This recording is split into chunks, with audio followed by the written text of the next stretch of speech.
Love it, my life is so beautiful, beautiful. All of the ice is so beautiful, beautiful. All of my rights is so beautiful, beautiful. Everything is so nice, so beautiful, beautiful, beautiful, beautiful, beautiful, beautiful, beautiful. Bitch, I'm a beautiful, beautiful. Beautiful, beautiful, beautiful nigga. Hey, love how I live is so beautiful, little. Love how I spit is so beautiful, little. All of my kids is so beautiful, little. My skin is so dark and so beautiful, beautiful, beautiful, beautiful, beautiful, beautiful nigga. Bitch, I'm a beautiful, beautiful, beautiful, beautiful, beautiful nigga. Hey, I still in gaming with beautiful, little. I whipped the cane in with beautiful, little. I hit the motor thing when I was young, but they saw that thing, it was beautiful, beautiful. Bitch, I'm so PEA, beautiful, little. My bitch so PEA, beautiful, little. I had a curry and chicken, I promise you, she did the DEA, beautiful, little.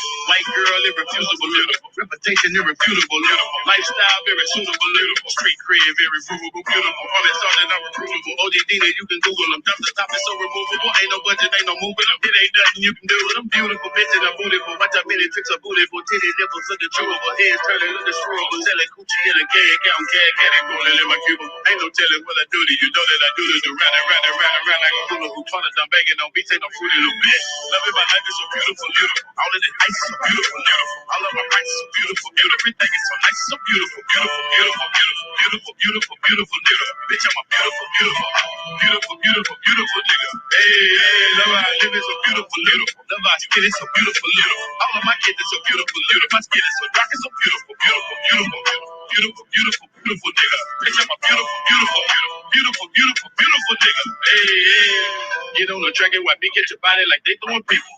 Them 10,000 quick blends in Colorado that we growing is legal. So it up the street like a Tito, stacking chips and Pringles, Cheeto, Fritos, then them Doritos. We gon' go the opposite way, the police go, she gon' throw on my baby, then my little Frico, but Pico. Watch out the story get deep though. Yes, I'm connected with Chico, and that's me amigo, but we don't do nothing illegal. But ain't nothing free but a frito, a full plain Latino, a Pico the gallo burrito, a glad and I know Bajito, but that's how I eat though. My pockets on that the Vito, my new chichi from Puerto Rico, Canadian chick from Toledo. She get all that medicine Frito, she said let it give it to Vito, that Frito, that Frito. I took down and light up the street though. I'm setting this game out of kilo. I'm rolling like I just got chemo. Just holler my name if you Nemo. I keep people peeping through people. Got A1 for 7 for Tito. A king of the ghetto like zero. A neighborhood hero. Love it, my life is so beautiful, little. All of this ice is so beautiful, little. All of my rights is so beautiful, beautiful. Everything is so nice, so beautiful, beautiful, beautiful, beautiful, beautiful, beautiful, beautiful nigga. Bitch, I'm a beautiful, beautiful, beautiful, beautiful, beautiful nigga. Hey, love how I live is so beautiful, little. Love how I spit is so beautiful, little. All of my kids is so beautiful, little. My skin is so dark and so beautiful, beautiful, beautiful, beautiful, beautiful, beautiful nigga. Bitch, I'm a beautiful, beautiful, beautiful, beautiful, beautiful nigga. Hey.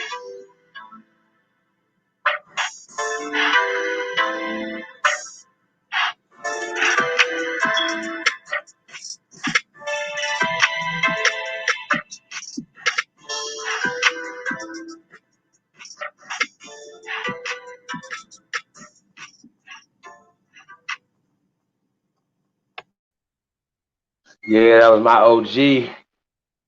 Beautiful nigga. Hey man, peace and paradise, all American Aborigines. Supreme Chief Holidays in the building. And I come in peace. How everybody doing this evening? Hey man, y'all, we getting a little late start, man. Shout out to everybody, man, tuned in. We definitely appreciate all the great ones. It's gonna be a great one tonight, man. We're gonna be get right into this Willie D live stream with Ice Cube, yeah. I know we're gonna be running it live, but hopefully you guys can go over there and show some love in his live and Willie D live, man, and let the people know who we are. You know what I'm saying? Salute to everybody, man, that do this work, man. We definitely appreciate you. Let me see if we got first Aborigine in the building. Is Nova the Star. Salute. Blue Era Grassroots. Mrs. Lyrica Neville is in the building. Stacy Lockett. Turtle Island Niji. Kiowanis, the Origine. Rashard Harris. Peace to the guys, man. Shout out to all the great ones tuned in, man. That's going to be listening to this later on, man. You tuned into the greatest of all motherfucking time. Hey, man. Like I said, man, we come in peace. And, you know, it's big right now. It's in the news.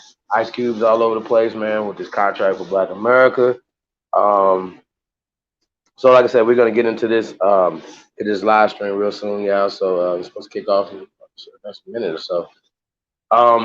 But I was just watching this interview that Shannon Sharp did with Ice Cube on the Shay on Club Shay Shay.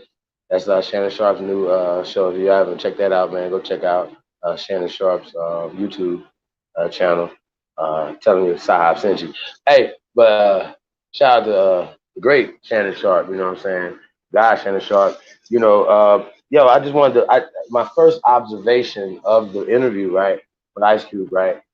Um, Ice Cube felt comfortable, right? He was being interviewed by somebody that he was comfortable with.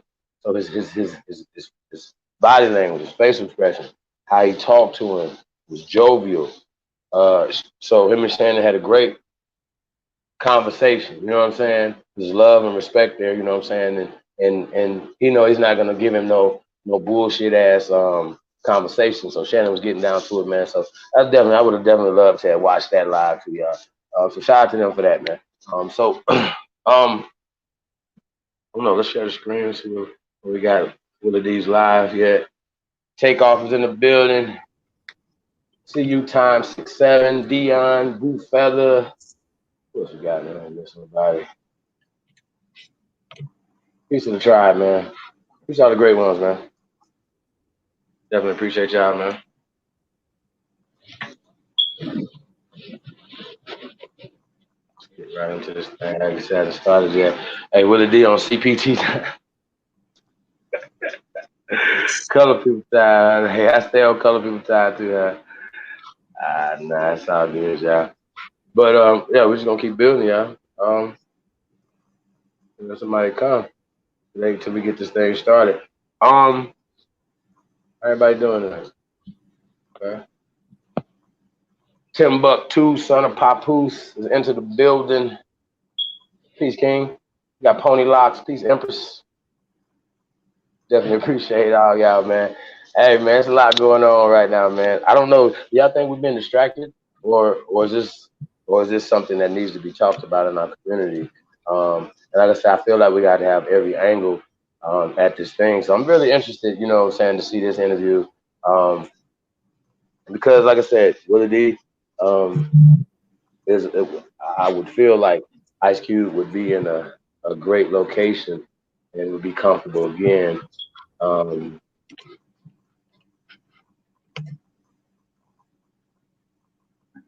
Be comfortable again, you know, in this setting with Willie D. You know what I'm saying? And so I'm sure Willie D is gonna, because Willie D comes from the community, he'll be able to, you know, address the issues and stuff like that. Whatever. And he doesn't necessarily would have an agenda that would be in place. So I seen that with Shannon Sharp. Only agenda was, you know, you seen his pain and his, you know, his concern for his people. You know what I'm saying?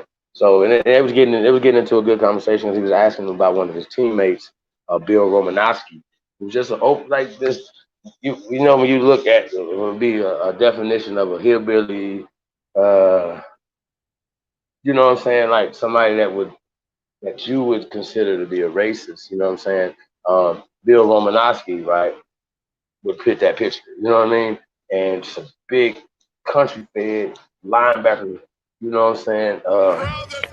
Viking. You know what I mean? Do you want to go back? Let's get it, yeah. Or do you want to keep America moving forward? Too many people struggled, suffered, and died to make it possible. Be in the loop and you don't miss these exclusives like I got going on right now. You dig? Our special guest today is Ice Cube. This is a man who's put career on the line many times to expose the dirty deeds of the powers that be and provide information to those who are under. I'm talking about the underclass, the underserved, the underrepresented, the underdogs of society, which in the United States of America. Hey, at the bottom down there, it said 50 Cent says vote for Trump. Even with 30 years he must have heard root word last night. He now finds himself in the crosshairs of political pundits, bloggers, and voters on the left who are angry about his decision to meet up with Trump's administration. Although I know why they're angry, I can respect their position, but I'm not one of those people. I'm riding with him not just because he's a friend. It's his character that's most important to me because he's been solid for a long time. I'm giving the man the benefit of doubt because he ain't new to this, he's true to this.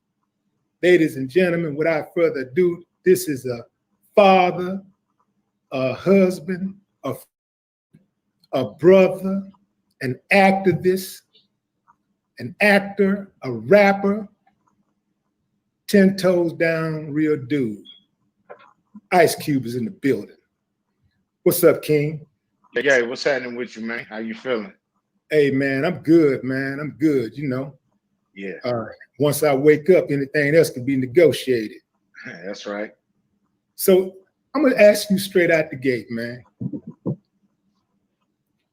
When you saw that you were trending and people were attacking you for meeting up with Trump's administration, did you say to yourself, oh, hell, let me straighten this out? Or did you say, God damn, I'm glad y'all set it off? Nah, I would neither one. You know, I knew, you know, as soon as somebody heard that it happened, that, you know, people would be, you know, in their feelings about it. Right. I mean, that was calculated, you know, months ago, as far as people's reaction. You know, but the real is the real, and what's the truth is the truth. As long as I could tell the truth on what really happened, I wasn't worried about it because, you know, I know we went in there we wasn't delusional. We don't you know, we believe them about as much as you do. So, you know, we ain't delusional, but we thought it'd be stupid not to talk to the administration, especially because you never know, you know, with all the craziness that's going on. And if he win, and for us not to be able to still push our program on him, I think that would be a mistake.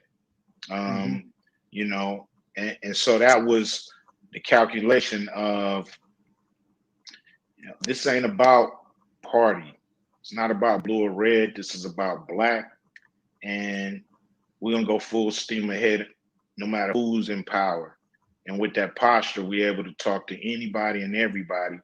And we've helped, you know, Democrats get things done. But we're not opposed to helping Republicans get things done too, especially if those things are exclusively helping Black people. Right.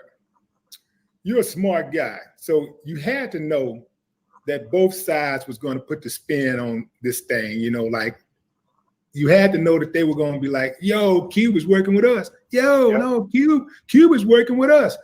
Why didn't you get in front of the lies before they hit the streets and the attacks began on your character?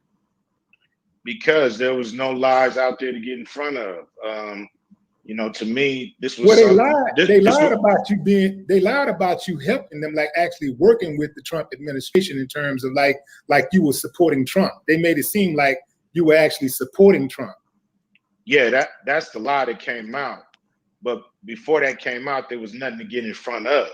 You know, the man actually he said the plan in September. So to me, it was done deal. We was actually seeing where else we can push, and we was working to try to get Gavin Newsom to sign a bill. So that was our new focus. Our next focus is trying to get some other things happening. You know, HR 40 is about to go into effect, dealing with reparations. We feel like it need to be fixed. So we was about to really get into other things we want to get done for Black people. So it was nothing to get in front of. You know, once it came out, I had to tell the truth on what really happened. That's it. Right. Teslin Figaro talked about how people jump to conclusions based upon what a Trump supporter said. She said that Democrats say all the time that they don't trust Trump.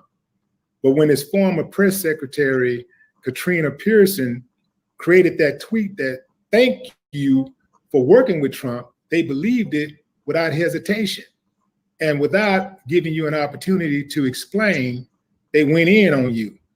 Why do you think that they were so quick to believe Trump in that situation? I mean, I don't really know. You know, I think people, you know, got the feelings about Trump. You know, the country has really like set him up as like the worst dude ever. So I'm pretty sure people were upset at the fact that there was even a conversation with the administration at all. But you know, me and you have, you know, dealt with you know, many different you know, kind of businessmen, and you know, at a certain point, you know, you have to have a conversation to see if the rubber's gonna meet the road. If not, it's all speculation. I'm not part of no party, so to me, it was easy to just walk in there and say, "This is what Black people need. Do it, but not. If not, I'll see you at the next riot." Pretty much. Right. That $500 billion platinum plan that Trump so-called has. I checked that thing out, and Black America don't really have any money earmarked for that plan. Like, we don't have any money coming directly to us. There's nothing guaranteed for us. It's for that 500 billion is for the overall program. You clarified that you wasn't an original author, but what role did you have in modifying the plan? To me, if he's going to spend 500 billion, he should make sure it didn't go to all minorities and it just went specifically to Black people through whatever means, but that the money was actually pinpointed for us. You know, of course, they could have went in language. You know, to me, all of them fall short because I got the contract with Black America that does exactly what needs to be done, at least initially.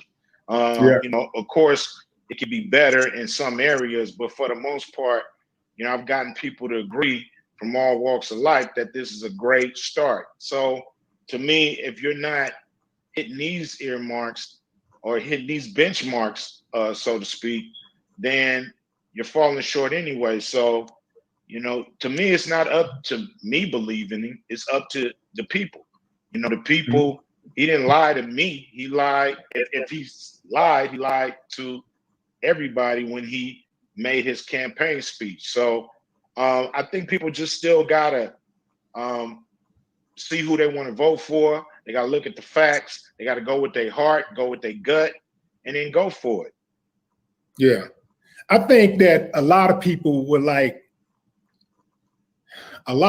tripping because Trump is a known liar. Like, I think it's different if we just meeting with a Republican and that Republican don't really have a history of going back on his word, lying, throwing people under the bus, cheating, lying, throwing people under the bus, going back on his word.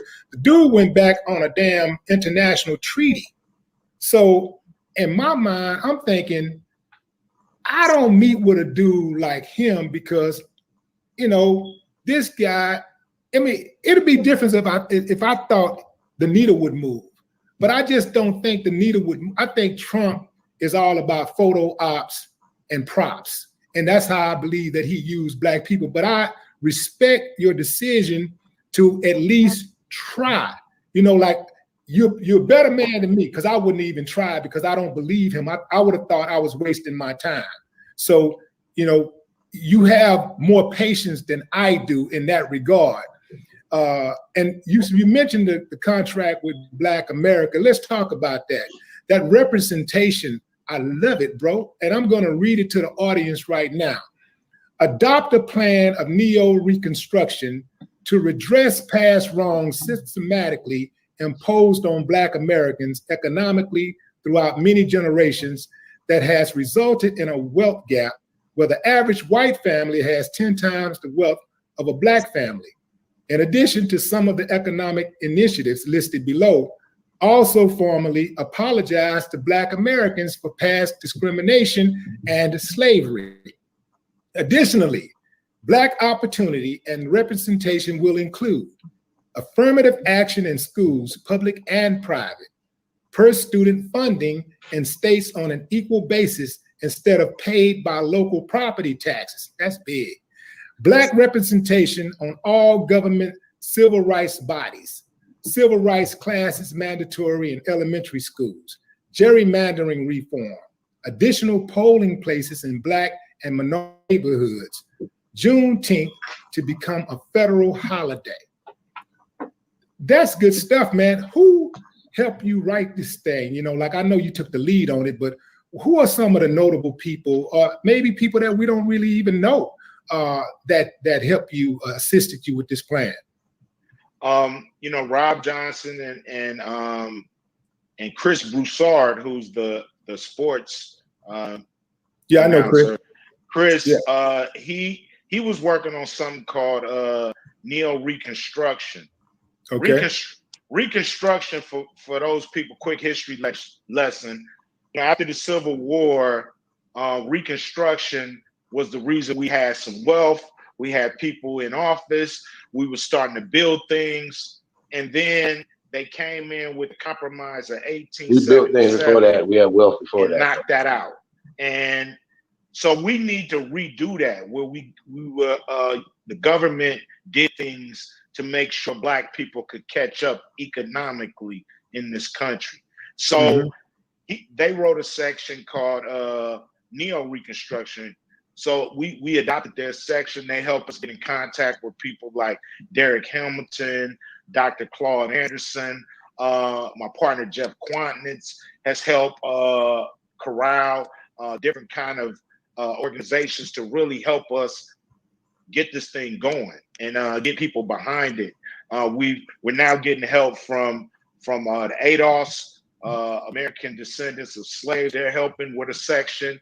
We're looking for Black women to help us. We got a professor out of UCLA, or she went to UCLA to come help us with the women's section. So it's a document that's growing, and that's kind of, you know, going to continue to grow and get better. You know, when we put it together, we didn't think, oh, this is it. Nah, this is over. You know, let's just run with it. We knew we want to hook up with experts. We knew we want to hook up with grassroots organizations who have been doing this work. And we wanted to magnify or amplify their message by using celebrity status here and there. So, you know, we've been doing what we need to do to connect the dots. You know, it's not just me running around popping off. It's me connecting with people who've spent their life doing this work, and they haven't been getting recognition. They haven't been getting heard. The work has been gone, sitting on the shelf, and these are things that can help us. You know, we're not in this condition because we can't get it together. We're in this condition because it's designed and it's you know, kind of like worked on to make sure the condition stays the same. You know, it's worked on every day to keep us where we at. Yeah. I want to salute you, man, for working with all of those other people, man. Dr. Claude Anderson is one of the greatest minds of our lifetime. To be able to work with that guy, I mean, just to sit at the table with that guy and suck up the knowledge that he has. I know, and I know you're a listener first. You know, people know you for your message.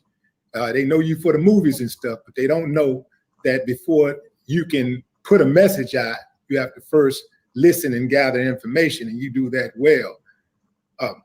How much interference from the outside, and that means like it might be Black gatekeepers also, are you experiencing when you're trying to get this thing going? Well, you know, you got passionate people who have picked a side that they really want to win. And so they're going to do whatever it takes to make sure their side wins.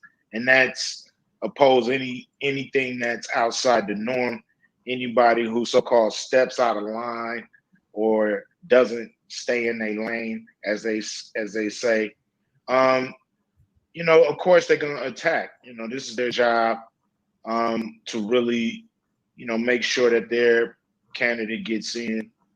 So we understood that. I've been, paying attention to politics since I was a teenager. So I understand it very well, the ins and outs and how things get done. I understand how bills get introduced and how they get passed.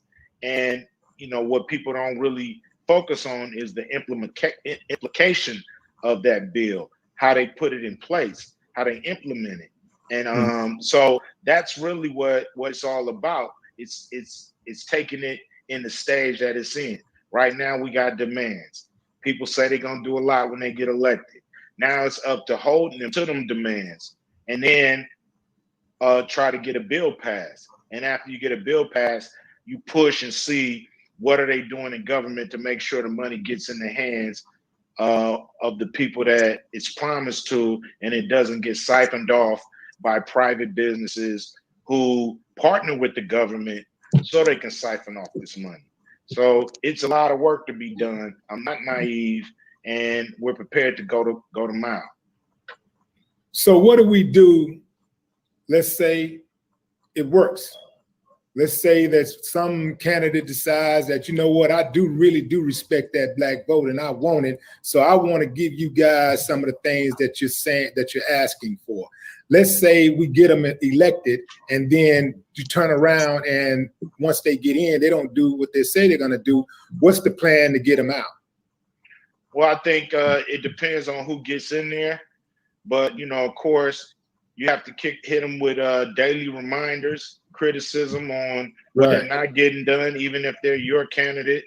We tend to look at it like we're on a team, and if they win, we just ride with them, even if they bad players, or even if they don't do what they're supposed to do. They on our team, so we're gonna ride with them. We can't do that. We got to correct people, hold people accountable. They got to be damn near scared of us coming more than they scared of the other side. So that's just it. We have to approach it in a different way. Usually when our candidate win, we just want to party, have fun, can't wait till, somebody invite somebody to the White House to perform and whatever, all that kind of stuff, and parties and all that stuff. We need to get on policy, and push policy and make sure policy works. Yeah. I do recognize that there's a lot of individualism out there, people looking for the shine. You got the people that do want to be invited to the parties. They don't want to miss some. They want to be in the in crowd. So that's why I ask you about that blocking, those gatekeepers, because I know, running for office right here in Houston, that, it tends to be people that look like us that get offended when guys like me or you come into this type of space. We're considered outsiders, and because they know we really ain't playing no games, because we could do other things. We're not coming in here for star power or star activity or whatever. We're not trying to get no shine. I mean, we can do many other things, but when I see people like us come into this space, I know it's genuine. It just seems like to me, and I'm gonna tell you something, I do respect all of those people out there who spend their life, who do this every day. I mean, these people that are out there on the front lines every single day, and they're trying to push that policy, and they're going to Congress every day. They're calling senators and congressmen and trying to get at the president. Those people deserve a great amount of respect. And I think the ones who get it, but also it seems like to me there's been some jealousy going on because you were able to cause a lot of attention with your plan, but it's like they're not respecting that, you built yourself a platform to be able to do something like this, and that's to be respected. I just feel like that a lot of the gatekeepers have a problem with you because you didn't ask for permission. But what man does? You ask the Democrats, you have a plan for Biden if he wins. But what is your plan if Trump wins? And hey man, that hit like a ton of bricks. That's the thing that we have not been able to do. Like, we get our guy in and we think it's all good for 4 to 8 years. And then when our guy loses, we ass out for the next 4 to 8 years, but life goes on. Those bills don't stop coming. Every 30 days, the bill gonna come no matter what. So we gotta live and we gotta thrive and survive no matter what, no matter who's in office. So I'm with you on that 100%. What percentage of that contract with Black America was infused with Trump's platinum plan? I mean, he used a few different things. You know, the thing I don't want to do is start going through his plan and comparing it to my plan, because it's his plan. And I think people should look for that themselves. People should look what I into want to it know is themselves. what he added. What did he use of yours specifically? I don't care about his because I ain't even read his plan, because I know it's a lot. So I just want to know, what part of your plan did he use, or did they say they're going to use? Well, I mean, it seems like it's about 14 to 15 things that from our plan that they took. The reason I don't like to go down the list, because then people say it's my plan. You know, people gonna have to familiarize themselves with the contract with Black America, and then they're gonna have to go look at his plan and then see what was taken. You know, I don't want to start to promote his plan because it's not my plan.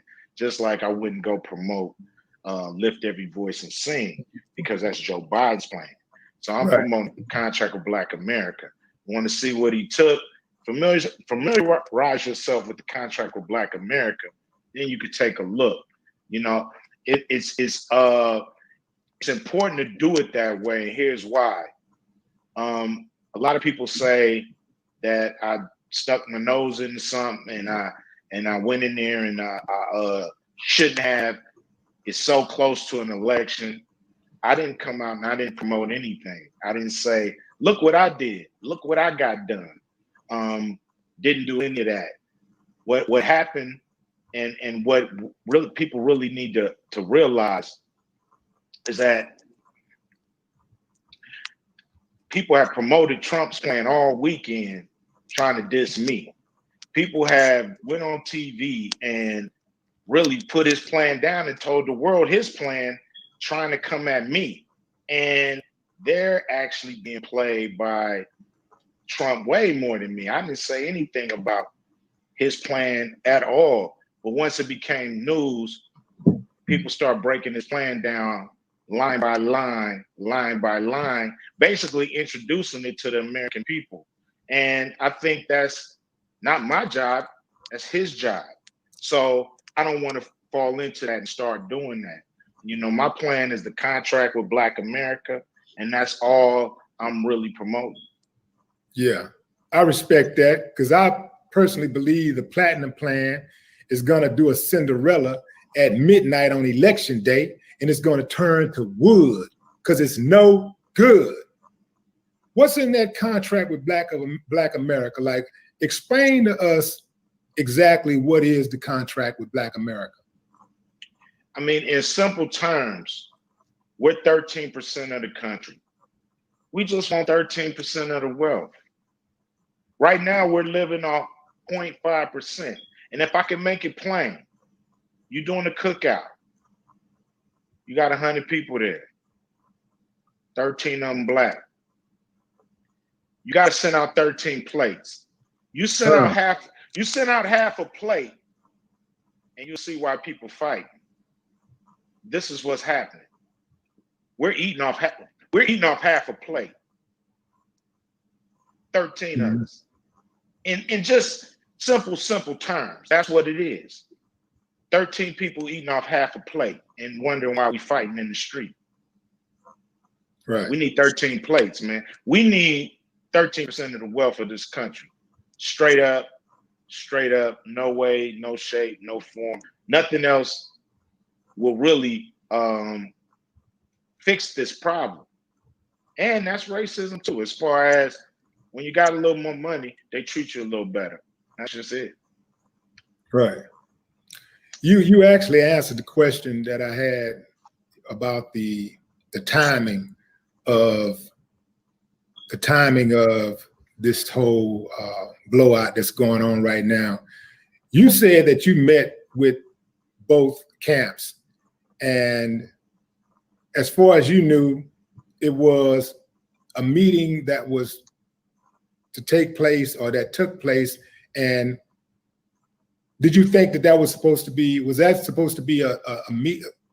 Was it supposed to be a situation where the meeting was never going to be revealed? It was supposed to be a certain time that they were supposed to talk about the meeting, or how did that go?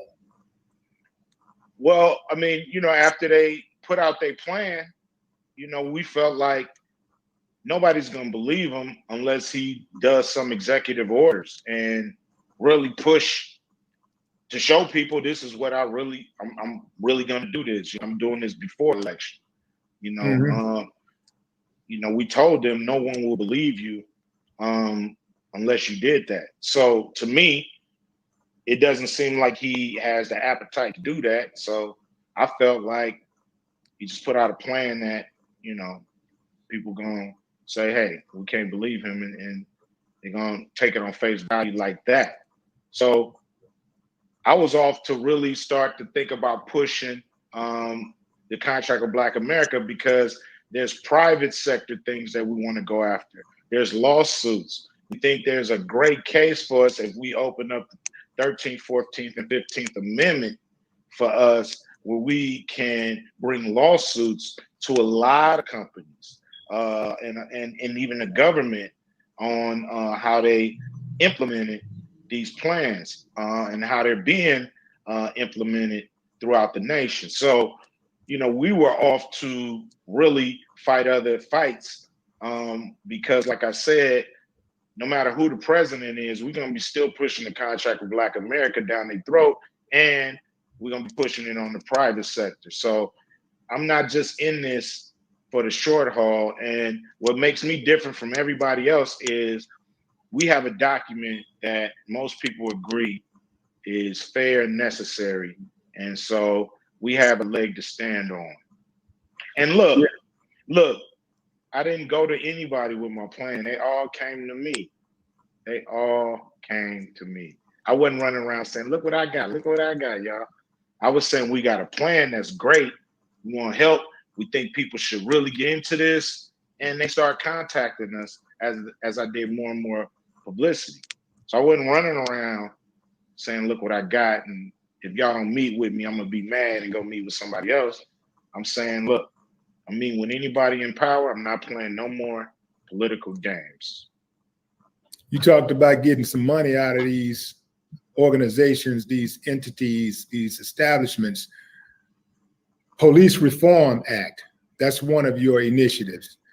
You said that police reforms will be implemented in an expansive act that will, at the minimum, include elimination of qualified immunity, requirement of mandatory malpractice insurance for police officers, make municipalities liable for unconstitutional actions by police, mandatory use of dashboard and body cams, elimination of chokeholds and no-knock warrants, establishment of residency requirements, de-escalation training and requirement to update training, severe penalties for evidence tampering, including withholding DNA, a federal database of police and disciplinary records established and made public, and once filed for, cause cannot be rehired, creation of Office of Independent Prosecutors to solely focus on prosecuting police accused of wrongdoing.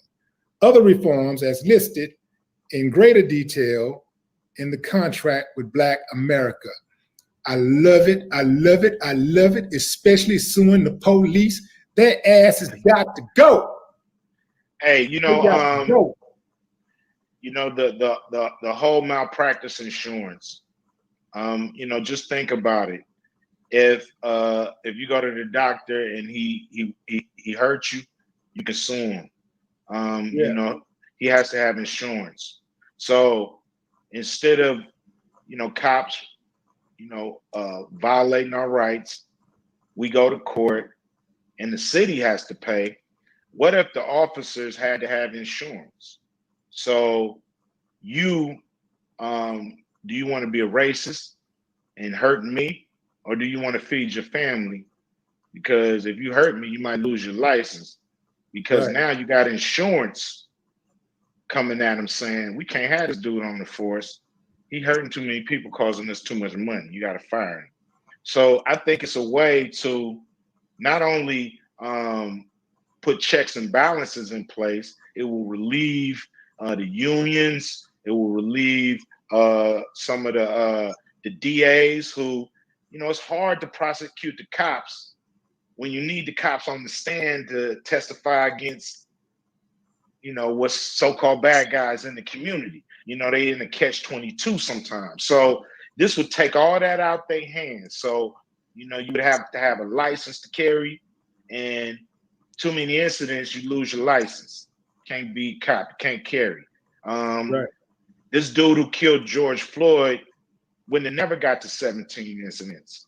He would have been fired by the insurance company after 2 or 3, and that man would probably still be alive.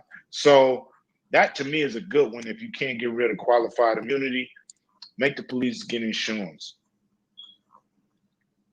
I love it. What about adding the death penalty for cops? I love it. Yeah. I think anybody who, kills somebody in a malice way, intentionally, they got to be up for it, no matter what kind of uniform they got on or what clothes they wear. Right. So I agree with that. I think you hold more officers accountable, and they'll do less violation of the law. Here's the play that they're going to try to run when you come with reform. Every time you come with police reform, they use 1 or 2 incidents where police end up on the short end of the stick, and then they say, yeah, well, if he would have been able to shoot the guy, he could have been alive today. If he had not told the police that, they just come up with all kinds of stuff. And you know what I'm talking about, man. They are every time the police get it, every time a cop get it, they always use that as an example of why we should not have police reform. They have a us against them mentality. Yeah, that's a tactic. That's something they've been using forever. They ain't never did nothing to nobody. That's their whole idea and their whole attitude, that they ain't never did nothing to nobody. Everybody want to do something to police. So, Right. We see right through that. We ain't going for that. Police officers, it's kind of a situation where you knew the job was dangerous when you took it. Nobody begged you to be a police officer. Nobody holding you on the force. So you got to understand you're in a dangerous job. But beating up citizens that don't deserve it is not a justification for something that bad that happens to an officer. It just don't compute. It's apples and oranges. Yeah. Also, like one of your pieces in the prison reform, you said once any prisoner completes sentence, voting rights are restored. Explain to the audience why it's so important for ex-convicts' rights to be fully restored after they complete their sentence. Because, the whole thing is to, complete your time. You do your time and you should be a free man. But they have so many, leashes on people, after they get out, ways to get them back in there. So, it's a thing where, all these little leashes, once a guy's off parole, he should be back into society. He should be stripped of all those labels they put on you when you go to jail. And you should be a regular citizen, almost like you was before you went to jail. You should only have a record of doing a crime, but you shouldn't be, a criminal or labeled a criminal for the rest of your life after you serve your time. It's just it don't make crazy man sense. Is there, and I haven't read the whole contract with Black America, but I want to know, I do see something for judicial reforms. I have a question about judges. In my opinion, judges have too much latitude in sentencing guidelines. A judge can decide that they want to suspend your sentence. They can decide, you know what, they gave you 20 years. I just don't think that you're a danger to society. So I'm going to suspend that sentence and I'm going to let you go home, Mr. Johnson. And I'm going to give you 6 months probation. A judge can decide that, I'm going to give you probation, or I'm going to give you 10 years, 5 years. They can sentence you if you say something crazy that they don't like in court. They can bring you up and say, you know what, I'm going to change that and give you another 5 years just for that outburst. In my opinion, judges have too much latitude, and some of that power needs to be taken away. And I also believe that judges, these federal judges, should not be appointed. They should be elected. What's your take on that? I agree. I agree that judges have too much power when it comes to sentencing. I believe judges have too much power when they throw out evidence and say it's admissible. I think if a judge falls asleep on the stand during the case, it should be dismissed straight up. So, right. If you sleepy, call a damn recess and say we'll be back tomorrow. I'm sleepy. Damn. But right. You see all this, kangaroo court stuff going on, and then a dude can sentence you off his attitude.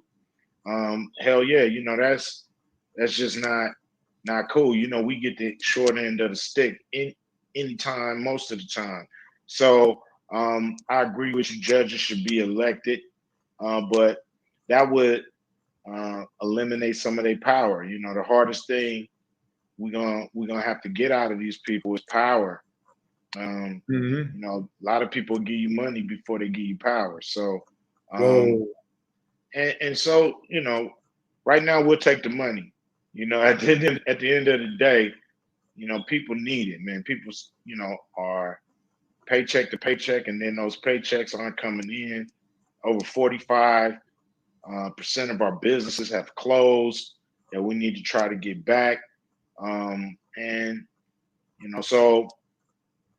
I believe, dollars bring dignity, and we need to start making sure dollars get in the hands of Black people all over this country, and you'll see a change in attitude, because we're living in a capitalistic society, and we all know that the almighty dollar is really mostly all that matters here in the United States. Yeah. Also, I didn't see anything in there about term limits for members of Congress. I think that's a big deal, but that would be impossible. That would be one of those things that would be impossible, in my opinion, because you're asking the legislators to vote against themselves, to vote against their self-interest. That ain't gonna happen. The thing is this, man. We didn't go after that kind of stuff because that's not an exclusively Black issue. We felt like that's an issue the whole country has to deal with. And this is the way of thinking is, America has its issues, but Black America has different issues. For them, it's the United States of America. For us, it's the divided states of America. So we have different things we have to do to start to gain some prosperity in this country. So to be honest, we feel like we're part of those arguments and those things, but at the end of the day, if you ain't got no money, you ain't got no power, we just talking, you know what I'm saying? So we got to get a little bit of that before we can actually dive into some of these country issues that will really have power to move. You know, right now they just use our body to vote, but for the most part, you know, we got to move the needle in other ways. Yeah.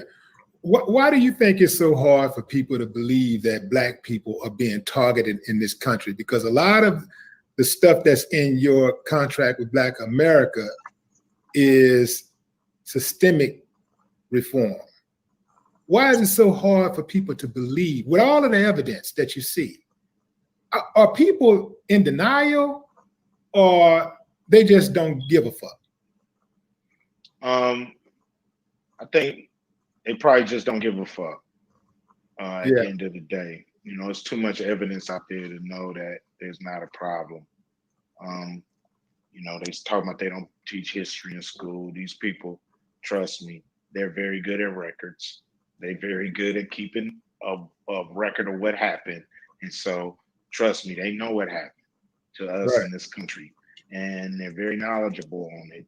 And, you know, it's a lot of, you know, what I call buck dancing, you know, people putting on the facade with real systematic beliefs in their heart. So, you know, that's just, it is what it is. I just think people don't give a fuck. They just care about their own bottom line and their own situation or their family or their business or their whatever they're into. You know, that's, you know, in a way, rightly so, the most important thing. Everything else can come after that. So, you know, that's why it's not always on the people to make the move. It's on government to do the right thing. Mm-hmm. Right. And I personally think that, I mean, that's a good point.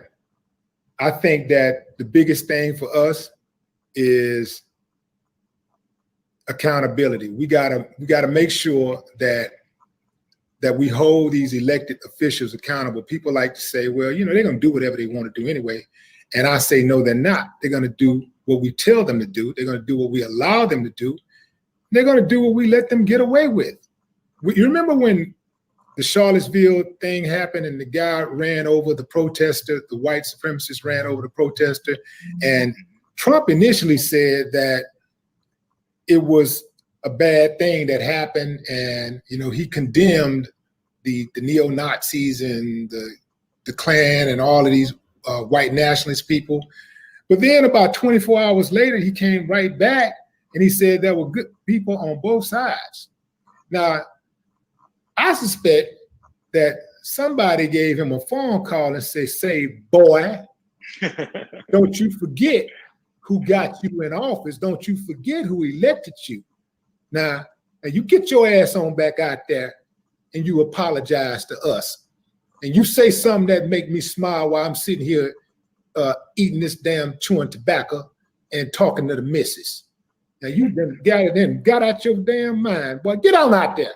That's what I suspect that happened. I suspect that his people held him accountable. His base held him accountable. And if Joe Biden is to win, if he gets in office, I want Black people to especially remember how they feel right now. And if you are motivated to go to the polls and get him in, you need to have that same motivation and that same passion to make sure he does exactly everything he says he's going to do, or at least try to do most of the things that he said he was going to do. And if he doesn't, you make him a one-term president, period. Like, you know, like he's basically really, really getting a bunch of love, in my opinion, that he did not earn. You know, that's the way I feel.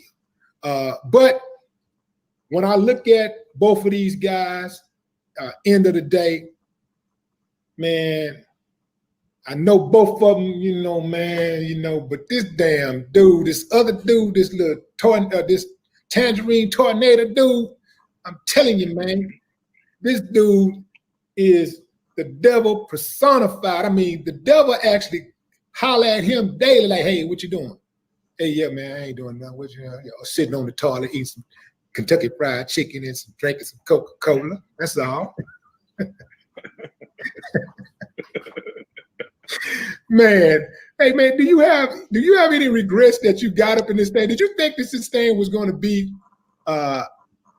as intense as it is right now? Did you think, as far as the backlash, I know that you knew it was going to be an uphill battle, it was a fight, but did you think that you were going to receive such a lashing, in your terms, lashing, from ain't nobody lashing me. What they doing? Lashing verbally lashing you, verbally. I mean, I knew people would come out the woodwork saying things. I have no regrets. I'm not doing this for personal gain. I'm doing this to help move the needle. I'm doing this to make sure we're not being taken for granted. I'm doing this to make sure that we push people in power to do what they supposed to do. If Joe Biden gets in there, I'll be in his face too. They promised that I can be in there after they win.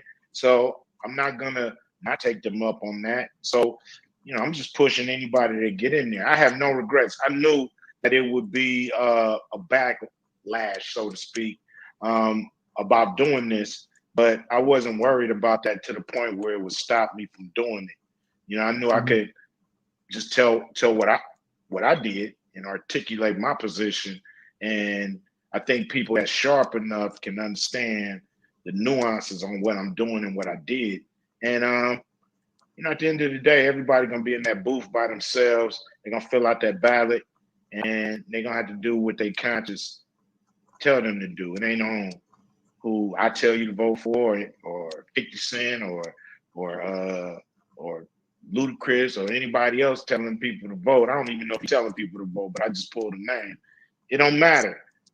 Just you still gotta just be informed. Look at all this information that's flying around. Soak it up, absorb it, and make a decision. Activate. Yeah, man, I would be remiss to have your undivided attention and have all of these people tuning in to this broadcast and not ask you about the next album. Like people, I don't care. The movies are great. We love your movies, and we love all of that, man. But that music is what we know you for first. And it ain't just music, it's the message, which is why I was surprised that some of the people that came after you because they're old enough to know the music. And so they know that your music has a message in it. And the way I look at you is just like the same way, you people like you, Chuck D, you guys are like brothers to me. And your message that you have, it's to me no different than the message of an activist who stands out on the corner, with a microphone and speaks to the people on the corner. You're just doing it on a record. That message still has the music still has the message in it, and it has the substance in it. So I can't see why somebody would try to just reduce you, of all people, to just some type of rap or entertainer. But one thing about it is that when you bring the music, you bring it, and people know you for that, and they can't get enough of what you have to say, especially in a climate like this. Ice Cube is needed. We got anything new on the way? I'm always working on music. I'm working on something pretty epic right now. I can't really let it out, but I don't see how y'all can miss it when it hit. Right. Huh. Do I need to get on the plane? Come in the studio? I like that studio, man. The studio is comfortable. Oh, yeah. It's a nice spot. We done had that spot since, 2005. We've been up in there, and it's cool. My kids done took it over now. My son, Daryl, he done took it over, and, he in there every day. I end up producing, so he got his groups and doing his thing. So it's pretty cool to see the next generation just following in the footsteps, man. Right. And have you been able to do any type of filming as far as movies and stuff since this pandemic? I was actually working on a movie called Flint Strong, and it was about Clarissa Shields, who is a two-time Olympic champion. You know, she's the champion of the world right now. You're working on a movie with the GOAT. With who? The GOAT, the greatest woman of all time. Yeah, the GOAT. Yeah. She, so it's pretty cool to her story, but I don't know when we're gonna jump back on that movie. I got this other movie that I'm about to do. That's why I'm growing all this beard. You don't want to see what's up under this damn beanie. But so I'm still active in that. Yeah. But it's kind of secondary right now. Right now I think we can do a lot of good things. And now's the timing is right because the country is open. The country knows there's things that need to be done. And the purse is open. They just then gave away $3 trillion to their friends of our money. So that money need to get in the hands of some Black folks who lost their businesses, who want to start businesses, who got great ideas for venture capitalists, but don't get no funding. So we trying to make sure these people get funding, man, because we got great ideas that don't get pushed. We got great businesses that don't get upgraded because we don't have the money to upgrade. We gotta use profit to try to upgrade. And most people can go get capital out the bank to upgrade. And they rolling. They hire more people. They got more demand, and they just pay that loan back, keep the profit. We gotta save up our profit to upgrade our business. And why? When everybody in here probably go to a white bank, and everybody in here bank probably give them a hard time with loaning them money. Why? 13% of that damn money going in that bank should be going to the community. You know how much we get? Probably 3%, if that. Right. So 97% of the money going in banks go to other people. 3% go to us. That got to change. And they're using our money to make investments. They're using our money. We put our money in their bank, and they go give it to their white customers. And when we go ask for a loan, after being at the bank for years or whatever, we can't seem to get it. Right.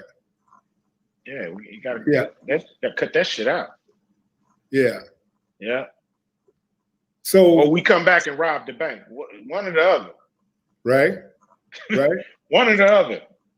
Well, ain't no different than what they doing, because they're on the inside robbing the bank without a gun. Yeah. Yeah. He's passing it around like monopoly money. Yeah. What do your boys think of what you're doing with the activism? Are they involved at all? What you mean, my sons, my kids? Yeah, your son. Yeah. They doing their own thing. You know what I'm saying? Right. They living their life. They young. Right. My son, O'Shea Jr. is on a movie right now, so they just doing their thing. I think O'Shea gonna jump in though, man, because I be seeing some of his tweets. Well, he really on them sports. He got a lot of sports platforms coming at him to try to give him a job and hire him as a sports commentator. But yeah, I think he he's still young, having fun. Us, we was that young, we was having fun, we wasn't paying attention to all this as much. And now it's time, it's time for us. It's our generation. We don't let the Al Sharptons and the Jessies and all these guys, they kept the torch for so long. But it's time for people like us to take the mantle and try to get things done for people who ain't got a rap album or who can't, get a football, basketball contract. We gotta work hard for those people. Yeah. Cube, I want to thank you, man, from the bottom of my heart, man. I appreciate your time. I want to end this with something that you said on the contract with Black America. This piece is the 13th initiative, and it goes like this. Chronic poverty creates an atmosphere full of negativity, frustration, hopelessness, depression, alcoholism, drug abuse, crime, and violence. These are some of the conditions that plague the Black community, which is dealing with extreme generational poverty. As we begin to gain social and economic equality, it is our duty to clean up ourselves and our community. This contract is a two-way street. As we gain social and economic equality, we must begin to dissolve any bitterness in our hearts for past wrongs. We must become better citizens who are more productive on all levels of American society. We really must set up, after we pass the contract with Black America, with no more excuses left in the kitty. Our entertainers should be persuaded to deliver more positive content that leads our youth to make better choices in life. A new pride must develop with these new opportunities, and we must fight against negativity, frustration, hopelessness, depression, alcoholism, drug abuse, crime, and violence. I love that, man, because I'm all about self-accountability. We all have sinned and fallen short of the glory of God. We're gonna make mistakes. None of us are perfect. But when we do mess up, it is very important for us to be accountable for our actions. Otherwise, we'll never improve. Thank you again, Q. Thank you, man. You know, on the last note, you know, a lot of people have talked to me about that section. You know, I don't think that's a section that you ever try to get into a bill or legislate it. I think that's something that we have to just promise to each other, and also to anybody that's looking to help us, know that that we're committed to clean up ourselves and make sure that, you know, we're producing better citizens as well. You know, it's a long road.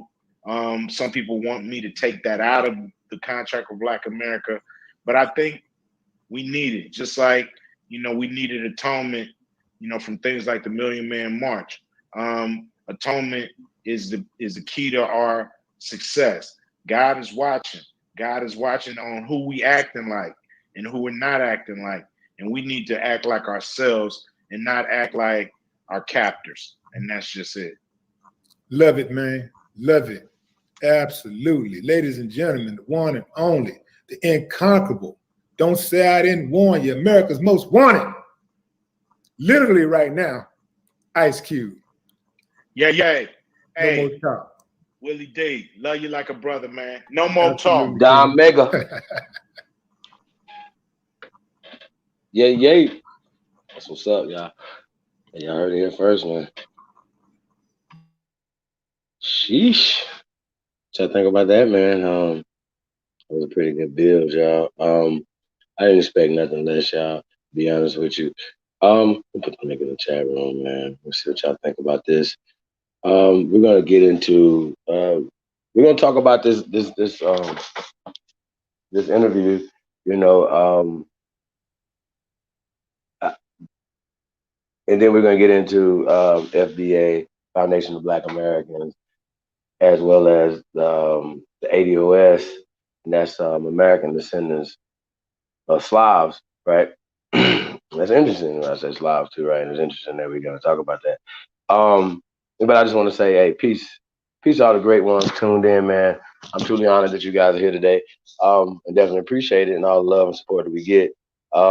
It's overwhelming, and we appreciate it truly. So just want you guys to know that, man. So to support the real, man, we're gonna keep supporting y'all, man. You already know, love on us, man. We're gonna love on you back. So salute to all the soldiers out there, and we're gonna keep fighting, man. So a few of the things, you know, I wanted to point out, you guys, you know, I ain't got to tell you guys this, you know, you guys are super smart. when it comes to language, verbiage, things of that nature. You know, we know black is definitely not. It's not going to get anything in power, but as well, it's not constitutional. Okay, it's not constitutional. You can't do it. Okay, you can't do it. It would be just like them creating a constitution for white people. You know what I'm saying? Something just specifically for them. I hated to be the bearer of bad news, but this is just like a lot of times some things it's about the verbiage.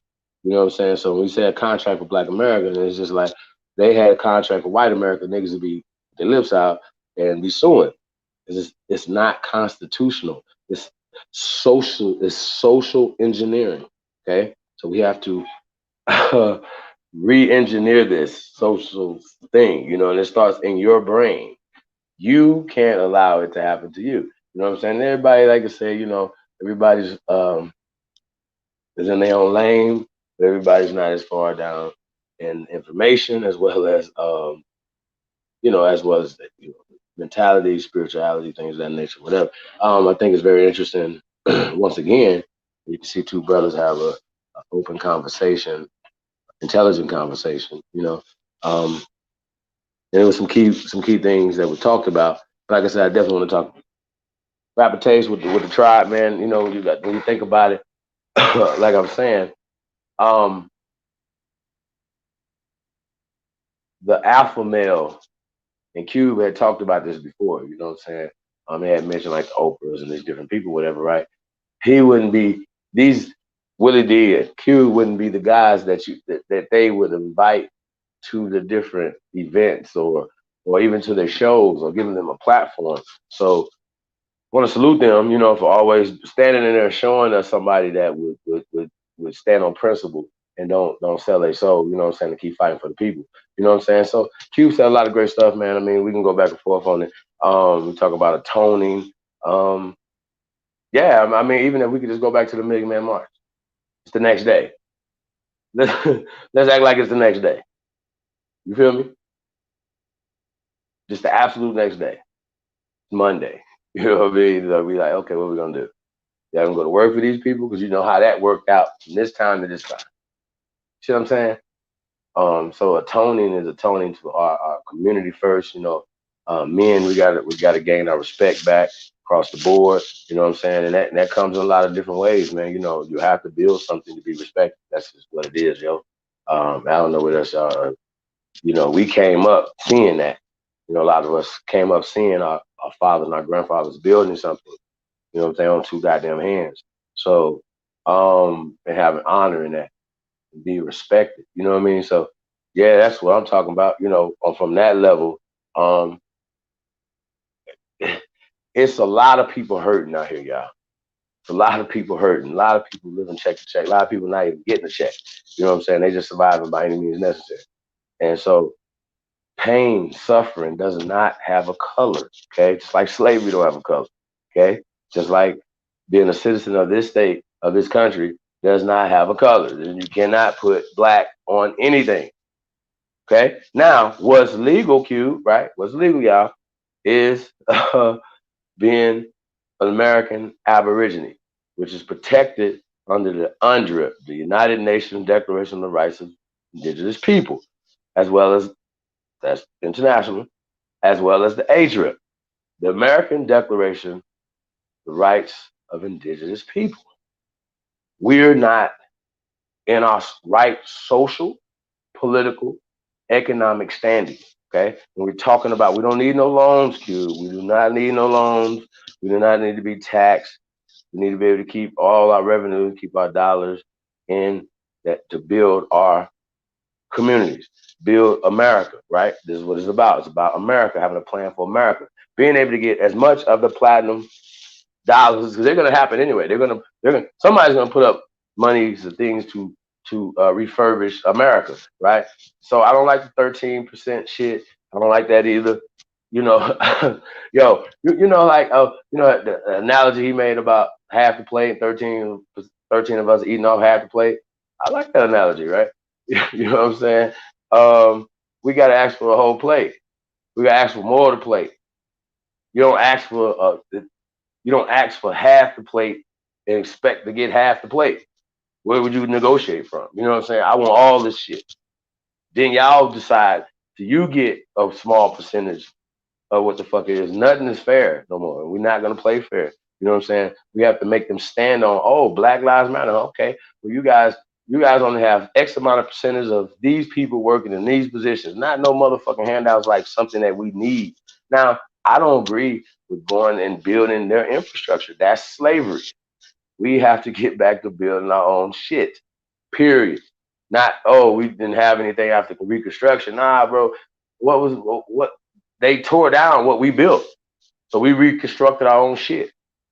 This is already our government. This is already our land. We're just acting like visitors here. And we the landlords. They're the visitors. They're the guests who have got comfortable. Y'all remember that? Culture vultures. At least, y'all, at least we get, control and distribute our own culture to the rest of the world. So that's what I suggest, this is an opportunity, once again, I feel like a best defense is a good offense, you know what I'm saying? A great offense. Heard? Like, just run the points up on them, just keep coming, just keep coming, just keep coming. And we got to keep coming. So when you got them, you know what I mean? You keep hitting them. And we got to be waterless, formless, shapeless, coming from all angles. Don't worry about the next man's angle. You don't know what the hell he's doing. Stay in your, wait a minute. You might not even have a plan or angle or whatever. And we're going to get into that tonight too. We're talking about ADOS as well as Foundation of Black Americans. Do they have a plan, right? Do you have a plan? But we got a plan. Salute to the First American Council. We definitely appreciate y'all. We gotta move. Sorry about that. But y'all want to join me? Hit me up chiefholiday@gmail.com. Y'all know Miss Gretchen Helm is in the building. Hold on, y'all.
Hey, yeah, sorry about that. Yeah, it was a phone call. Man, we're gonna have a special guest gonna be sliding through real soon. Yeah.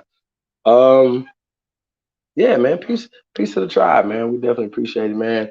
Yo. So back to the bill, right? So when we're talking about asking for shit, right? Oh, it's 13% of us. Nah, money grip. Nah, I don't work like that. You know what I mean? Like it should it should always, we can't go by these little numbers and stuff like that or whatever. And once again, when you asking for stuff, I just don't like asking for things. It just don't feel right. You know what I mean? And we have a part of this, you know what I'm saying? He was talking about atonement is us being accountable. And I heard accountability and things that this is very important for us to be accountable. Not me saying, oh, we pulling ourselves by our bootstraps, none of that stuff, but we still have to be accountable no matter what's in our communities. We still protecting our women, protecting our children, keeping shit the right way, you know what I'm saying?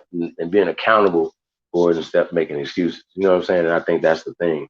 A lot of people say, we got ones now. Can y'all hear me now? We good? Testing. Yeah, man. So that's just what we got going on, y'all, man. It's a yo, the shit is definitely what I want to say. It's weird. I mean, it's a lot. It's not easy. It's damn near rocket science, you know what I'm saying? Because it's so intricate and when we're dealing with the mind, you know what I'm saying, and mass manipulation. That like we all witnessed this. Some of us wasn't around, like me. I wasn't around during Kennedy, right? Mass manipulation. A lot of us was around doing 9/11, right? We've seen this with our own two eyes. But they'll tell us some other shit. But then they'll tell it so many times on television, right? And then we'll just be like, fuck, okay. You know what I'm saying? And people just believe it. Like when you see it with your own two eyes, and they'll tell you your lying eyes, like, and they'll say it so many times. And we keep saying Black Lives, these people saying Black Lives Matter. It should be these people lining up, donating. Like he should have $500 million, right? So when he said, I got a plan, it should have been like, boom, hey, Ice Cube, here's, you know what I'm saying? Right? It should have been $500 million. He said, damn, man, is that easy? Like $500 million is real? Like, so we're talking about getting a piece of the $500 billion, right? A motherfucker take you serious if you came with $1 billion. You know what I'm saying? Like, yo, we got our own billion over here. We on this right here. Let's buy this. It's just shit I just don't want to say, but it's just some shit that just makes sense. I don't know how much y'all think the water plant costs in Flint. What y'all think? Anybody? Perfect person just walked in the building. Leave aside. How much you think the plant, the water plant in Flint costs, bro? What do you think? Is it $1 billion? You think it'll be $1 billion? Hell nah. Not even $1 billion? Nah, I don't think so. Oh, we're gonna go by. Is it gonna be less than $1 billion? Yeah, I would say Shut so. up. Stop it. I was like, really? Yeah. I mean, to be honest, man, Wow. yeah, that equipment for that, you know what I'm saying? You dealing with filters and shit and some tanks and shit. You know what I'm saying? Like that, you know, probably some chemical. Yeah, it's definitely less than $1 billion, bro. Interesting. Yeah. So I mean, it less than $1 depends billion on how, dollars. because it depends on how sophisticated it is. And if it's in Flint, I'm willing to bet that it ain't that sophisticated. You know what I'm talking about? So yeah, Yep. I would say that would be under $1 Okay. billion. Yeah. We got to pull up while we getting into this. You know, what did you think about the interview with Willie D and Ice Cube? You know. Ah, man. Well, I mean, it's the same thing. Just like when me and Nonetheless actually, uh, Nonetheless just said it, man. You know what I'm saying? It's like now. I mean, but we already know what's gonna happen, man. They gonna sidestep the shit. You will never see nothing black in legislation. Never, ever, ever, ever. That's why they came up with this platinum plan, because they sidestepping the shit already. You know what I'm It saying? could be white playing her or platinum playing. I always thought that was interesting. You called it platinum, but yeah, eh, yeah, platinum So we playing. I thought it was so interesting. we already know that that's the sidestep move. You know what I'm saying? So it's gonna be like, okay, we're gonna kind of ignore your contract and help us create another one, or work on our contract with us. You know what I'm saying? And it ain't gonna have no black nothing. You better bet that. Ain't gonna have no black nothing. You know what I'm saying? I mean, what is this? So is this supposed to be a bill that they're gonna put through Congress and the Senate with some goddamn blickety black on there? You really think so? Never. I told you, bro. It's racist. You just heard. Listen, you can't say it. It's a part of a racist social construct. And so you remember when Billy Bob, the dude Billy Bob, went over there and destroyed House of Consciousness. You remember he went over there and destroyed the dude? Hawaii was Nah, on the man, panel. I missed that Ah joint, man, man. he was down in Texas, right? Billy Bob, right? His name just imagine voice, everything. You got it, right? Funny as hell though, right? And they was coming at him. He was like, "Wait a minute, y'all some racist bastards!" Like, you know what I'm saying? And just ran their ass, like, cause the energy that they was using, he uses it against them, bro. I watched them, like, wow, ran circles around him, right? It was nothing they could do. And then they told him, Bring your asses down here. I'm hanging out from a tree. There wasn't nothing they could do. Oh God, I swear to God, I was like, yo, check this out. Y'all gotta stop with the bliggity black shit. It don't work no more. It's done. It ran it ran its dumbass course. Okay, it's ran its course. We can't use it no more. It's not gonna get anything ever, ever, ever. And and we know that we do got to get to Ice Cube. We do got to get to people. But like I said, we got to have an agenda. We got to have a plan. And once again, we do have a plan. It's called the First American Agenda. It's what it is. I don't. People be talking. We're like, okay, well, here's the plan. This is what we're doing. Hey, we got David Taylor in the building. Peace, King. What Peace. you happening, brother? Peace to the God. How you feel, Libra? I definitely put in both plans. There was a part 2 on Trump's, because Trump's first page is it's like a heading, kind of like a PowerPoint that discusses the basics. The second one goes a little bit further into it. I also put up Cube's plan, the contract with Black America, and when I compared them both, unfortunately, I don't know if you guys have children, but I got a daughter, so I already noticed that in a lot of different parts of where I live at in Arizona, they're already expanding this internet deal. Like, they're going to be expanding internet accessibility to everyone.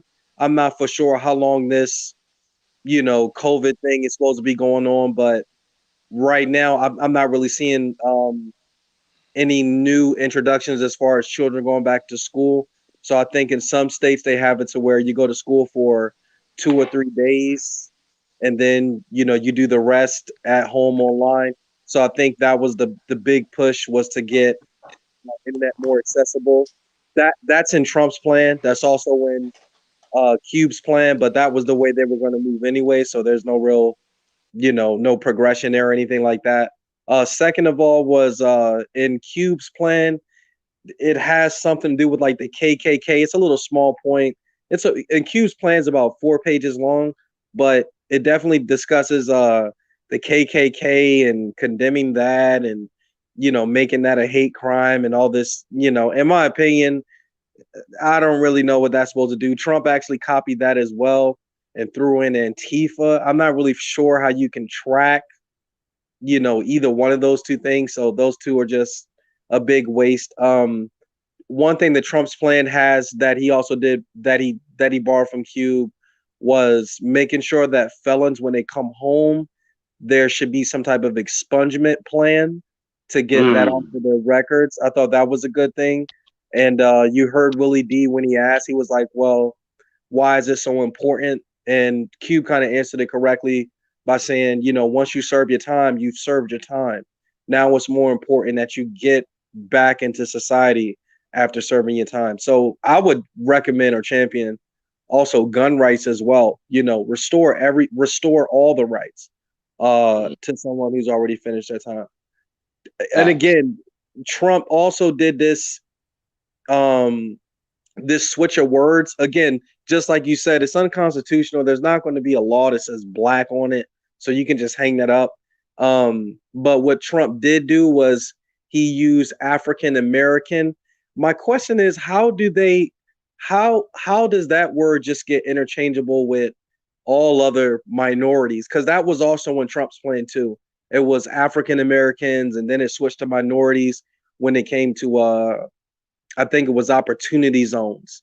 One little key thing is in Trump's plan as well, was when it comes to opportunity zones, he's going to do like a local I want to say tax cut for employers. So if you're in the opportunity zone and you start a business in that opportunity zone, you're going to get a tax cut. But again, to me, that's for anybody. It's kind of like they're saying, if you move into a certain neighborhood, you're taking a risk. So for you moving there and starting a business, I'm gonna look out for you. So, Well, technically though, it's just an ultra gentrification pass. But here's the thing, right? I get it. You can't have. He has to mention in the minorities as a list as African Americans. because that's a social construct that they're pushing. There's no such thing as African American. It's not legal. Where is this at? Where is it at in the Constitution? Show me. There's no African American. So that's like they could have just said a unicorn as well, and the unicorn would get some money before the African American would. You understand what I'm saying? Like it's no such thing, bro. That's why nothing never happens. It's fluff, fluffer, fluffer. Yeah. But so what part of the plan do you find the word African American? Because all parts is not would actually be signed. In Trump's plan? Yeah. He used, give me 1 second.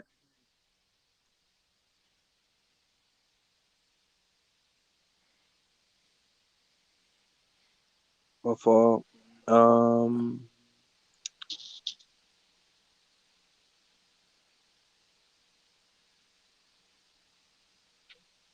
Education, African Americans can afford. He went through 4 different topics. He actually used black too. When you go to fueling access to capital for black owned businesses, but he used minority as well. He says make the Minority Business Development Act permanent. And then he switched it with African American by putting in create a sub office of African American affairs and engage with private sector advisors to ensure real world plan.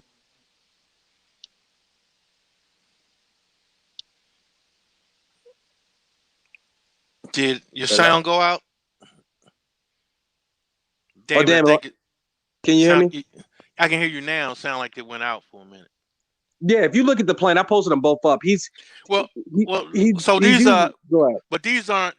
bills though, right? Right. Okay. Right. So, I mean, you can say what you want to before the fact, but when it comes to writing the actual bill, all those things, I'm just interested to see how they're going to handle that. You know what I'm saying? I am too. I've noticed kind of, when Q came out, he was like, I'm not asking for minorities. I ain't asking for people of color. When he did that, it was like he was making a statement. It looks like Trump borrowed exactly that. Like, okay, well, I'll put black in here for you if that's what you want. But minorities, when it came to business, he still put that in there. So, right, which is really nothing. Yeah, a way to, just like you said earlier, a way to sidestep all the foolishness. Because again, I don't really think they're going to pass nothing for no blacks. Yeah, I don't. I cannot foresee that being written in a bill that will pass. Yeah, I'm with you. In this lifetime or the next. Fuck it. You know what I'm talking about? In this lifetime or the next. Yeah, but we up for another name change though. We definitely up for it. Shit, I don't know, man. I mean, shit, they thought they got it perfect now. You know what I'm saying? With the black, with the African American, they think that was it. That's it. That's the key. You know what I'm saying? Yeah, peace to God. What up with you now? None. Ain't nothing. What's up with y'all, man? Peace to the God, man. Man, how everybody doing, man? I'm just chilling on the road and everything. I'm doing my Candyman impression of her, my name and shit, so I had to pop up. You know what I mean? But I'm trying to man, that's my man, Ice Cube. I've always been a big fan of Ice Cube, He wanted to do that. I always knew he was 100, you know what I'm saying? Ever since I've been listening to this guy for like 30 years, damn near, bro. In high school, I remember talking about Ice Cube, you know what I'm saying? Yeah. So, and I went to high school, man. I'm aging myself now in the 90s, so. Yeah, the man, he always been 100, man. He one of the rare celebrities, man, that we can actually. We always dog celebrity, like they sell out. He one of the rare ones that we can say, all right, you know what I mean? We can actually, you know what I mean? Fuck with Ice Cube. If he say something, we can jump on it. You feel me? He's Yeah, like one of yeah, the rare ones. You know what I'm saying? yeah. No doubt. So I'm really feeling what he's saying. He telling a lot because you understand what he was saying about the private sector, right? He's really pushing that because he understands the private is a whole different world. You know what I'm saying? And Hmm. that black and all these classifications don't matter in the private. Right. So so in the private is a whole that black and that contract is not going to matter. What we have to do is understand where we're going, for the people that don't really get it. You know what I'm saying? Because Yeah. those are going to be for the people that's attaching themselves to the contract and they have to build on it. Because it's something that these these other nations now have to worry about. Because what they don't want to do, they don't want us to uncover the fucking systematic oppression that they put us under. That's what they're really worried about. Because if we dig any deeper, we're going to uncover collusion on their part and fraud. You know, I mean, that's already there. I know it's already there. What I'm saying is already there, Lieber son. But now with people being educated, because I'm looking at this as being an educational tool. He's using it to educate the people on what's really going on. You know what I'm saying? Because because look, he said out his own mouth that we got other lawsuits that we trying to bring against the government, against these private corporations. Remember that. And then he went so far as to say that we want to get these police officers under insurance. So if they kill one of our people, we can lock them up or give them the death penalty. Now, Mm. that's already in place, but we don't know how to operate in that way because yeah, police officers are supposed to be insured. They are insured, but we don't know Right. how to get to those bonds. That's what we're talking about with the bonds. Right. Remember, motherfucker was always giving me certain people a hard time about talking about law, but yo, I knew that this was where it was going to lead our people to. We had to get educated on this shit. And I remember bringing it up the replevin bond. The replevin bond is hundreds of years old. We was used to replevin bonds because if you lock somebody up, the sheriff was supposed to be bonded because you can lock somebody up or incarcerate them for the wrong and they didn't do nothing. It could be a mistaken identity. Now that person must be compensated. You can shoot somebody for mistaken identity. Right. That's the replevin bond. They already insured, but we can't get to it because we got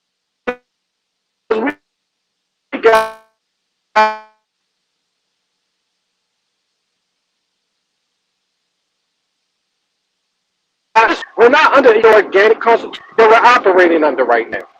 We're Right. not even in the organic constitution. We're nowhere near Article 3. We're in Article 1. We're being controlled by Congress, which is all commercial. Everything is commercial. All crimes are commercial. You see what I'm saying? Right. You can get out of prison by discharging a debt. By filing bankruptcy, you can bankrupt your whole estate. White people do it all the time. They get caught all the time, bro, in federal prison for doing drugs on federal property, doing cocaine. Look it up. They always get locked up. Doctors, lawyers, they go to federal prison, but they know how to file bankrupt. They bankrupt the whole estate, the Social Security, all that shit, and get the fuck right back out of jail because they know there's no money. They all they did was set off the obligation. Once you set off the bond, you bond a case, they have no money. Once you have no money, there's no public controversy. You see what I'm saying? That's where everything has to lead to, bro. That's what's really going on. It ain't even about money, man. It's about set-offs and discharging debts. That's it. And once you don't discharge the debt, it runs up the national debt. And they charging us with the debt for not discharging it to the IRS. The IRS don't give a fuck. There's one thing our people going to realize one day. The IRS don't discriminate. They come after whoever. But the people that know the game already got the IRS down pat. They know what form to fill out. They know how to pay themselves. You know what I'm saying? Mm-hmm. So when we start our business and we really find out how to operate, it's all going to be smooth sailing. But just like Ice Cube, he even said they even went into the banks. That was a deep bill him and Willie D went into, bro. Because they even talked about the banks. How we got our money sitting in their banks and they giving it to their friends, bro. They giving it to their people. Our money. Every check Well, that you put into the bank is credits. And now all they do is divvy it up because now you gotta know accounting. You gotta know GAAP. Generally accepted accounting principles. Money of account. And money of account is different from money of exchange. That's another thing we have to get into. Accounting. You feel me? And there's no money. So banks have to sit until that bank don't close until every account is at zero. And they can loan 10 times what they had inside. It's a whole ancient practice that only 10% of the people come to withdraw their money. So they got if they got $1,000 in the bank, the federal government allows them to loan 10 times that. So if you put $1,000 into a bank, they can loan up to $10,000. It's all made. All money is out of thin air. You see what I'm facts. saying? So we need That's a our fact. own banks. That's why we need our own financial institutions. Because once we set up our own banks, all we want to do is set up acceptance banks. So now we want to Hold up accept now. any. Go ahead, go Hold up ahead. now. Some things you gotta keep, you can't give them all the goods, man. You can't give them all the goods, man. All right, yo, I'm gonna chill. Go ahead, bro. I'm sorry. Go ahead. I'm driving anyway. Yeah, I know, yo. Just yo, yo, Ice Cube get me pumped, yo, because yo, I listen to him. Yo, these brothers, that brother is on some shit right now, yo. We gotta jump on this shit. You feel me? Yeah, And yeah. build on it. Even if we do our own thing, we ain't gotta do the contract shit.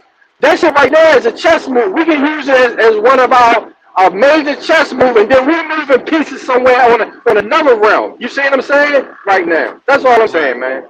You know what I right, mean? right. Yeah, yeah, yeah. I got you. I got you. Yeah, man. So that's all facts, though. Now, the banks do that. They got that 10.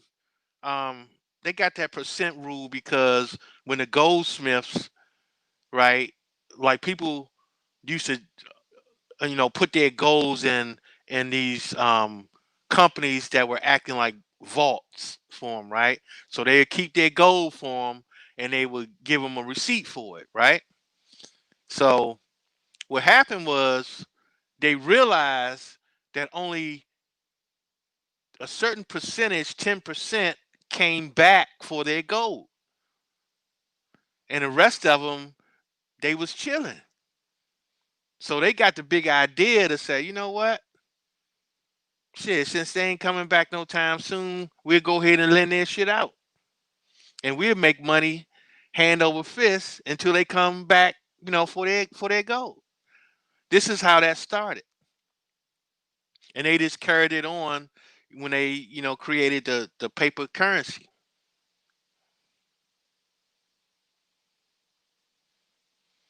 That's why banks, man, they be getting it.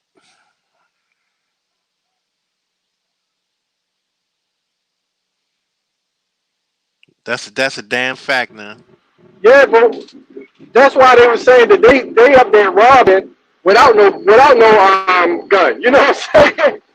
Yeah, yeah, yeah, for real. Yeah, that's it. Yo, They there's a are book they out there are called legit. how the best way to rob a bank is to own one. Yeah, There's a that's a book out fact. there that they tell you how to rob a bank, bro. This shit is all fraudulent, bro. You know what I'm saying? And see, here's the kicker, right? Not only can they lend out 9 to 1, but they also are charging interest on 9 to 1. So they even charging interest on some shit that don't exist. You know what I'm saying? That man, that's Bro, that's that's what I'm crazy. saying, man. The shit Right, is all fake. You know what I mean? right. Right, man. Did you say the best way to rob a bank is to own one? So that's why it's bad. It's bad, very bad to get loans, bro. Very bad to get loans. Very, very bad, bro. Yeah, no doubt. Hey, but that's what I'm saying though. We don't need no loan. We need restitution. See what I'm saying? See, because they didn't need no loans to bail out these corporations, these trillions of dollars. So invest in America. Invest in Americans. Let's talk about that. And it would be obviously you don't give the people who have the most. That doesn't make any sense. You know what I'm saying? We need people that look like us talking to Trump all the time, in his ear all the time, lobbying all the time, lobbying Democrats, lobbying Republicans. What just because like you got Republican governors, mayors, council members, or you don't deal with Republicans, that's kind of slow and disingenuous. See, once again, these people got their finger in these people's butts. You know what I'm saying? And talking with their hands. So we know what we're dealing with. So we need solutions. So when we're talking about foundational Black Americans, right, versus ADOS, I really wanted to get into this, you know what I'm saying, because I think it's very important that we don't allow ourselves to get distracted by hashtags or people who are giving us pie in the sky. Now, we went over this before with the ADOS, and we've shown that basically everything they're talking about with this reparation shit is pie in the sky. But we're going to go over this again to see if maybe they have upgraded and got a plan by now, right? Okay. But first, right? No, because look, Cube is being advised by them, right? But Chris Broussard, shout out to Chris Broussard, salute. You know what I'm saying? But this is you know, right? This is grown folks talk over here. This is what we do. This is grown folks doing this over here, okay? It's growing, and I got the guys on here right now, the wise men. They go there. What talk y'all? The wise men, right? So we got to talk about this now. We got to pull this up because I think everybody needs to see this shit. Because y'all be like, y'all, Chief, you be tripping. You just a hater. No, I'm not.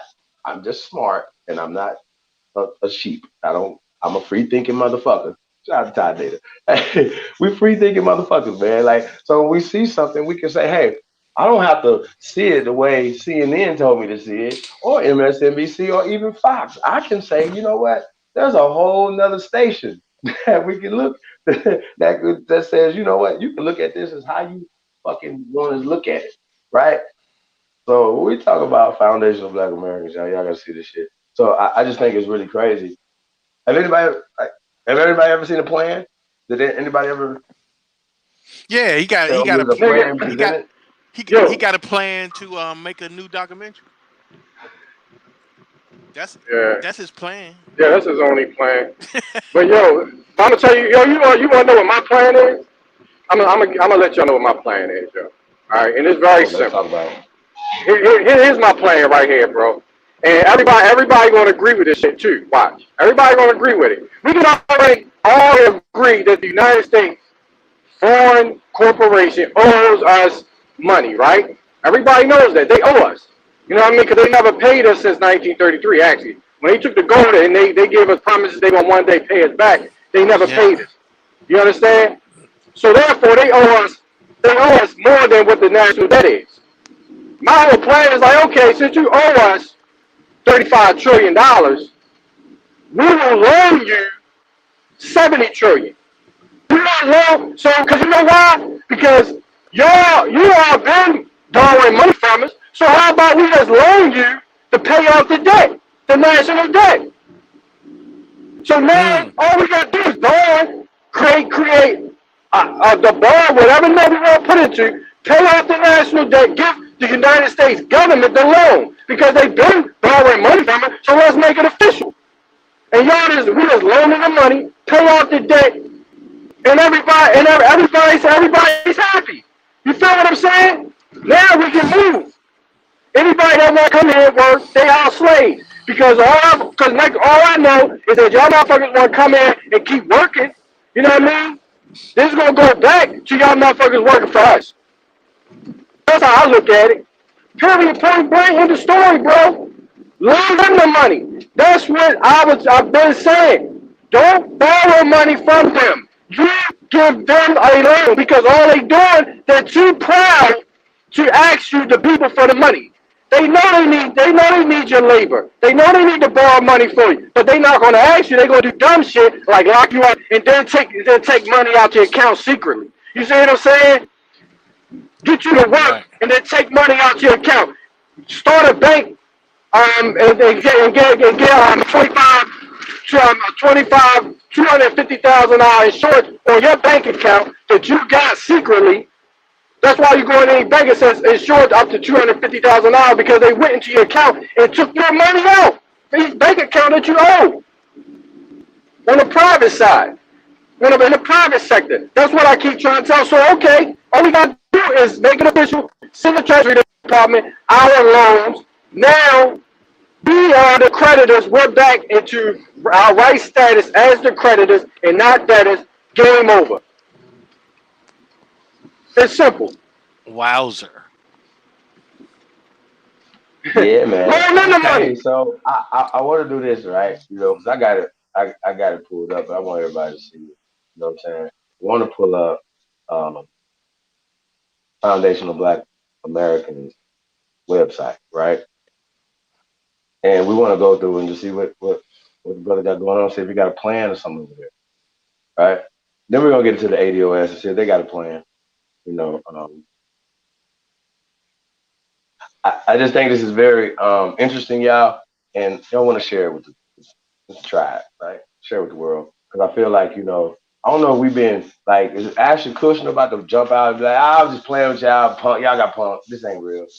We playing because I can't believe we are still allowing this to happen in 2020. We fall for the fluff. We fall for the flim flam. We literally fall for the banana in the tailpipe.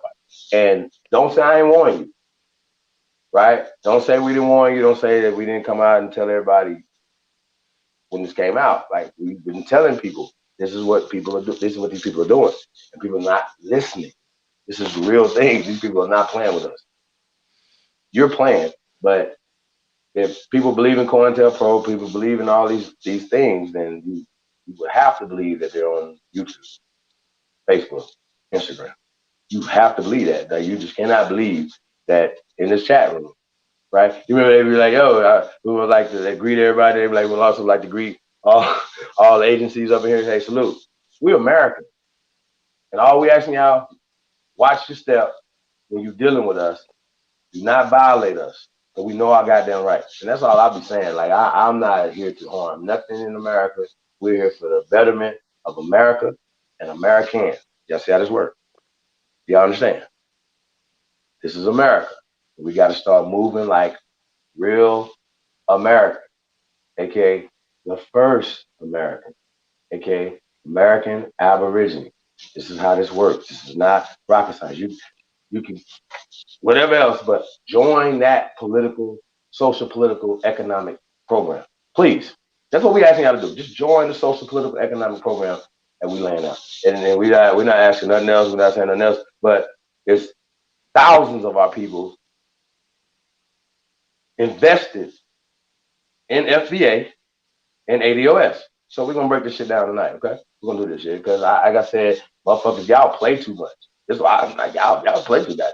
Me, like I'll be like looking at this shit like, these niggas playing. Stop playing. That's all I'm saying. Y'all need to stop playing. Like, we serious out here, man. Our children need shit. And this right here is just too much playing for me. This right here, watch this, y'all. This is too much playing for me right here. Okay? So I just wanted to, yeah, we the first Americans. We the first Americans, and that's what we call them. That's what it is. First Americans, Aborigine Americans.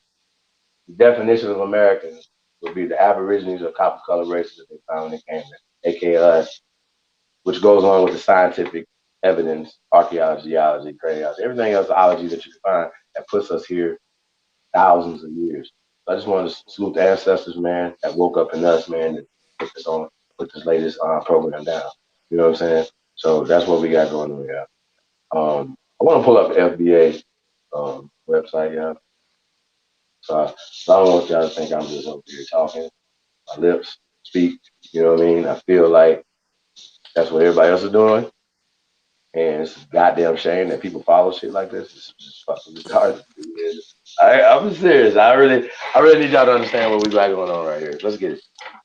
Like, this is crazy. Hey, brothers, how y'all feeling? How y'all feeling right now? Man, we good. Yeah, we good, bro. Hey, none. So so y'all gotta see this. So check this out, right?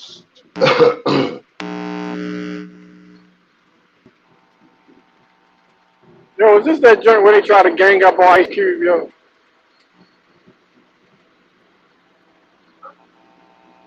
Okay, so I know this is the Foundational Black American Conference for 2020. I know they've already had this already, y'all. Right? They've had this, okay, right? September 19th. Right, we're in October. Right, are we getting into November? Right, it's about to be Thanksgiving. Shit, right? So right here, right? He raised money, tens of thousands of dollars. I thought the goal was $200,000 to have this Foundational Black American Conference. He has Dr. Kaba Kamene, right? Rizza Islam, right? Dr. Boyce Watkins. Hold Nah, y'all, hold on. I got to do this. I got to. And y'all playing with me because I'm trying to find a website to the Foundational Black Americans, period, right? 3, you raised $200,000. You made money at this thing. You got Boyce Watkins. You got Jabari Osaze. You got Dr. Charm and Judge Joe Brown and other characters that was at this little thing, right? Now, you raised this money to have this conference. Here you go, right? Yeah, this is it. It's no more pages. It's just a flyer. There's no more website. I can't go to the website to see a mission statement, a plan, a spreadsheet, nothing. I can't see nothing from the Foundational Black Americans. Nothing. I see these people right here. I see this is over. This has been over a month. This is actually over a month and a day. Okay? This is hold on. This been over a month and a day, and this is the only progression after all the money that the people put into this bullshit right here. Look, hey, is it a link to a website to go to this motherfucker? Huh? Wait. How about this? There's a plan attached to this shit. Was there ever a fucking plan ever attached to this? Ever? Do y'all think any of these people on this fucking panel thing right here was gonna come with a plan?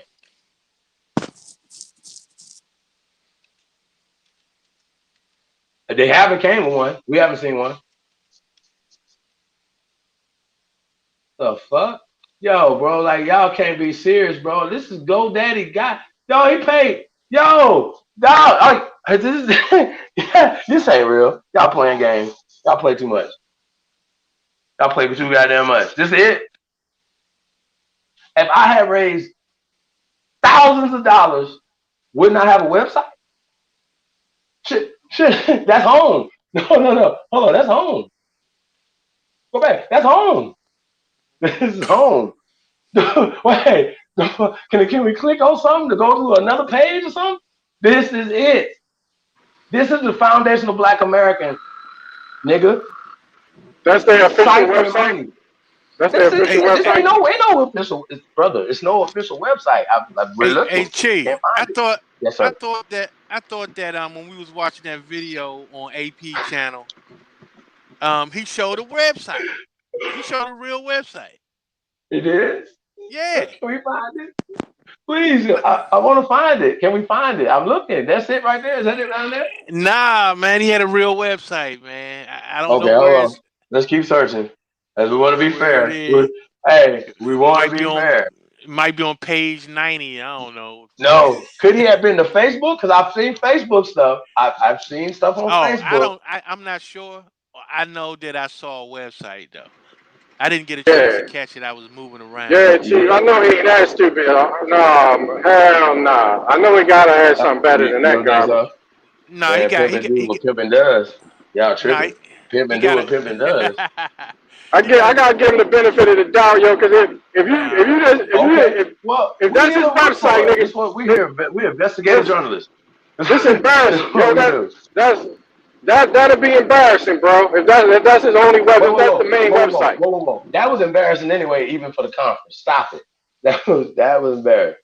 I thought Danica Patrick was about to come out and be like, "Hey, y'all got this is some bullshit." No, bro. Like, look at that shit.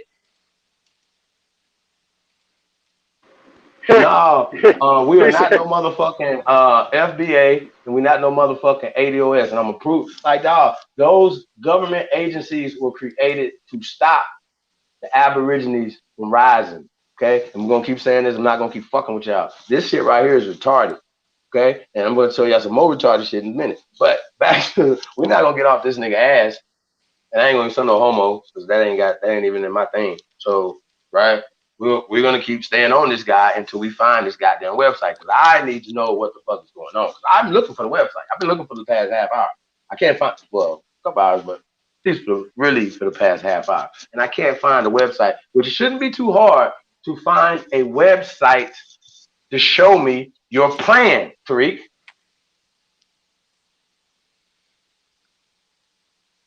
Convention. Right? YouTube. I mean, yo, like, come on, what are we doing here? I'm trying to find the chief shit. You ain't gonna find it, nigga. I'm an investigative journalist. I can't find that motherfucker. I'm looking, scouring the world. This nigga is crazy. That motherfucker is hidden. That's for damn sure. That motherfucker is hidden. Hey, ain't nobody trying. Hey, he don't want his website found for real. He was like, I'm gonna hide this motherfucker. They ain't gonna find this. Like, come on, bro. I thought we want everybody to donate, nigga. Fuck out of here. Yeah, the Copper Grizzly has entered the building. Peace to the God. Y'all know I'm turned up, so you already know. Hey, I gotta eat. Y'all already know I gotta eat. Feed me meat. Hey man, I cannot find. Hey, you can't. AP. Wait a minute. Nah. You know what? Your Wi-Fi ain't working good. Mine ain't either. Our Wi-Fi ain't. Can anybody find the FBA real? Man, hell no. Wait. Hold on. Wait. He didn't. Wait. No. Nah, we can't find it. That's it. Then this is it. Then the one that we showed is it. No, man, that ain't the one he showed, bro. That ain't the one he showed. Bro, he showed you Facebook. I seen it. It could have been Facebook. It could have been Facebook. That's not a website. Facebook is free. It's not a website. I didn't see it like in time. I didn't see all of it. That's why I don't know. All right, well maybe we can't look good enough. But can anybody? Hold on, we got 100 some people watching. Hold on, listen, bro. 190 people watching. Bro, AP, and please, AP one of y'all right here. Find this one. Chief, AP is right here. He was showing a video this morning. Okay, hold on. Miss Lita got it. We're gonna put this up. Oh shit. Y'all play too much. Okay, I see it. I see it. Oh God. I've seen this before. I actually see this before. You got Prince on here, Muhammad Ali. Hey, y'all know what this looks like a black screen? Yeah, we about to pull it up. Hey, this looks like a Black History Month. Go ahead, man. Go ahead, Chief. No, I'm telling you, watch this shit. Y'all think I'm playing. This shit crazy there. What's up, man? Y'all play too much, man. Shout out to Miss Lita. We're finding Chief, you know you on her being biased, just like you be being biased about the Duke, bro. Oh, you gonna bring it up in the public? Okay. Well, listen, y'all. I ain't biased as shit. I'm not biased as nothing. I want to see a plan. So y'all can tell me they got a plan. Then let's see. Or does this look like February right here? This nigga like, yo, look at the first page. Look at the shit. Foundation of Black Americans, right? You already know he can show these people. Is that the website? Is that the website? This is the website. That's the website. Let's go to the top. Now he What's the sure name of got the website? Official FBA something. Hold on. Oh, it's in okay. the Official chat. But you just FBA.com. said he didn't have no website at first, though. I just want to make Nah, sure. I didn't know he put official in front of it. So it's official I, FBA.com. Right. So, but what I'm saying See? is, go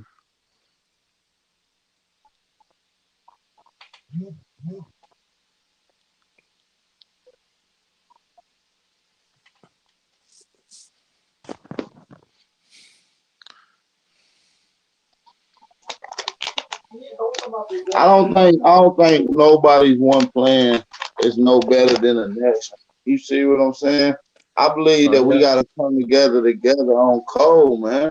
Like I don't give a fuck about a nigga if he uses the word black and all this, that, and the third. As long as he helping his people out, man. As long as yeah, niggas helping their people out. but look though, AP, you can't you know well as anybody else, man.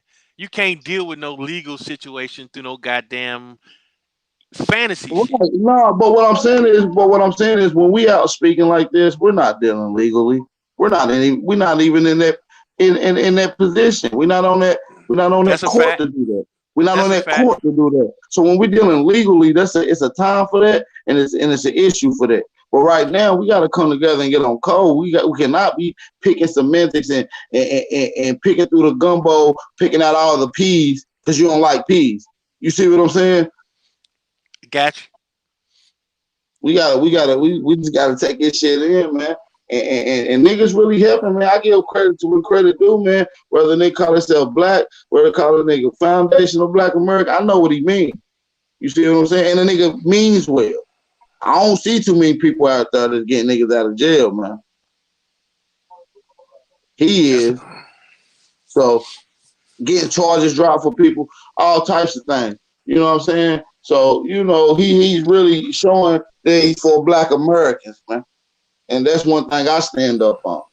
At the no, end that's of a the day, fact. we should have unlimited videos to be talking about Mongoloids, Native Americans, and Latin Americans and how they doing our people, man. Unlimited amounts of video. Cause they ain't doing shit for your people at the end of the day. Yo, you mean to tell me we weren't living in TPs, yo? Hey Nah, man, I listen. always say that shit, though, yo. I'm just fucking with you. The closest thing niggas gonna get to a motherfucking TP is a nigga going camping in a tent for a weekend. You understand me? That's the Shit, closest thing to a motherfucking yo, TP you can get. nigga, Big Mama like, nigga, I ain't finna, you better go to a motherfucking hotel, nigga. You sleep out here by yourself. How the fuck is tradition that your grandmama sits on the porch when your TP don't even have a porch? Like, come on, man. This shit don't even make sense to me. This shit Oh, don't even yeah. make sense to me, man. Big Mama Like, cut come your on, ass man. out, nigga. Like, Man, Big Mama going ask you what the fuck is this? So stop playing. Put them toys up. Put them you toys don't up. get no sleep. She be cut your ass out all night, nigga. Like, nigga, I know you ain't finna have me in no motherfucking TP, nigga. What the fuck is your problem? The fuck is this shit? Yeah, man, we got to stop being subjective, man. This is the time for us to get on code and really start implementing some of our movements and some of our plans that we feel like could really change the game. This is our chance to attach with something else and to implement this shit on the forefront, man. The game is chess, not checkers. You understand me? So we really got to learn how to move methodical, man. And you know. Shit, that's a fact. That's a fact, AP. Yeah, yo, but you're right though, AP. When you dealing with these terms, it's okay to say whatever the fuck we want to. And when we dealing with each other, it's just when we dealing with them and their paperwork, we gotta know what to put down when we communicate with them. So we definitely not putting that shit on Right none of now, that shit that we black, that we, you know what I mean, all none of right. these foreign terms. Hell no, we ain't doing that shit. Yeah, We yeah, ain't, we but Right. ain't putting it. Go but the ahead. thing is, here's the thing though, right? Is that what are we doing? We're trying to wake people up, right? Yeah, yeah, yeah. And you got to attack all of these fake ass things that they don't know is fake. And think Yeah, about it. And that's think a good about point what you too. just said. And think about what you just said. How the fuck you ain't gonna be wanting to deal with the task at hand or waking up your people knowing what you're going up against? If you know you're going up against an indoctrinated Negro that think everything comes from out of Africa, you think you're gonna have an easy fucking fight changing Oh this brother nah. mind? Come on, Well, that's man. what I'm. This shit is not an easy fight, man. It damn And, sure ain't. and at the end of But the day, I don't give a fuck if you think you're a Pan African, a Moor, a Hebrew, a foundational Black American, a fucking ADOS. At the end of the day, they still my people, whether they know that what we know or not. It's our job to help. it's like this, man. Just like anything else, right? That you gotta be able to be help. You know what I'm saying? So a lot of times, man, people just don't come along because you say come along and shit. You know what Now I'm you right. saying? Nah, So you so you right. so they respect results. So when you able to move in a way that you got enough people together to affect results, then that's what people pay attention to. You know what I'm saying? That's what people respect. Why do people respect the NOI? You know what I'm saying? Because they can see how they move and they can see results. You know what I'm saying? And even if you don't even believe in that shit, you can say, nah, I respect them brothers. You know what I'm saying? Because you can see it. You can see the results from it. So you can't do nothing but respect it. Right. You And say, some oh, people don't got and some people don't got nothing tangible to bring. You know what I mean? Some right. people just got a bunch of good talking points. And I really believe that we got something. I believe that we can come together We with our do. intelligent brothers that really got templates and things in place that to help stretch this thing to a whole nother, limit. You know what I mean? Me looking at Yeah, over yeah, things that were given my way, such as the declaration that was passed around by the first American Council. You see what I'm saying? These things are critical.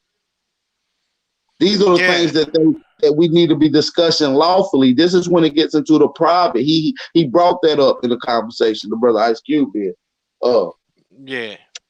by dealing with the public and the private. So these certain conversations is for the public. That's what we're doing now. And certain conversations is for the private, which is for the lawful. So this is why we got to get up on these people and get attached with these people so we can have these sit downs. We need to be having these conversations for real. The Aboriginal bloodline, the Aboriginal family, the Aboriginal movement, the Aboriginal community must be at the table, deliberating and consulting along as well. Our voice must be heard. That's a fact. That's a fact. So while we were going through the website, we was looking at the conference and shit, and we seen who his guest speakers were at the conference, right? So, man, I'm gonna tell you, man, this shit is just weird. That's all. We were just checking the temperature and It shit. You know what is, I'm but saying? you gotta realize how many That of shit us is are weird, bro. how many of us are extending the arm to do this, to go out to these foundational Black Americans. Most of our people are criticizing and picking it apart. You see what I'm saying? If they was to reach out from people over here, it would be a lot of criticism. So they got to learn what to do. For Hey, me, on my behalf, I would be one. I would love to be at the goddamn meeting. Yeah, What no I got to doubt. say ain't gonna be what I got to say ain't gonna be like what Jabari got to say or goddamn the Kataba, whatever the fuck his name is. It ain't gonna be like Hmm. what they got to say. I don't know what they bringing. I know what we got. let me Yeah. ask y'all a question. Do y'all want anything that they was bringing? I mean, you think it's anything to be? Hey, look, I just say this. You know what I'm saying? Nothing. Nothing. Not It's me. I time out couldn't. for the fluff shit, right? And I want to blow this up because I can't see it. It's super small right here. I don't know if we can blow it up, and we just read it, like just kind of see what they're talking about, as opposed to because people tell you their intentions. See what I'm saying? We're talking about a plan. We don't want to get distracted by hashtags. Let's be clear. What are we doing? So we have to start calling shit out. That's how I feel about it. Like, okay, well, this is if I think it's dangerous to work with ADOS, to work with these people. That's just how I feel. Well, I disagree respectfully, but you know that we you know that, and that's the thing. We gotta be stand on our opinion strongly and firmly, and it's not healthy for us to agree on everything. But I stand on what I think. I see something different, and I don't think that that is necessarily working with each one, or because all these groups is trying to work with one particular plan for Black America, right? And they trying to add their own input on it.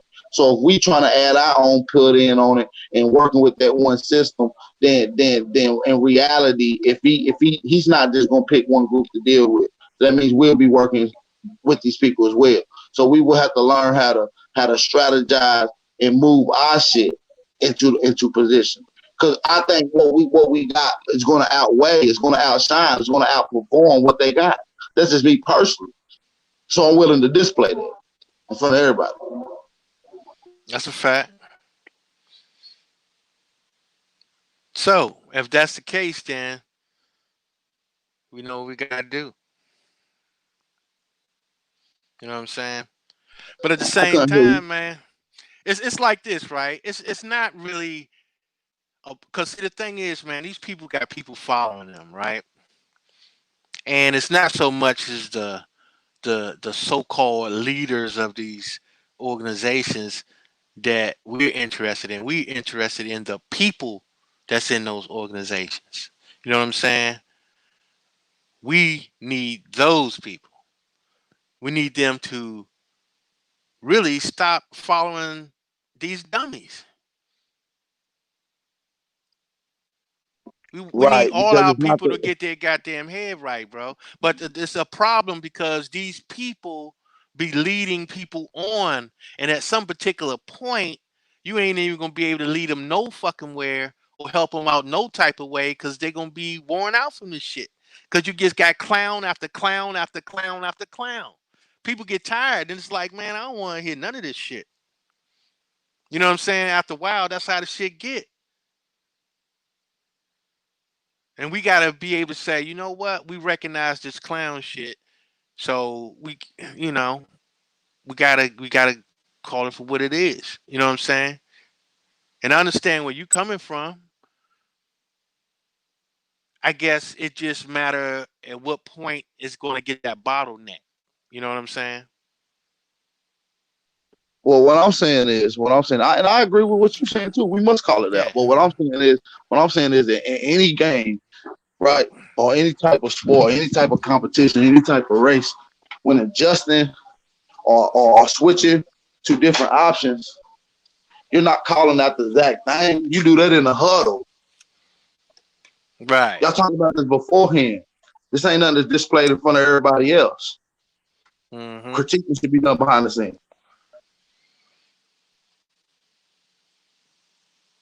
I can feel you on that.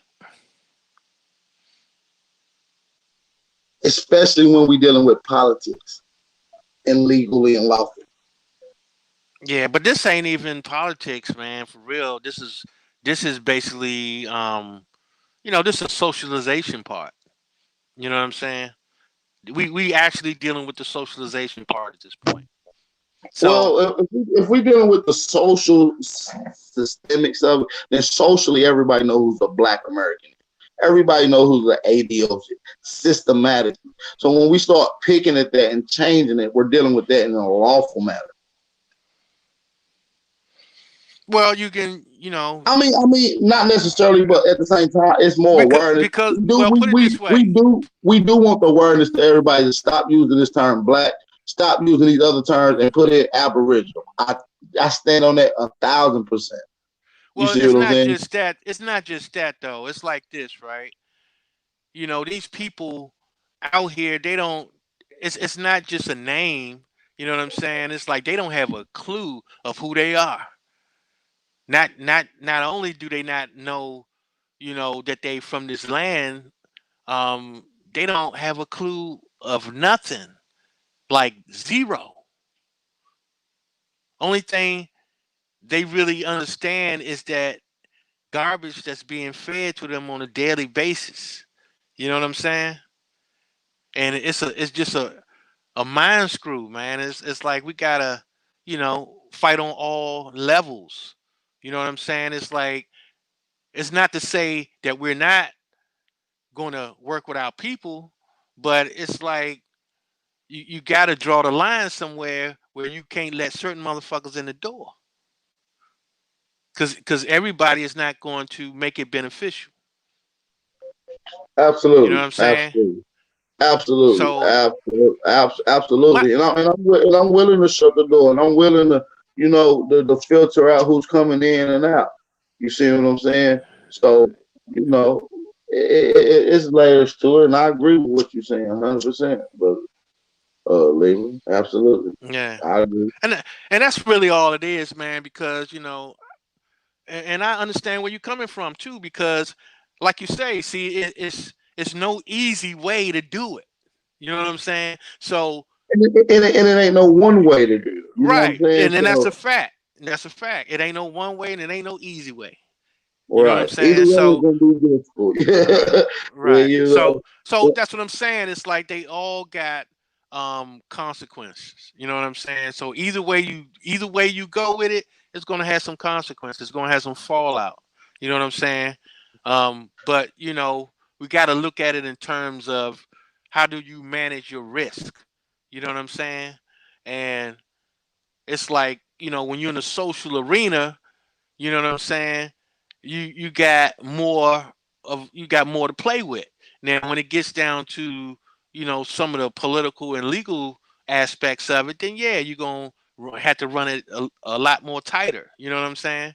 But when we talking about in a social political realm, I mean, shit, that's a big ass realm. That's a big ass realm. You know what I'm saying? Um, and you gotta be able to put the signal out to people, you know what I'm saying? So the ones that can hear the signal can respond. You know what I'm saying? right. And So yeah, only certain people gonna hear them signals. Only a and that's a certain, fact. only a certain type of people is gonna be ready to get on code, whatever that code is to you. You see what I'm That's saying? a When you fact. hear it, it's just time. And I, and I, and, I and the heard a thing code is, though. right, but this is in general, you know what I'm saying? Like, you have to be able to give people, something to think about in general, because you know, if you got an untrained mind that's just been indoctrinated, man, that's like you say, man, that shit is super difficult. You know what I'm Hey, saying? that's 99% of Black America. We only make up 1% of the non-indoctrinated if we look at it from Yeah, this aspect. You see what yeah, I'm saying? So, but so the vast majority of Black Americans is indoctrinated. So they looking at right, it from a social. So we gotta, but us being not indoctrinated, we got the option to come to be able to look at it from both point of views, from right, the unindoctrinated and from the indoctrinated point of view, which give us the best angle to make our decisions. right. Because I mean, at the end of the day, man, like I say this all the time, it's not about the information, just the information that you receive, but it's how you process it. You know what I'm saying? And there's a methodology to the way, we process information. And that's why a lot of times people don't get it, because their process is different.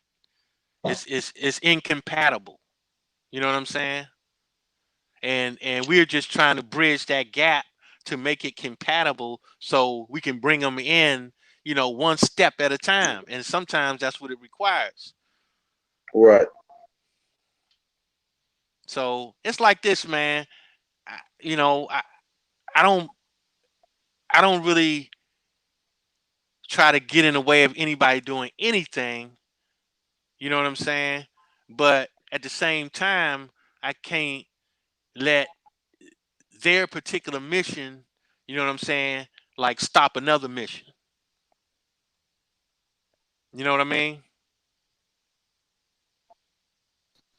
Right. Absolutely. Well, I just wanted to Absolutely. read some stuff on there, so hopefully we can I can read that. But once we got to that other part, it's kind of probably could just go to it myself. Let's do that. So I can read this right here. Hold on. Foundational Black Americans are the descendants of the black people who survived one of the greatest atrocities in recorded history, American slavery. Foundational Black Americans are the descendants of the black people who built the United States from scratch. But this history did not start in 1619. The history of the Foundational Black American started almost 100 years earlier. So that would be about 1519 or so, according to them, right?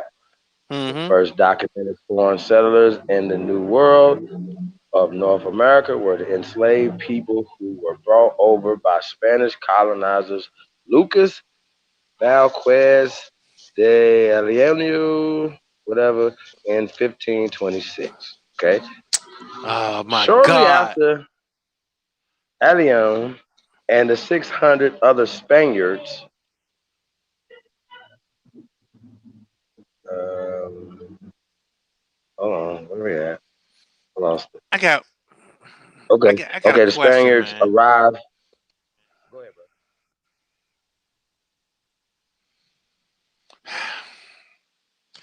I just don't understand, man, when they be saying when the first people arrive and they arrive with slaves and all this kind of shit. It's like you didn't even have a business set up. What the fuck was the slaves gonna do? You don't even know nobody there. You haven't made no contacts with the natives. You haven't negotiated a goddamn thing, but yet you got a boat full of slaves. What the fuck kind of shit? Do that make sense to anybody?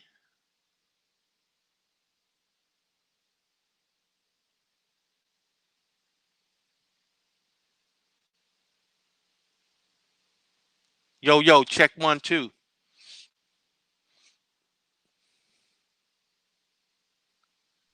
Mic check, mic check. Y'all hear me? There we go. Yeah, I can hear you. I can hear you. My bad, my mic was muted. Yeah, yeah, we good. We good, man. I think Chief fell off.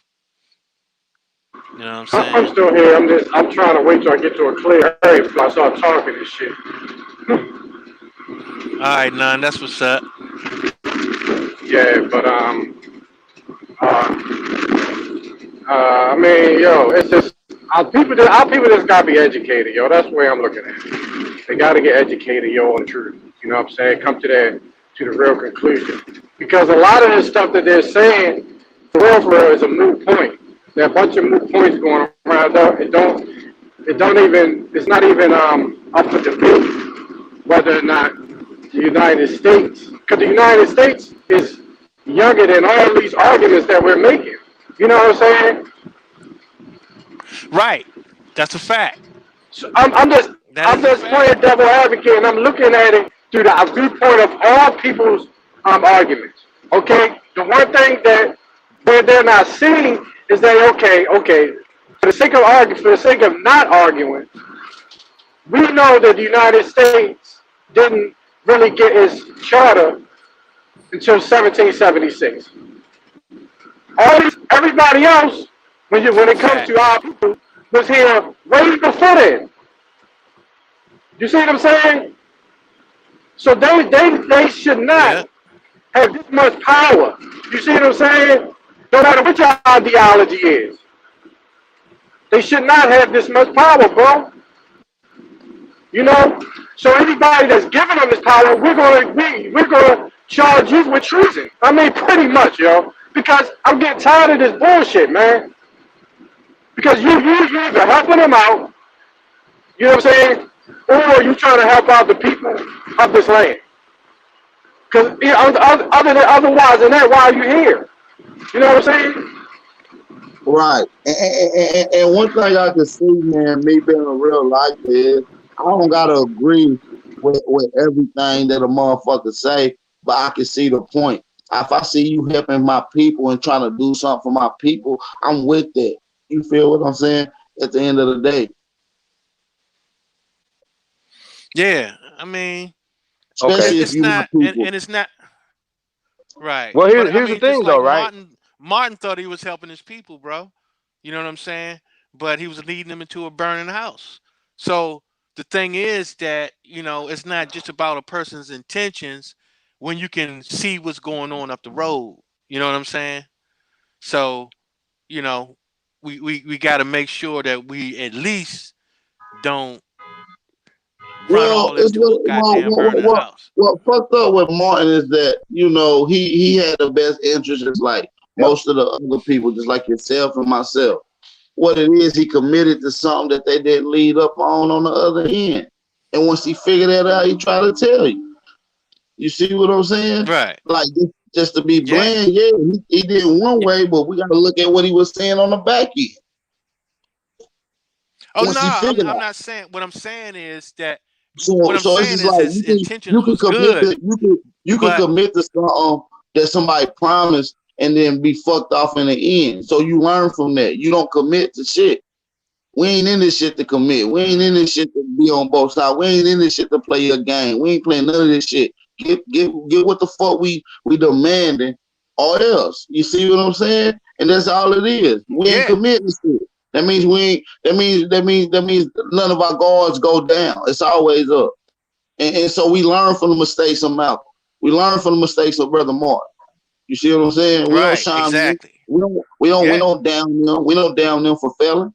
Everybody Oh yeah. I know, not just Malcolm Martin. We can name a billion other people that came here that failed as well. You understand me? And not just that he failed is because we had other people to sabotage it that didn't understand, that wasn't getting on code. It was other Negroes that were sabotaging this shit every time. It ain't just that a nigga failed. Like, we gotta start breaking down this shit for real.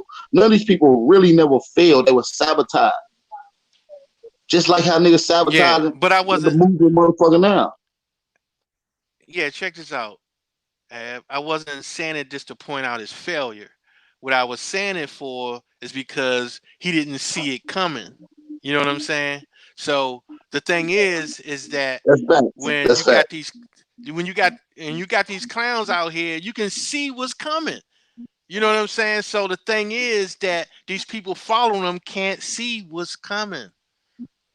And we're trying to get people to get in the mindset they can start seeing, because Right. that's No, our you're right. problem. But at this particular thing, with Ice Cube and what he got, I think it's a little different, and I don't believe nobody know what's coming once shit start to roll, if it rolls. You feel me? We don't know what's to come. Yeah, You yeah, see yeah, what I'm saying? yeah. And That's a fact. That's a because fact. it's raw, it's from scratch. So we trying to get a part of that That's a mix. fact. And once we know that we're a part of that mix, we know it ain't gonna be no fuck. We know it ain't gonna be no selling out. We know we ain't hot telling it back the other way. You know what I'm saying? So that's all I'm saying is we got to work with what we got and work with the people who really trying to do something for Black Americans, no matter what they got. We can adjust and add to, substitute, and switch that on whatever. But right now, we got to deal with what we got. Ain't nobody else making no moves. Ain't nobody else in no political seats. Ain't nobody else making these goddamn changes. And I heard got the world listening to them with these particular conversations dealing with the Negroes and Black America. So, and not saying that brothers ain't got the plan or had a plan, just it ain't been implemented. And if it was, it ain't been contrary to me. You see what I'm saying? All right. So Gotcha. let me get back to this real fast, right? Then we can get back to it. So they're talking about um okay, it says arrival to so talking about the 600 other Spaniards arrived to the area that would later become South Carolina, Georgia coast. The enslaved black captives launched a successful revolt, forcing the few remaining Spanish enslavers to ultimately retreat from the area back towards the Caribbean. Now, here's my thing, right? Let's just talk about this Spanish thing, right? Did y'all ever know about the Spanish going into Africa and stealing Africans and then bringing them into America, to the Americas? The Spanish. Is that a Hell thing? nah. Hell nah. Yo, for real, for There, real. Whoa. Huh? That's there not is a one thing. Spanish. There's one. I think it's one Spanish colony in Africa. No. I didn't say we don't count Spanish colonies. I said that it's just a thing, right? Because we know that they came and colonized the Americas, right? And they were bringing people. back and forth from the Caribbean islands into the Gulf of Mexico, right? We understand this. Like Nah, money I just wanted grip. to put this thing in there, right? Because we understand that the British and the French were beefing and fighting against each other, and the Spanish were fighting against the British or the Dutch, whatever. And so, right? Can we?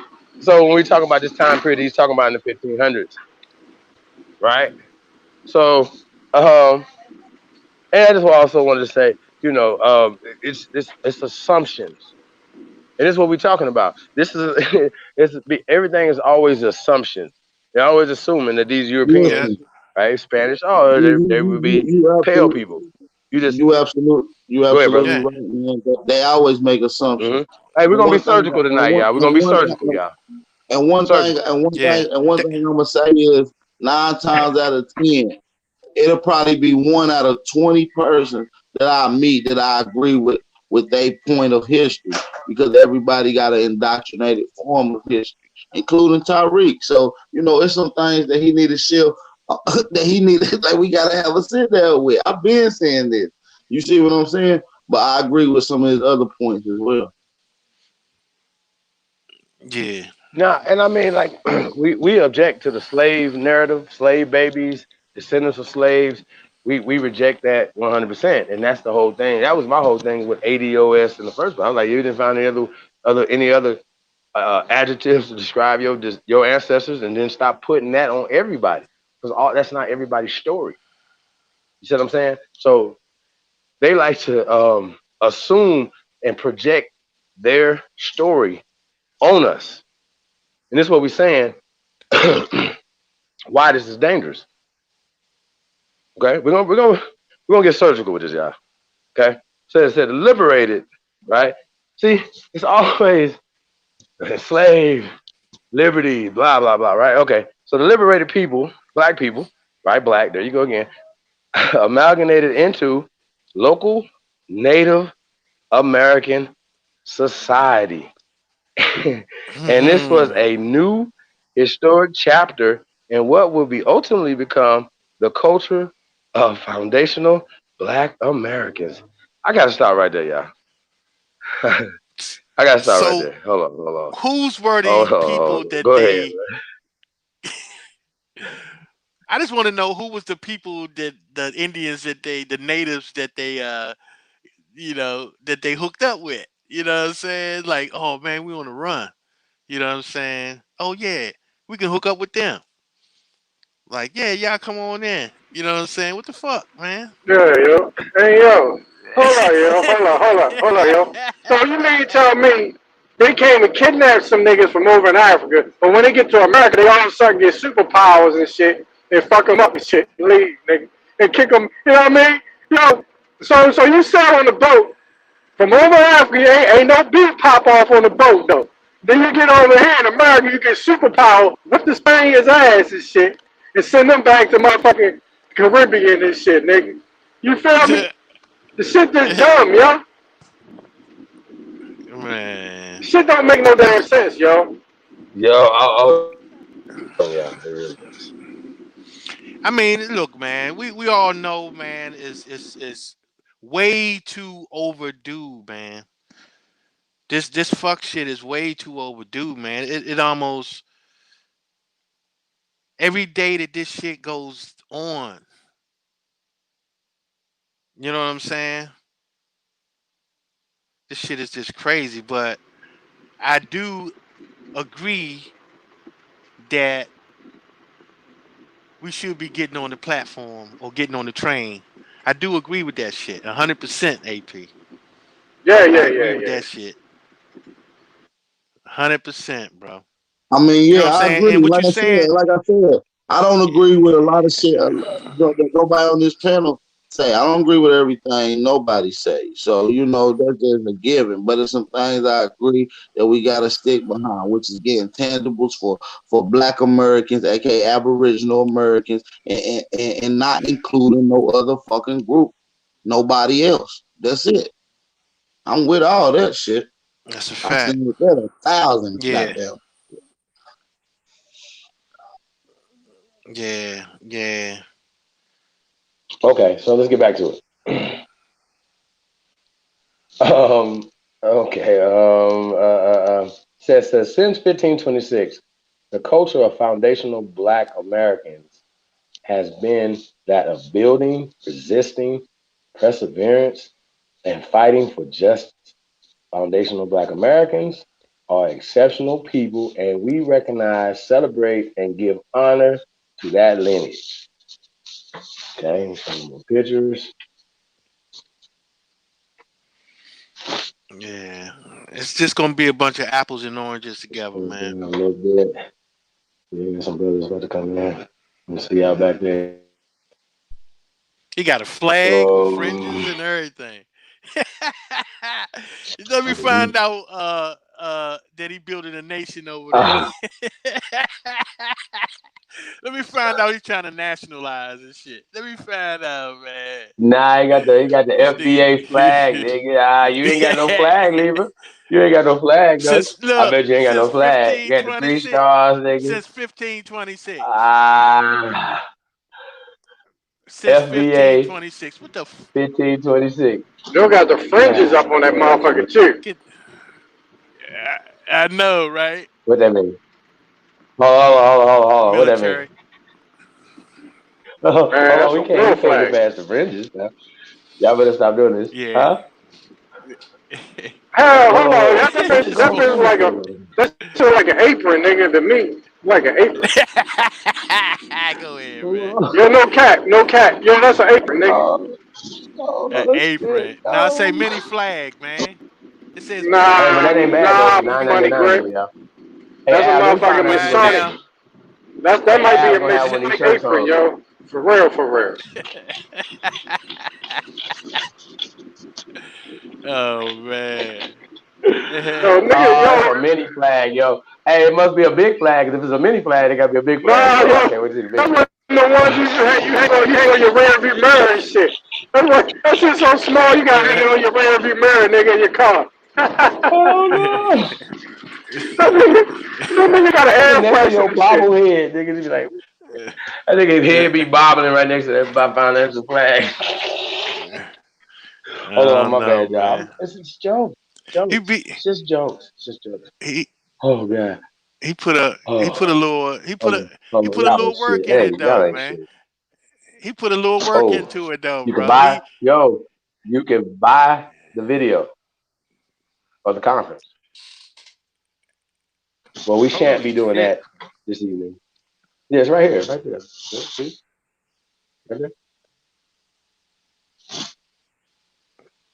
Raise How money much is the for it. video? How much is Yeah. the video? I can give it Oh, he didn't. How much is it? They don't have a price on it. I don't know. Let me He see. probably had. Oh, yeah. Hit the link. It is 19. You can rent it for check this dumbass shit out. You can rent it for 48 hours for 17.99, right? On God. Or buy it for 19.99. Oh, damn. That sounds like Amazon. 19. He turning to I Amazon might Prime buy it. over that motherfucker, bro. That's Amazon Prime. Hey, but I think that's pretty dope though. Yeah. Man, he a They businessman. got they got social distancing going on there. It's pretty dope. He a businessman. He about his business. It's a big nice hall right there. Maybe y'all can see that on there. I'm I just clicked trying to on it. figure out how these other people line up on the conference. Like, what the fuck was um Vimeo too, uh, y'all. By the way.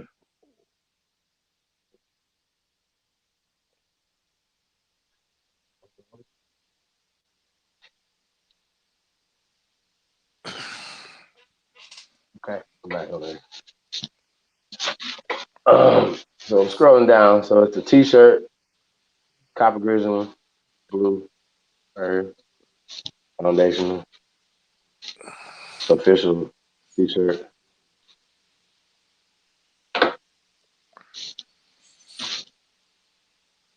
Am I lacking? where is that at? You scroll. Yeah, we gotta keep scrolling. Oh, okay. There you go. Boy, he on it. He on it. Tariq ain't playing, man.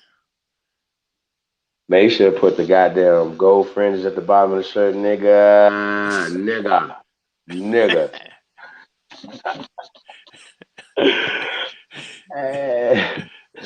Yeah, I ain't know I ain't shit. Oh man.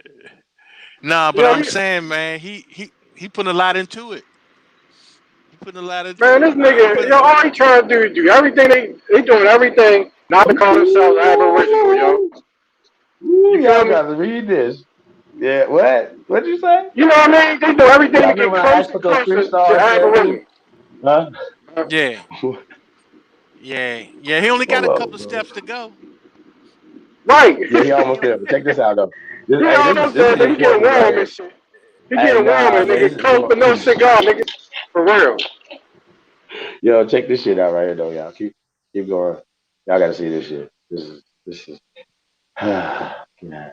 So remember we asked about what the 3 stars stand for, right there, and then he's gonna explain it, what the flag, the meaning of the FBA, Foundational Black American Flag, meaning of it. Let's keep scrolling. I want y'all to see it before I start reading.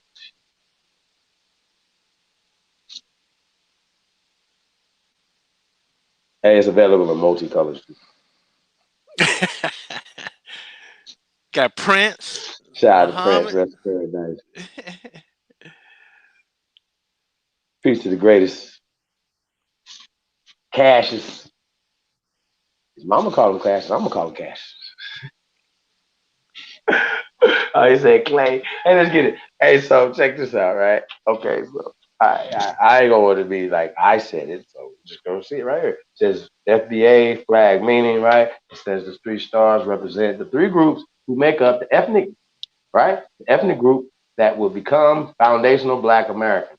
So basically, he's basically saying these 3 groups right here blended together, right? Okay. So the first group, asterisk by it, is the Black Aboriginal people of North America. Let's examine that. All right. 3, check this out. American, right, would be the copper colored, brother, you're copper colored peoples or Aborigines, right? You got Aboriginal there, so you got half of it, but copper colored Aborigines that they found when they came here in North America, brother. Okay. Then you got, right? Everybody clear on that? Right? Then you got the Black explorers and traders who had contact with the Americans before Columbus, which would be the Aborigines, aka copper colored people, right? So that means that so-called, right? Now, let's examine this, right? Everybody knows, right? Or you just slow, that people were selling, trading before Nah. Cristobal Colon I was created. Oh, are we all clear on that? think he No. means another group, but I'm not gonna get in. I ain't gonna Well, speculate. I understand what he means, but we dissecting this. This is No, this that's is what I'm dead. saying. What for the Hey, black this for is the an black for autopsy the right black here, goddamn. look for the black explorers, he's talking about a certain group. Right. Okay. I mean, Well, that's what I it wanted to looks break like. that down. I wanted to break that down. So we know we've been exploring and selling for a long time. We always look at it from their perspective as people came here, but he believes that black explorers came here from Europe, whatever, trading and stuff like that, had contact with the first Americans before Columbus. That is absolutely facts, right? Yeah. That's facts. Okay. Then he said, check this one out. The captives brought to the Western Hemisphere from Africa, There you go. right? There you And go. then, from my understanding, I've heard him say, Ab played something. He was saying there was some dates, like 65, 1965, shit like that. After 1965, you niggas is coons. But anyway, all right, y'all got that? The 3 stars. We need to talk about this. No, we need to talk about that, y'all. It's pretty self-explanatory, right? We understand that they mixed all that up and used the African part as to overlap as well as to reclassify us from being the American Aborigines. You know what I'm saying? And so when we talk about people who like what we talk about, he's talking about foundational. He got the mixture right here. And that's what we're talking about. Right. Once you have a mixture, now you got confusion, right? You know what I'm saying? But what happened to the This is just Aboriginals though? What happened to the black that's what Aboriginals? I'm saying. We just got mixed in the pot and got wiped out. That God he should damn. have to know. He knows who Walter Plecker is. He knows what happened. This has happened in the last 100 years. So we understand what has happened. It's just happened in the past 100 years. Niggas act like this happened in the 1700s, and they tell these stories right here. But we've been circumnavigating this planet, been trading, been doing things, whatever, right? So people been All blending, right. people been doing stuff. So I so get it. so I'm so not here's gonna my dispute point, that. Chief. Here's my point, bro. Yeah. My point is, okay, let's say that some of our people mix with some of those people, right? But what happened to the rest of the Yeah. people? What happened to the rest Well, of the that people? like They they just absorbed disappeared? Right, like they that just like sucked Kunta them in and Kinte came shit. and absorbed everybody into him. You know, That's what all I'm trying to figure out, bro. It's like, you know what what I'm happened to saying? the rest of the people? They just absorbed them. Like, god damn. Let me ask y'all a That's what. question.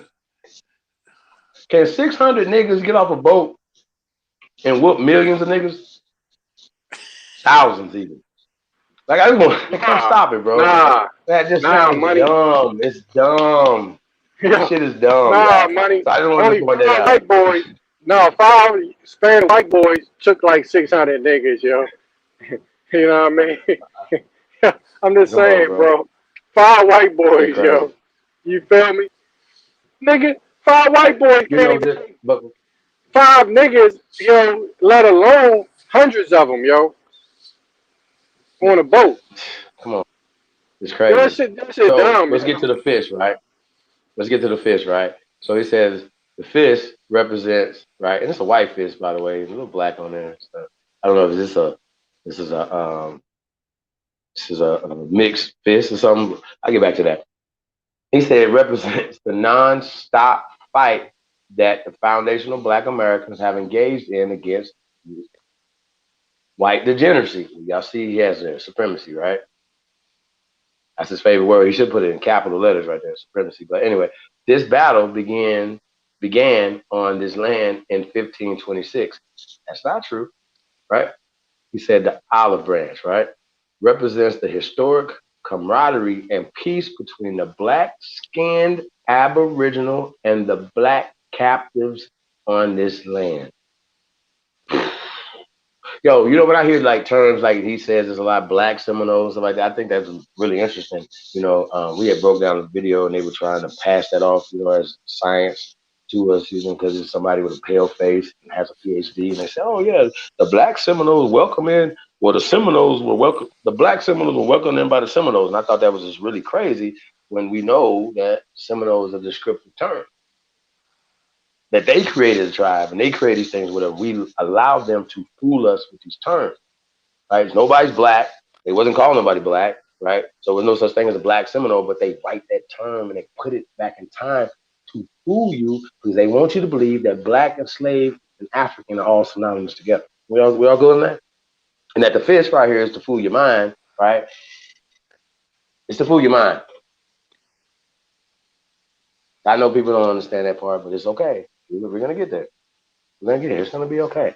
Black fish fighting the power and everything, non-stop battle, blah blah blah, against white supremacy. Okay, and They we know didn't. we They say, didn't offer those traders. They didn't offer the traders a olive branch though. The black traders. They didn't give them an olive branch. They just gave the captives a olive branch. nah, because we obviously had to give them an olive branch, because if not, they'd have got porcupines. You know what I'm saying? So and we know this. So niggas, we knew flags when they was coming in. You know what I'm saying? Not to fuck them up. You know what I'm saying? Like we was not letting motherfuckers come over here and fuck on our people like that. Stop it. You know what I'm saying? So let's get, you know what I mean? Let's just say that, man. I don't want to go back and forth with y'all. That's not true. We was not letting motherfuckers come over and fuck on us. That's a lie. Okay?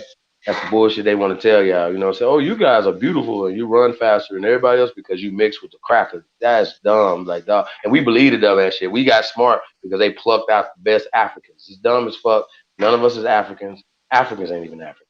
But let's get back to this. The white background represents the system of white degeneracy being a constant threat, and that the activity on top represents foundational Black Americans never surrendering to white degeneracy.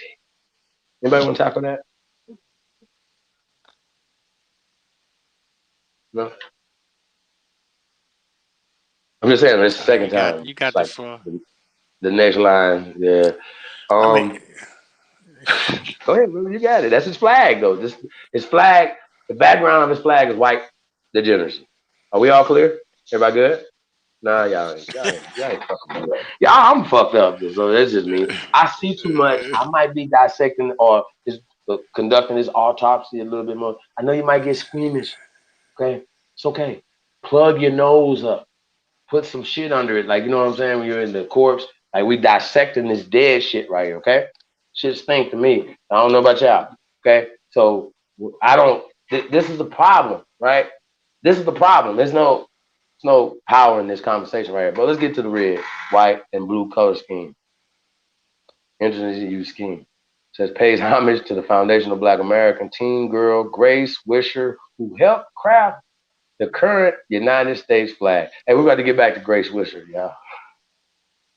I mean, you know, shout out to Grace Wisher. Peace to you, sis. You know, cashing you out, using you like this. Anyway. The 9 stripes, right? Now check this out. Represents the 9 significant slave rebellions. It's supposed to be that, but it's the shaped policies on this land. I want to hold on. I'm gonna read it where it's written. Represents the 9 significant slave rebellions, the shaped policies on this land. So Tariq is represents the 9 significant slave rebellions that did not shape policies on this land. See how that works?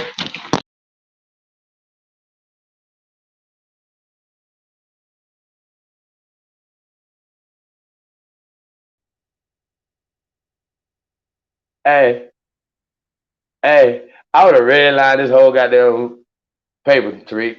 Yeah. All this would have been redline, nigga. Skirt.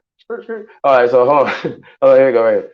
Like, so y'all got me? Represents the 9 significant slave rebellions that did not shape policies on this land. Okay, so this is what he's talking about. San Miguel de Guadalupe, 1526, right? New York slave revolt, 1712. So yeah, like damn near 200-year gap between right there to there, right? 214 years. So from the first slave revolt to the second slave revolt is 214 motherfucking years. Y'all got that? I see this. This is motherfucking surgery, y'all. See, San Miguel de Guadalupe. That's not on our land, right here, 1526, right here, right. New York slave revolt. Now it's always interesting to me, Tariq, that you use the islands when it's convenient for you. You use Haiti in an 1820 whatever fucking film, right? But then they're not a part, right? And you use them in the Foundation of Black American, right? Right here, right? San Miguel de Guadalupe, right? 1526, right? And you're using this inside your talking points, right? But they're not involved in foundational Black Americans. I just want to point this out. 1526, 1712. Well, I got that backwards, y'all. That's what is that? 90 something, 190 something, whatever. Y'all get what I'm saying. Damn near not 200 years. Y'all follow me? Right there. Right there. Okay. Then you got 3, Chesapeake Rebellion, 1730. Okay. Stoner Rebellion. You guys heard of that one before. Gabriel Prosser Rebellion, 1800. German Coast Uprising, 1811. Denmark Vesey's, that was a good one. They love using that right there. Rebellion, 1822, right? Nat Turner's Rebellion, 1831. The Black Seminole Maroon Wars, 1816 to 1842, right? Now, it's an asterisk by this, so let's read this. It said, this successful rebellion is commonly hidden, and that's why one of the red stripes on the flag is hidden behind the black, white power fist. You heard? Y'all got it? Y'all got anything for this? Yeah, that's deep, yo. That's deep. Huh? There you go, right there. That's it, right there. Flag. Let me sit there for a second, man. Oh, man, y'all.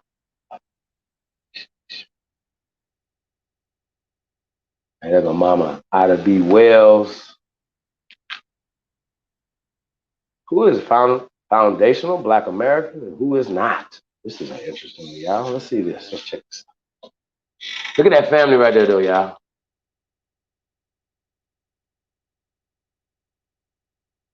Little girls in the dresses. Beautiful. You know what I'm saying? Little suits. Yeah, they don't look like That's how slaves to me. Nah, they don't look like slaves or slaves either. Yeah. I know what slaves supposed to look like, and they don't They look don't like look like slaves slaves to me. to me. Hey, they don't look like slobs to me. And they don't look like Right. slobs to slobs either, motherfucker. Fuck is y'all talking about? Them is Americans, y'all. I'm okay. I'm gonna stop playing, y'all. I'm off, man. Don't play with me. Okay, let's get it. All right, so a foundational Black American is any person classified as Black.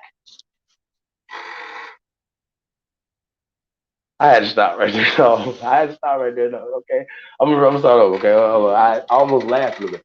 A foundational Black American is any person classified as Black who can trace their bloodline lineage back to the American system of slavery. I gotta take this. Okay, look, y'all. Bro, look, Black. All right, we already understand that. You're crazy. But it's classified. You see, it's classified. But when was we classified as Black? Who can trace their bloodline lineage back to the American system of slavery, dog. Like what the? But y'all gotta understand. He believes he's a slave baby. That slavery is his description. That's his nationality. Okay. See, right here. Long as you Black and you are attached to the American, right? But remember, the American system of slavery. Okay. To be designated as the FBA, Foundational Black American, at least one parent must come from a non-immigrant background in the United States of America. Now, it doesn't have any dates on here because he said, right, in 1520, whatever, that's when they brought his people here. So I don't know. You might have one parent that didn't get brought from Africa, but at least one parent must come from a non-immigrant background. I don't understand that. Into the United States of America, right? So while using the Haitians and their rebellion, right, in this, in the description of who a foundational Black American is, he doesn't include them in this side right here. You see this? Right here? Non-immigrant background to the United States of America. Now, if the United States had went and annexed Jamaica, could we start counting Jamaicans inside the FBA, according to you, right? Because they would still be designated to the United States of America. That's how this works. So he's basing all this bloodline lineage based off of their classifications, right? And their conquest, their colonization. He's basing that off of their shit. Okay, if a person matrilineal and patrilineal lineage traces back to slavery in the Caribbean, then they are not considered a foundational Black American. Okay, so what about St. Croix, American Virgin Islands, right? That's in the Caribbean islands. Are they foundational Black Americans? Three. And if Black is a classification, three, right? You know, it's just a classification.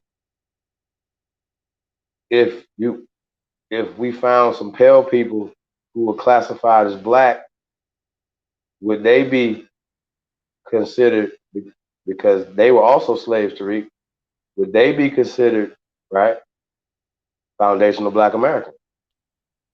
You gotta ask this question. That needs to be, because it's just classification. That if they were, Rachel Dolezal classifies herself as Black. Her people came in here and changed, Tariq. Is she foundational Black American, Tariq? Huh? That's crazy. So how does a person trace their lineage back to American slavery? I think that is a great ass question, Tariq. He said the process of determining if you are a descendant of a foundational Black American survivors of the American slave trade is relatively easy. 5 years after formal slavery was abolished in America, the U.S. government provided detailed information about the foundational Black American population for the first time, right? The 1870 census. Oh, hold on, y'all want to say something? No, I just got a question, yo. I'm saying if that's one of the criteria for you to be in this club, right, or be a member, then on the flag, they should have a slave on the flag. You see what I'm saying? You haven't seen like a slave on the flag, yo? I'm talking about a nigga with a chain and he on the. You see what I'm saying? Because niggas always proud about being a slave. If they so proud about being a slave, why you don't never see a slave on the flag, yo? You feel me? That's all I want to point out, yo. You know? Yo, I can see it now. As soon as you said it, I just seen a nigga hog tie.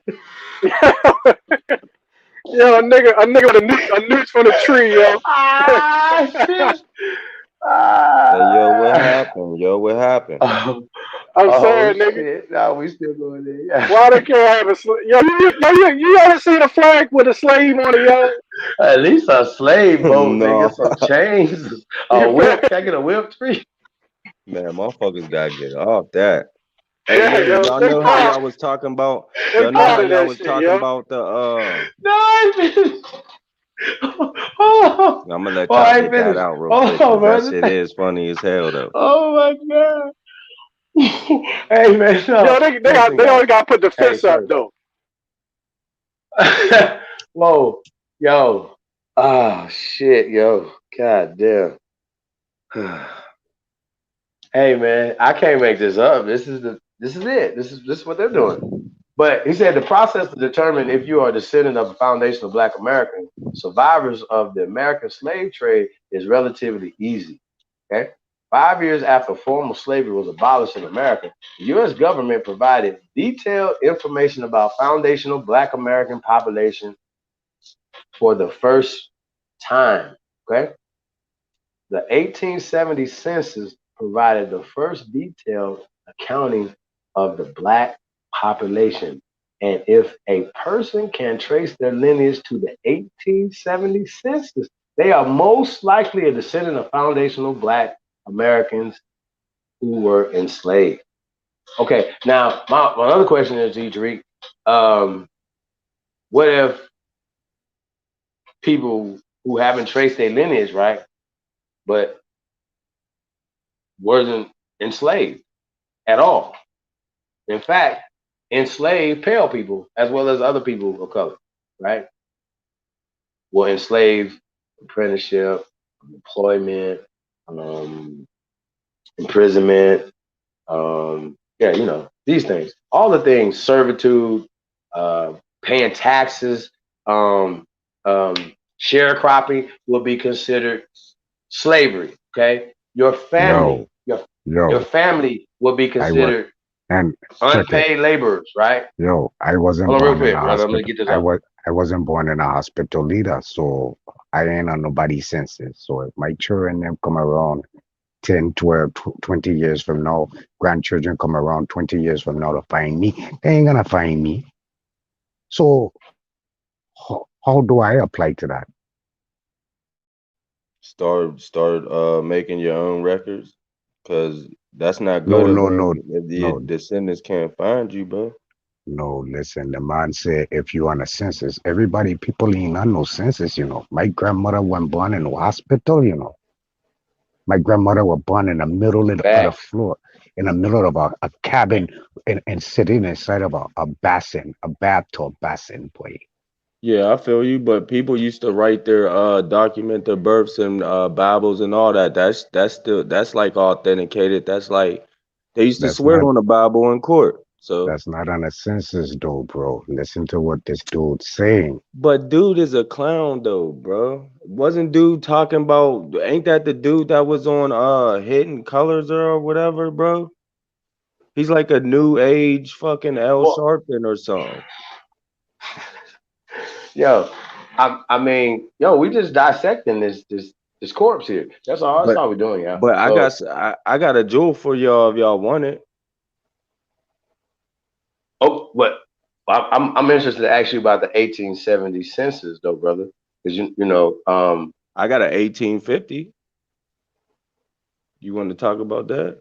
you said you got 1850. Yeah. Well, go ahead, brother. You got the floor. Go ahead, brother.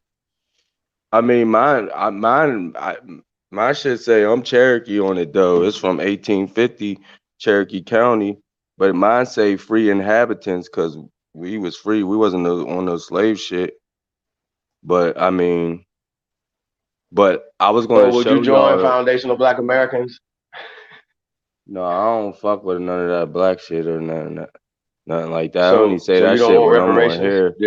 Do you think your people deserve reparations, though, brother? Yeah, we deserve our shit back. Hell yeah. I got the fucking But you wasn't ancestral slaves, estate. so why the hell you deserve reparations? What you I mean? got you though, but This is my land. I need you said reparations you was for free inhabitants. shit. Huh? Hold on, we talking reparations for slavery. If your people wasn't enslaved, right, they were free inhabitants of the land, No, that's then just the which most of our people terminology that have. you're using, but you know what I mean. I told you my peoples was free inhabitants, but like I said, I'm only using what you're if you saying. know the What did history, it? if you know the Oh, hold on, history, wait. I didn't read your documents. I'm only going off what you're saying. you can go on my channel and read them because I put them on my channel. I'm transparent. I put my records on my channel and let people know who the fuck I am and where I stand. And I was going to show y'all the real platinum plan, what they're going to announce, because I just heard of that Ice Cube shit. Like I told y'all, a lot of shit is smoke and mirrors. That Ice Cube shit, that shit cool, whatever they say, working with Trump or whatever. But I have the actual act that I was going read to y'all or whatever if y'all want to hear it. The actual real shit. If y'all Go want to ahead, hear bro. it. I Let me want to go hear on it. my Go ahead. email because I got it Big saved to ups, my y'all. I forgot I had it. It's actually called, hold up. Let me go. Hold on, let me see. Let me go to the PDF of that. Peace to Hold the on. gods. Peace to the gods. What's Peace. going on? Peace to the God. It's actually called the National Economic Stabilization and Recovery Act. That's what it's called. That's the real platinum plan right there. And look, hold Okay. on. That's on a And it's PDF? Pat. Yeah, I got it. Yeah, I can show y'all if y'all like come in a back chat or something, or I could send a link or something. I don't know. Oh, okay. But Damn, yo, you going in? You done yeah, graduated from just I told Wikipedia, y'all I had Wikipedia something else, searches, yo. and I see then that. I mentioned I'm bro. My uncle used to work for the newspaper and film all the Steeler games and report. He used to be a reporter, bro, and he traveled all over the world, man. And back in the day when you had to go through the back door and all types of shit like that. And he told me himself that I'm a master researcher like himself, and that's what he did for a living, bro. I be finding shit. All you gotta do is say it. He teach you how to go in the back door. Yeah, like back because he's older, bro. Like He talking Jim Crow era type shit. yeah, bro. But Oh, you mean on the computer? no, it's all good, bro. But the National Economic Security and Reformation Act, there's like different little titles, but the one that I read to you is basically the authentic one, and you can look it up too. And this is like there's like 20 steps or whatever that I'm about to read to y'all that what I mean, I wanted to put y'all D with No, real no, no. quick. No. We're not gonna. All Can't right. read all that, brother. All right. Well, Not hey yet, because yo, I'm y'all reading this right can. here. We already got something that we're reading. Now hold All that in right. the pocket, though. Hold that in the pocket. We're gonna get back to that. All right. You know what I'm saying? We dealing with this right here, right? So hold on, let me get back to this. That's when you got it, right? So All right, bet. so we're talking about the 1900 census is also a good verification source because of the influx of immigrants to the U.S. at the time. The 1900 census has even more detailed information, which includes race, citizenship, nativity, meaning the birthplace of a person's parents. This type of information is important when foundational Black Americans reparation claim.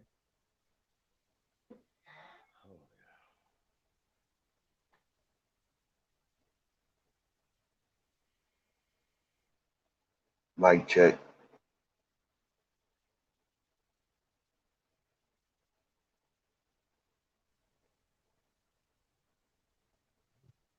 Hello, I walked away, man. I don't.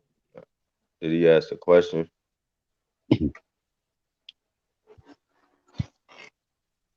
Yo, mic check. 3, 2, 1. 3, 2, 1. Mic check. Yo. Peace, Big Naughty. What's up, big bro? Peace to the God. Mm-hmm. Peace to the God, Yo. Naughty. Yeah. Bless up, kings. Bless up, kings. Peace, Nutty. Yeah, I think Chief must have dropped off for a minute. He be back.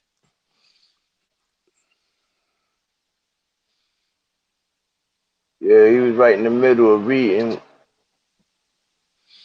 Yeah, I think he got dropped off. Yeah, Chief ain't let nobody in the doorway, yo. You know what I mean? Cause just yesterday, like a week ago, motherfucker Tyreek Nasheed was a Pan African and shit. Now all of a sudden, this nigga got a flag real quick. You know what I mean? And talking about foundational Black shit. Where the fuck he come from with this, yo? Man, I'm just trying to figure out why all those Pan Africans was at his conference as the guest speakers. That shit is Yeah, weird. yo, I don't Jabari in know. them, yo. Jabari, come on, yo. Jabari for a foundational Black. Oh, come on. Yeah, them niggas were just Kemet niggas for real, last week. For real. Yo, come on, yo. Bro. They just don't want to admit when niggas was right. You know what I mean? They got too much pride, yo. They just Just don't want see. to admit that the Aboriginal was right the whole time, yo. You feel me? They gonna have to at some point. Yeah. That's what's going on right now, yo.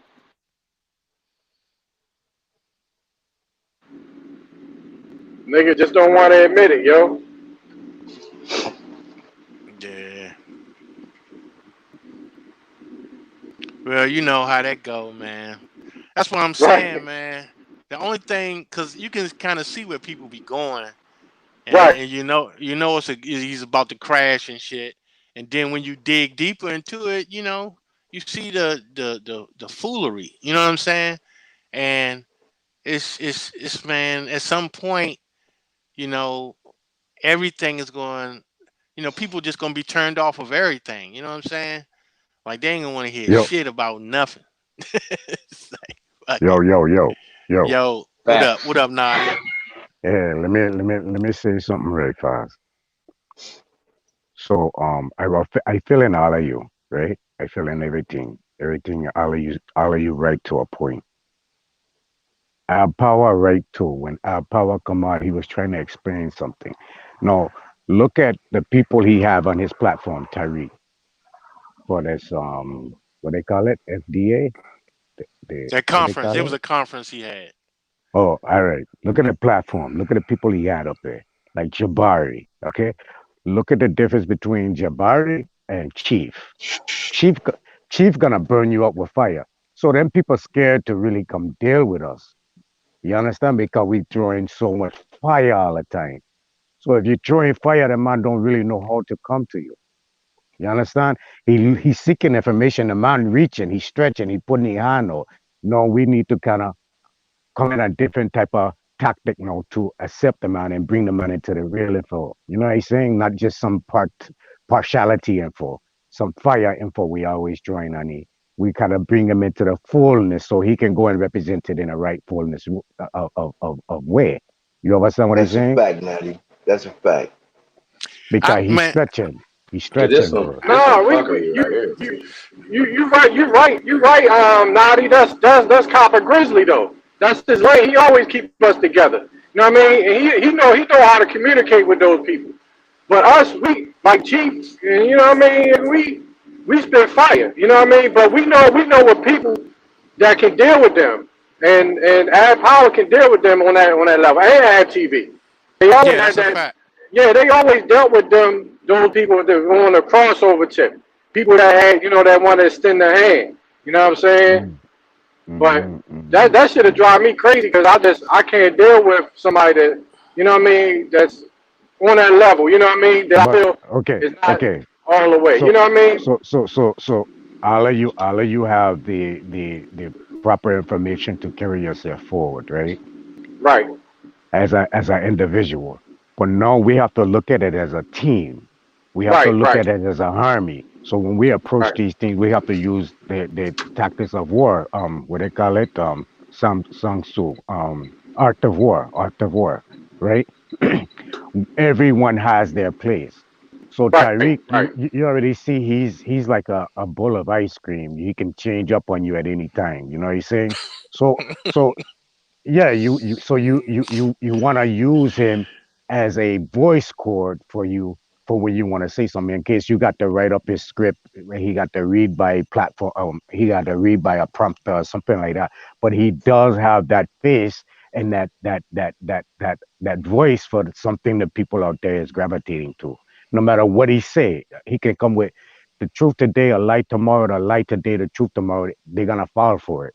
I don't know why. Some movie stars just have it like that. But you have to be able to bring that man in out of his comfort zone there and bring him into your world. This is what I would try and show out everyone about the darkness now. The darkness is the creation of our light. So if Tyreek is putting off a pink light over there, you being of dark, you can go and adapt to that pink light because you created the pink light. So you know what the pink light is. So you know how to go and handle that pink light and bring it back to the darkness now. Bring it back to the force, the dark force. You understand what I say? We gotta be Mm. calculative and skillful in these times on what we're doing. Not just some rah rah rah wild Indian. We got to come with some real tactics in our brain right now. We got to come together. We got to put maps on plans, plans on maps, on pen and paper, and execute. You understand what I say? So, yo, I just sit back and listen some more. I enjoy you, brethren. The dialogue is great. Chief, keep up the good work. Expose whatever you gotta expose, big brother. You know what I'm saying? And I dare. Bless up. But bless you, Appreciate you, big bless bro. you, Peace. man. Peace to the God. Look, Yeah. Peace, let, nah, that, let that, me jump on the that, that's tail some end of great that though, wisdom right right quick. there, bro. Great wisdom. Appreciate it. Good, bro. That's a fact. What Well, another what thing too, what? right? We got a little wisdom on us, right? We got a little age.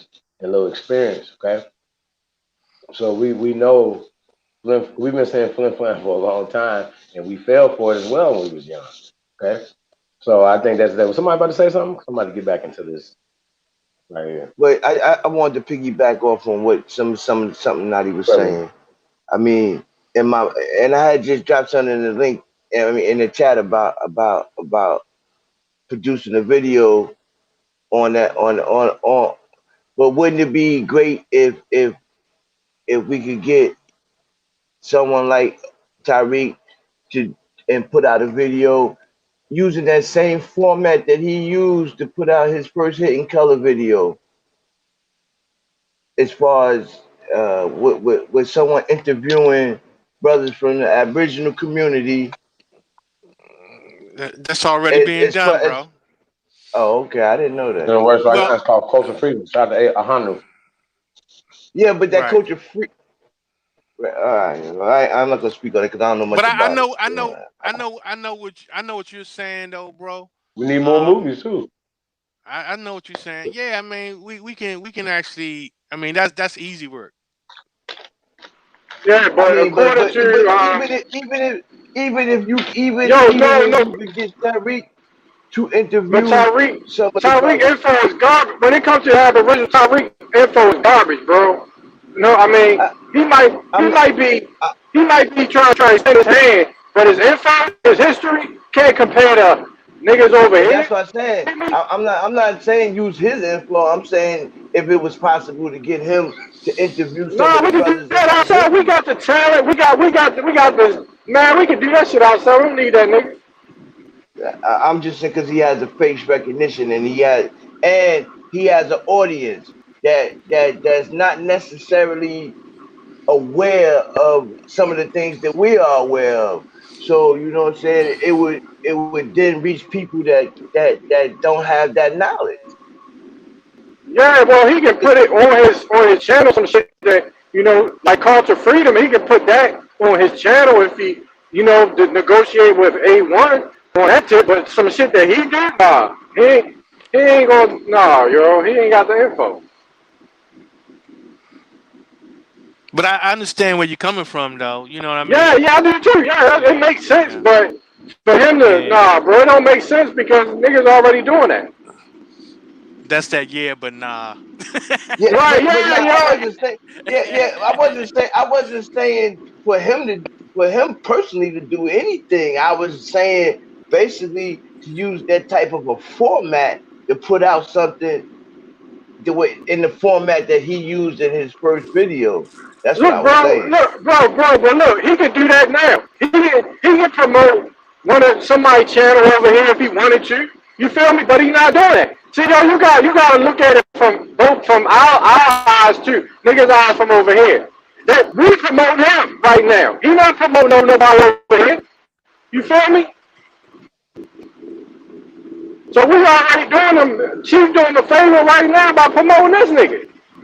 So he gotta return the favor. That's how business works, bro. You know what I'm saying? Absolutely. You can't do everything for him, nigga. Come on, bro. You can't, yo. It ain't so much niggas gonna take, yo. You know what I'm saying? Yeah, but I still think y'all missing what I'm saying, though. Right. But no, I understand what you're saying, bro. I understand what you're saying. You're right.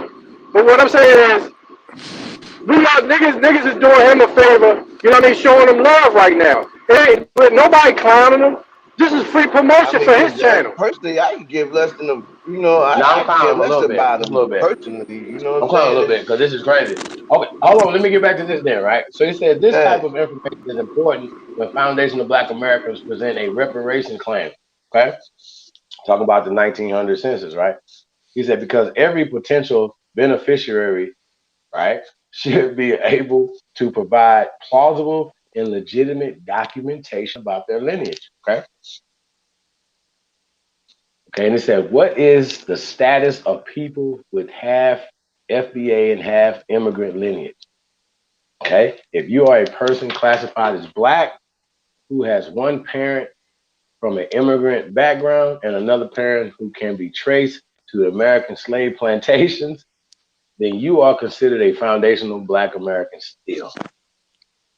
Why in the hell did it always There is end up back in slavery though? this is what this is about. That's what I was The saying, whole man. foundation of slavery. The Because flag that's the though, the flag MK though, Ultra yo, gotta have a programming, bro, slave to on it, yo. steal the Come on, land, man, bro. from the Indians, bro. What was that, That's the, Cherokee? I said that's the program. That's the MK Ultra program I know to that's what steal the for real, to steal the land for real. Like that's how they did the paper genocide. It was everything's a process, bro. but the only thing is that see, here's the thing, man. No, They have plantations in Caribbean islands.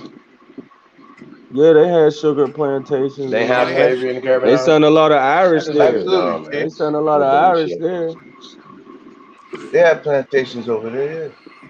Yeah. Yeah, bro. They Or was was that a rhetorical question?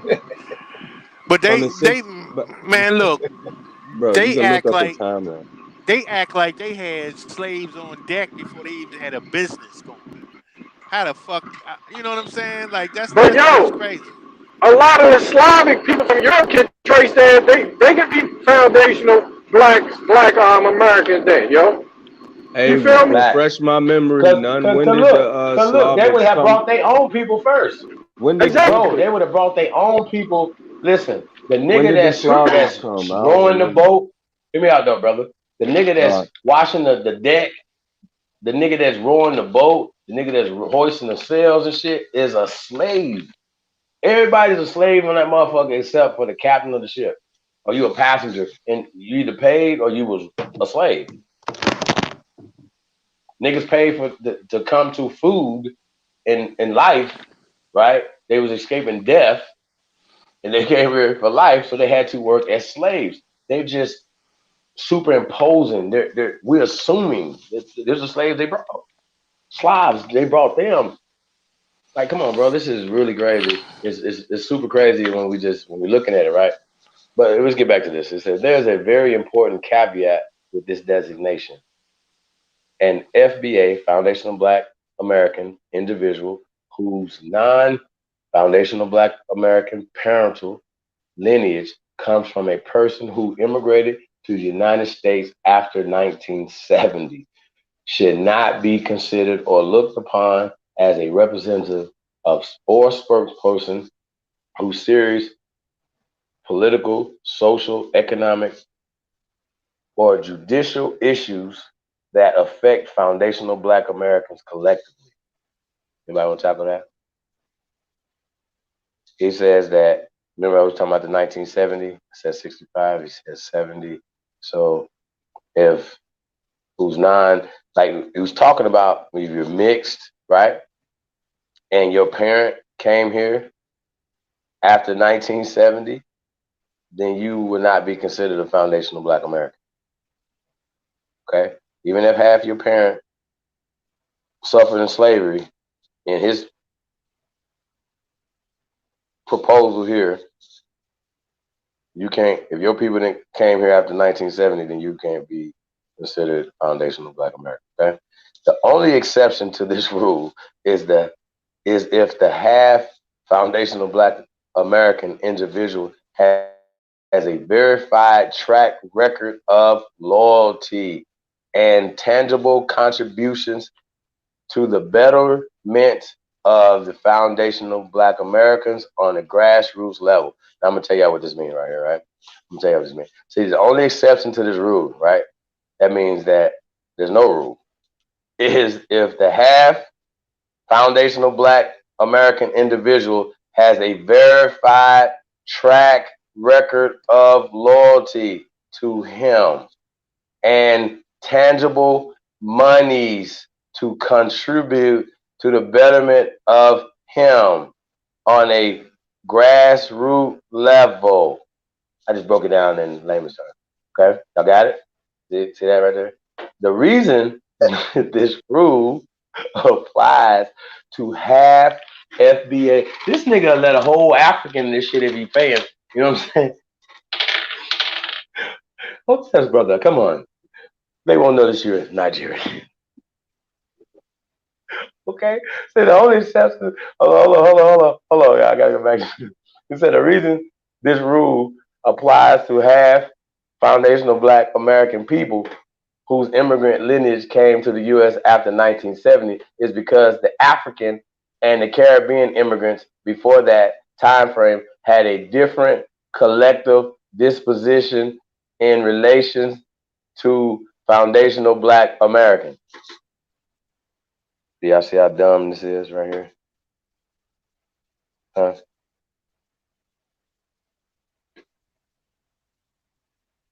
I really. Oh God, he's trying to explain how he's gonna separate the immigrant. Like if you came here in 1969, you good.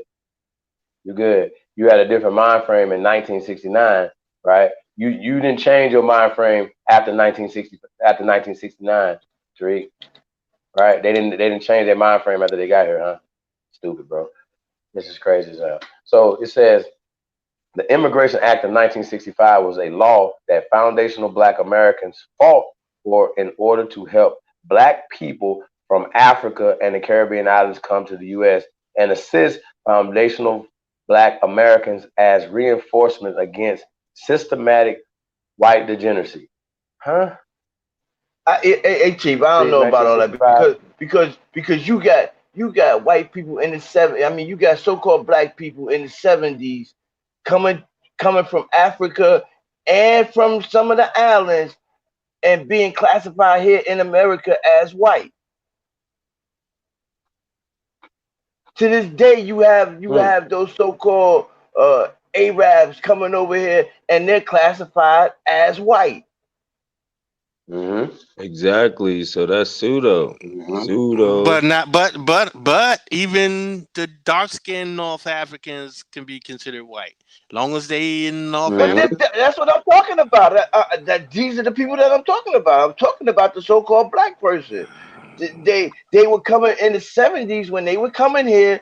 They was considered white. In present day, right now. Yeah, it's still the same. They got the same Right now today, definition. yeah. The So it same don't matter. definition, North African. Complexion don't matter. When they was naturalized in 1870, when they was free, naturalized in 1870, no, they don't. It didn't matter about the complexion. It was the Naturalization Act of 1870, free white persons, man. Right. It didn't matter about complexion, and in that it says that This shit is crazy, man. Sicily is northern Africa. So think about that. Right. So if That's a Sicily's fact. northern Africa, that means that Europe is Africa. If you look up the etymology of Europe, it'll come up no results because it'll say no origin or whatever because Europe is Africa for real. And I'm Well, done. I brought that question up last night about the origins of not I just think you Africa, did. but every last one of those European countries. Yeah, you did. You did. You did. Facts. Most of them wasn't even created until after they encountered us. So we just put that out. Just want to throw that out there. Wait, what happened? I mean, but Most of this these shit is countries wasn't crazy. Like formed until after they got a hold of us, got a hold of our system, got a hold of our corn, wheat, medicine. You know what I'm saying? So we saved Europe. Europe need to kiss our ass every day. Hey, did you Europe, ever hear the Great Hunger Supreme Chief Holiday? the Great Hunger over there? Yeah. Huh? Not really, but I The do know Great about Hunger in them starving to Ireland. death and shit like that. The Great Hunger in Uh, Ireland, it was in 1850. Look it up. 1849 to 1850. Um my people, the Cherokee, went over there and fed the Irish and shit. So a lot of people probably came y'all brought over. something A back lot of too. black a lot of black Irish and white Irish probably came over around that time too. A lot of people started coming in 1850 to the early 1900s. You can look up the That's facts. timeline. So, Yep, but that's that's facts. one event, and we went in 1732. We was in the British Gazette too. They called us Indian Kings. That's why I put that shit on my name and shit, cause I'm Cherokee and I'm an Indian. Yeah, you know. Okay, so let me get back to this. Let's get back to it, man. Okay, so it says, and foundational Black American individual whose non-foundational Black American parental lineage come from a person who immigrated to the United States after 1970 should not be considered or looked upon as a representative or spokesperson for serious political, social, economic, or judicial issues that affect foundational Black Americans collectively. I agree with that. It's kind of what we were talking about with our boy, Criveo, shouldn't be speaking on serious issues that affect us and then comment on them. You shut the hell up. You know what I'm saying? So the only exception to this rule, what he said, right, is the half FBA individual has a verified track record of loyalty and tangible contributions to the betterment of the foundational Black Americans on a grassroots level. The reason this rule applies to half FBA people who immigrant lineage came to the U.S. after 1970 is because the African and the Caribbean immigrants before that time frame had a different collective disposition in relations to FBA. Yeah, I don't know. That's kind of generalizing there. I wanted to go back over that because it's we're talking about people coming here. Obviously it wasn't like, okay, like say for instance, if you come into a neighborhood, you by yourself. You know what I'm saying? You're gonna be obviously less comfortable than when you got a whole community of your people. You know what I'm saying? So then people start to get tribal. You know what I'm saying? So I see that, as well. I could kind of understand, the conversation as far as them having a different disposition.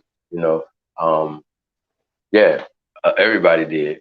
Even when you go to them, they have a different disposition when you go to them. You know what I'm saying? So it said the Immigration Act of 1965 was a law that foundational Black Americans fought for in order to help Black people from Africa and the Caribbean islands come to the U.S. and assist foundational Black American as reinforcement against systematic white degeneracy. This was because the few Black people who were able to immigrate to the U.S. before 1965 acted as strong allies to foundational Black Americans during the Jim Crow era in America. African and Caribbean immigrants did not have their own segregated enclaves apart from foundational Black Americans, right? In order for them to thrive, they had to have unity with foundational Black Americans and get on code with them against common enemy, which is white degeneracy, right? So you know who he's talking about, right? Because of their track record of loyalty and dedication to the fight against white degeneracy during this era, many Black immigrants and half foundational Black American activists became respected spokespersons for foundational Black Americans. People like Jamaican immigrant Marcus Garvey and half. Hold on, what did you say, brother? No, go ahead. No. Oh, it said people like Jamaican immigrant Marcus Garvey and half foundational Black American Malcolm X, whose father was foundational Black American, whose mother was from Grenada, became icons to foundational Black America. Okay. Anybody got anything to say about that? Yeah, I knew he was going there before he even read it. That's what I was about to say. I was like, I know who he's talking about. It's a playbook, you know what I'm saying? You got a playbook. Yeah, that's why, before you even read it, I even knew. He said, so after 1970, things changed. J. Edgar Hoover's FBI COINTELPRO agenda was in full swing at this time. Not in 1970. It wasn't. Was Hoover dead in 1970? COINTELPRO is 1920s. Huh? No, Garvey's 1920s. J. Edgar Hoover, 1920s. Garvey, up here, see? Garvey, J. Edgar Hoover, 1920s, okay? No Hoovers, there's a long time, but 1970s, no. things changed. J. Edgar Hoover's FBI COINTELPRO agenda was in full swing. Yeah, it was, but it has been J. going Edgar on for Hoover about is a 40 years. Moor, bro. J. Edgar Good Hoover job. wear a fez, bro. Targeted and neutralizing black. That fez is a Shriner fez. It's not a Morris fez, brother. Hey Targeting man, and same neutralizing bucket of black. chicken, And chief. he was Same gay. bucket of chicken. Well, okay. So back to J. Edgar. Hold on, y'all.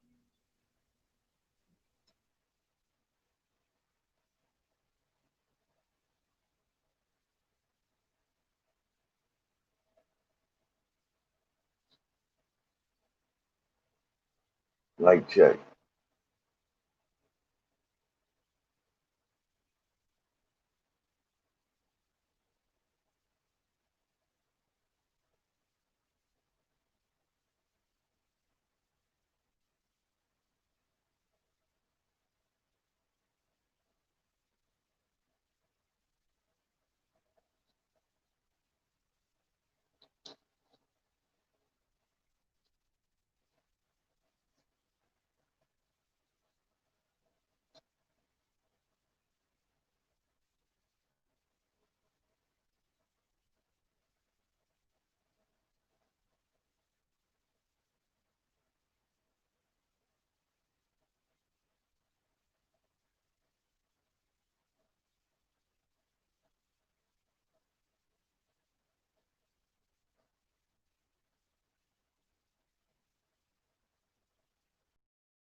Baby.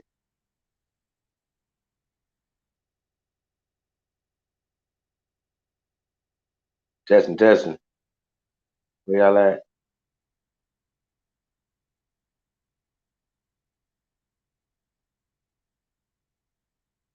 I get some ones. Can you hear me? Are y'all there? Oh, Yeah, testing, we can hear testing, you. testing, testing. What y'all there? What y'all doing? All right, well, I'm about to get back to reading this thing then. Y'all knocked out. It's on here. All right, I'm back to it. So after 1970, things changed. J. Edgar Hoover's FBI COINTELPRO agenda was in full swing at this time, targeting and neutralizing Black organizations and any forms of Black solidarity with other empowerment minded individuals. This was also the time when large groups of African and Caribbean immigrants were being allowed to come to the U.S. The government would come up with ways to use some immigrant groups as buffers against foundational Black Americans. The U.S. government didn't intend on allowing other Marcus Garvey or Stokely Carmichael type of immigrants come along. You got to put two in there, but come along foundational Black American society. I'm sorry, y'all. Type of immigrant come among FBA society. I got it. Starting in the 1970s, the U.S. government implemented a benign neglect policy against foundational Black Americans while they began to prioritize allocating tangible resources to immigrant groups. Consequently, this incentivized many individuals from immigrant backgrounds to collaborate with white degenerates and sabotage the progress for foundational Black Americans. Y'all got anything on that? Y'all good? Nothing back in the building. All right, let me keep going. It said the danger of dual allegiances. Okay, the dangers of dual allegiances.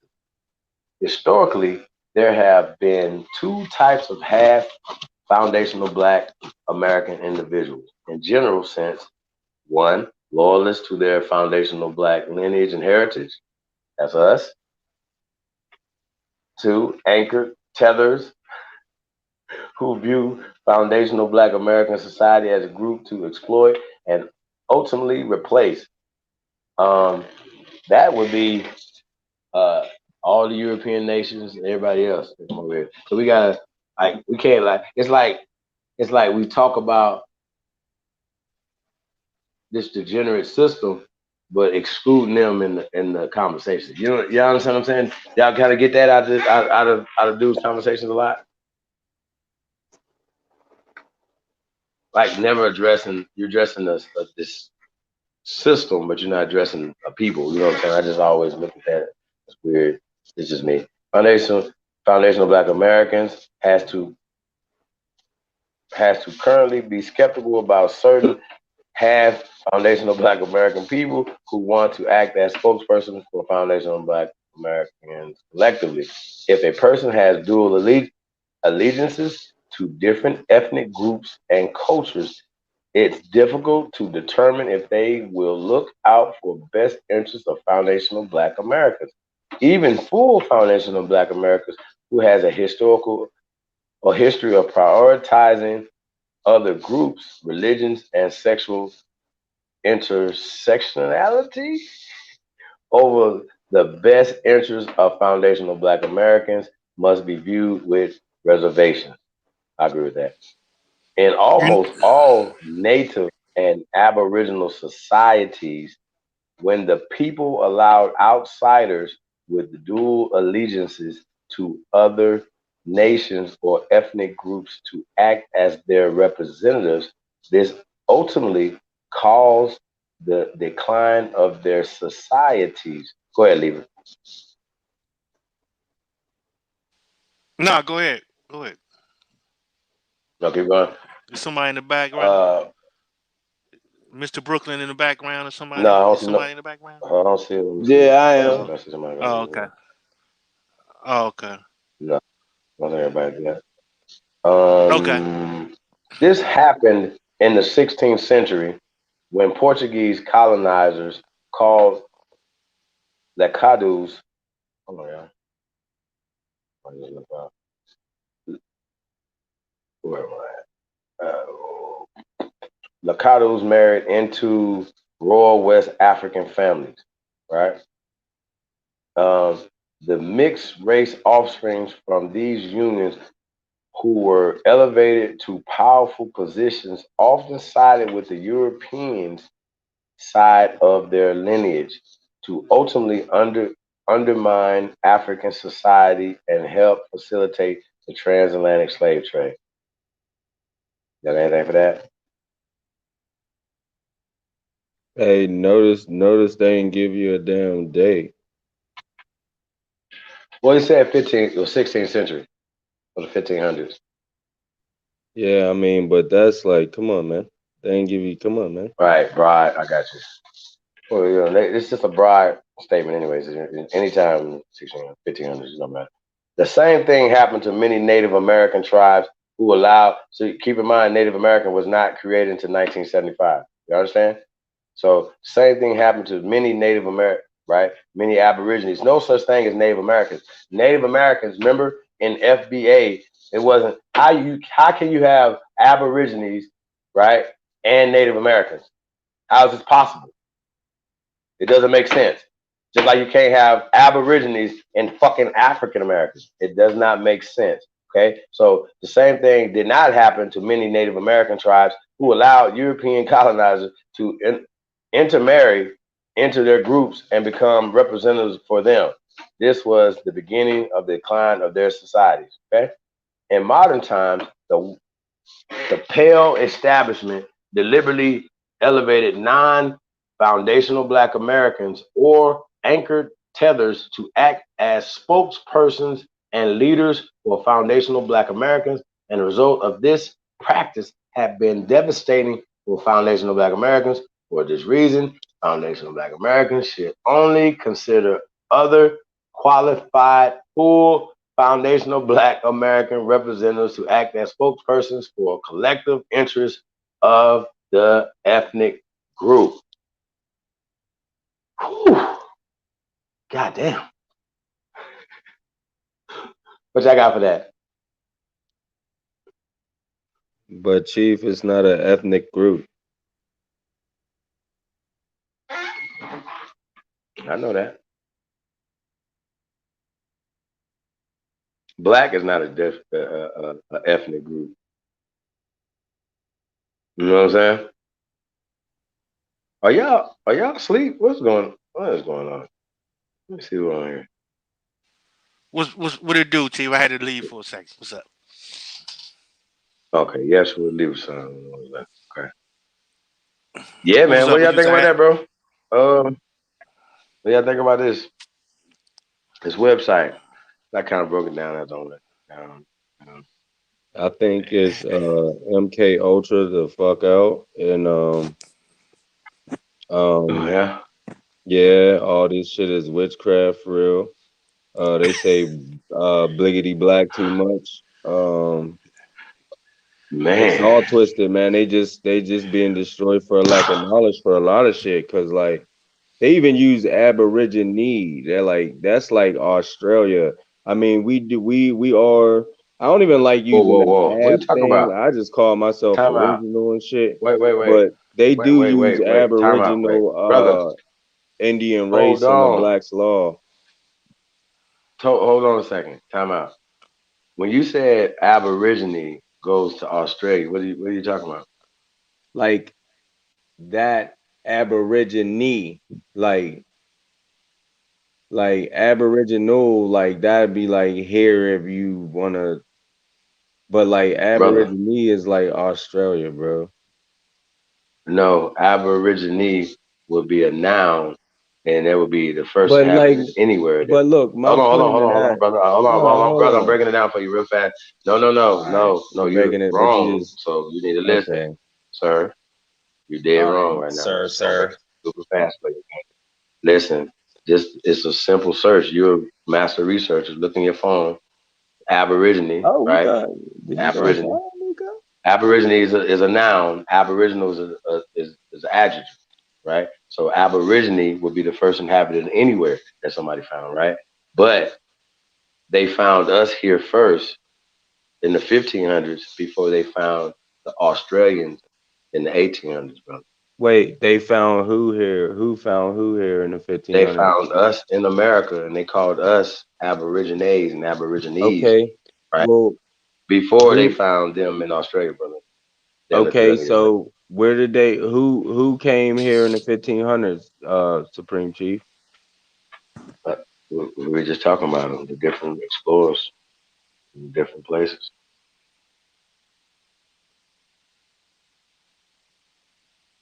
So, It would just be I might nobody have was missed calling that. themselves Aborigine, right? I'm just saying, Aborigine is a first inhabitant of any landmass, right? So when you said over there, you know that they didn't discover Australia until the 1800s, correct? I mean, none of that matters though, because like you said, Whoa. It does everybody matter because there's you're talking. Aboriginal. Listen, brother, Look, you're you just talking said about that them and there's coming in the 1500s, Aboriginals though, on every brother. landmass, You're bro. talking about them in the 1500s coming here in the 1500s. So did they find us when they came in the 1500s? Find who did they find? Name a nation that they found. The Spaniards or whatever, the conquistadors. Who did they find, Chief, in the Well, 1500s? let's say the Powhatans. Let's just use that as I don't even know if that's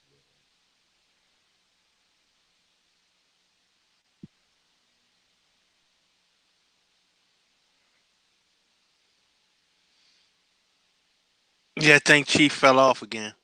Name one nation. Can you name one, Libra? Man, I don't even care nothing about none of that shit you talking about. Okay. No, nah, just fucking with you. I was about to say it's a well. I'll just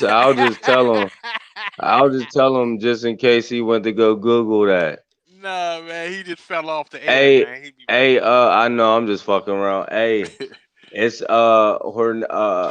Hernando de Soto. He met Cherokee gang, man, in Kentucky. And down where Kentucky. I'm from through the Federal Road or whatever down there in North Carolina. Yeah, in Kentucky in 1540.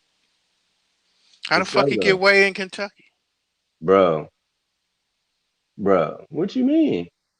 Yeah, I'm just asking. How you think we traveled in America back in the day before they put up all them dams and all that shit, bro? Oh, there was a lot of waterways. Exactly. I'm in Pittsburgh. Come on, we got 3 rivers. Yo, hey, One see, they go all the way down the Appalachians and shit. All Yeah, the I way mean, down. yeah. Oh, Come just on, like if you bro. go down 81. Shit.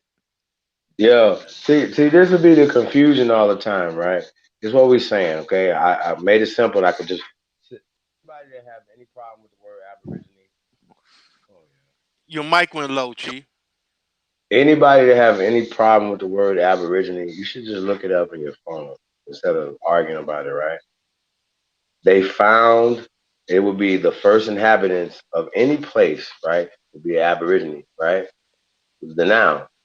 But the Europeans colonized America in the 1500s.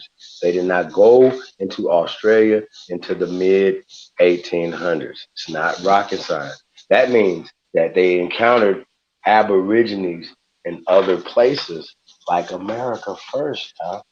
That's all I'm But saying. see, look, So Chief, this why is the what you're missing hold though, on? bro.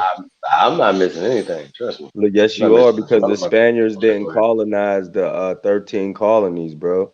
There's a such thing called the Proclamation Line of That has nothing to do 1763. with that has It nothing to has a do with what lot we're to talking do. about, It's sir. American history, sir. Absolutely nothing, sir. Nothing. Okay. Did the Spanish come here 100 years or more before the British, brother, or the Dutch? Yes or no? Were they not under the See, this is Holy see, this Roman is that's Empire? not no. See, no, that's no. That's all Okay. that right there. It's a All yes or right. no Maybe. question, I brother. mean, it's just the truth, sir. I made it simple for you. Yes or no? It's not It's It's maybe not or that just over simple there him though. on. You can't It make is. something complex It simple, Chief. is that simple. Did the so-called Spanish come here 100 years before the so-called British? That's simple. It's not hard. Yes, will be the answer to that question. That means that they would have counted us, the Aborigines, here before the Dutch went down to what's it called in the 1800s. So when y'all be arguing about that, when you reading it, they're only giving an example. They even gave the goddamn the damn date when they give you the example. If they just told you that the Aborigines come from the 1500, and then they give you an example of the 1800, don't make the 1800 be the origin of Aborigines. That just it's just come on, y'all, please. Come on, let's move forward. Let's move forward, right? We keep going backwards on real easy things like what words mean. then people be like, originally has no standing in land. Okay, that's what we talking about. Sheesh. You keep on going low. Your mic is messed up, Chief. Yeah, people do call. Yeah, but sheesh though. You understand what I'm saying? So we get bogged down in terms that don't or arguments like we'll take the apples away. No, it just means land. We're But playing. see, Ab ain't Too gonna much. save you though. Like when it's time to claim some shit, like yo, I'm an Ab, yo.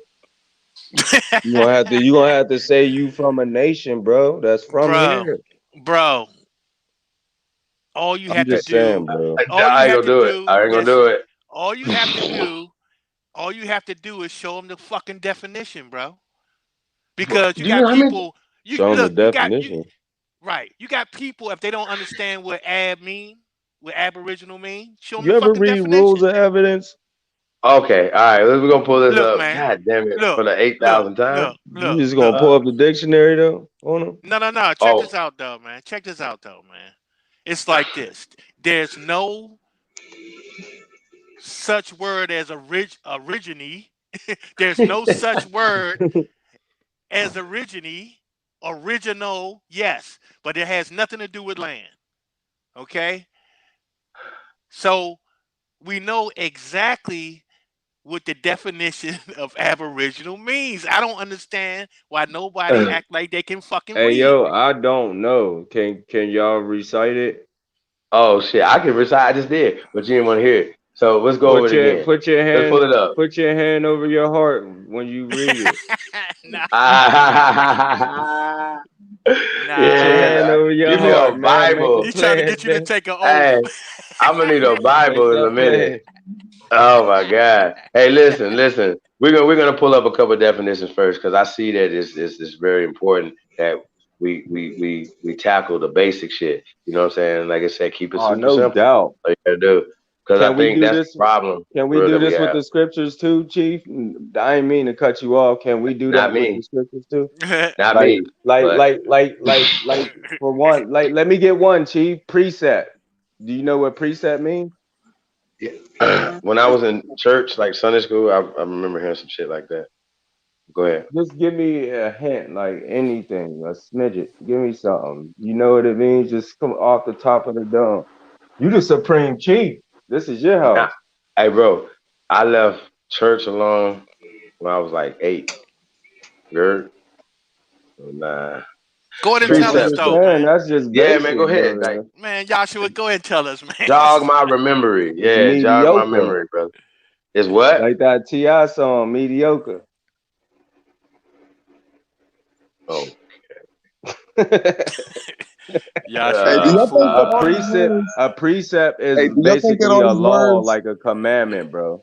uh, that Look be at considered. that's went Yo, right hey, can over we pull up? your head like Yo, a let's do paper this. plane. Like We gotta stop that Hey, though. Chief. Yo, Hey, yeah. Chief. Do you think that all What it these do? words, like when we say Aboriginal or Indian or more, do you know they oh, always there on we different go. There go continents, root. and they're Huh? talking about a time like you know when you say the word Aboriginal, it always goes to America, it'll go to Canada, then it'll go to Australia.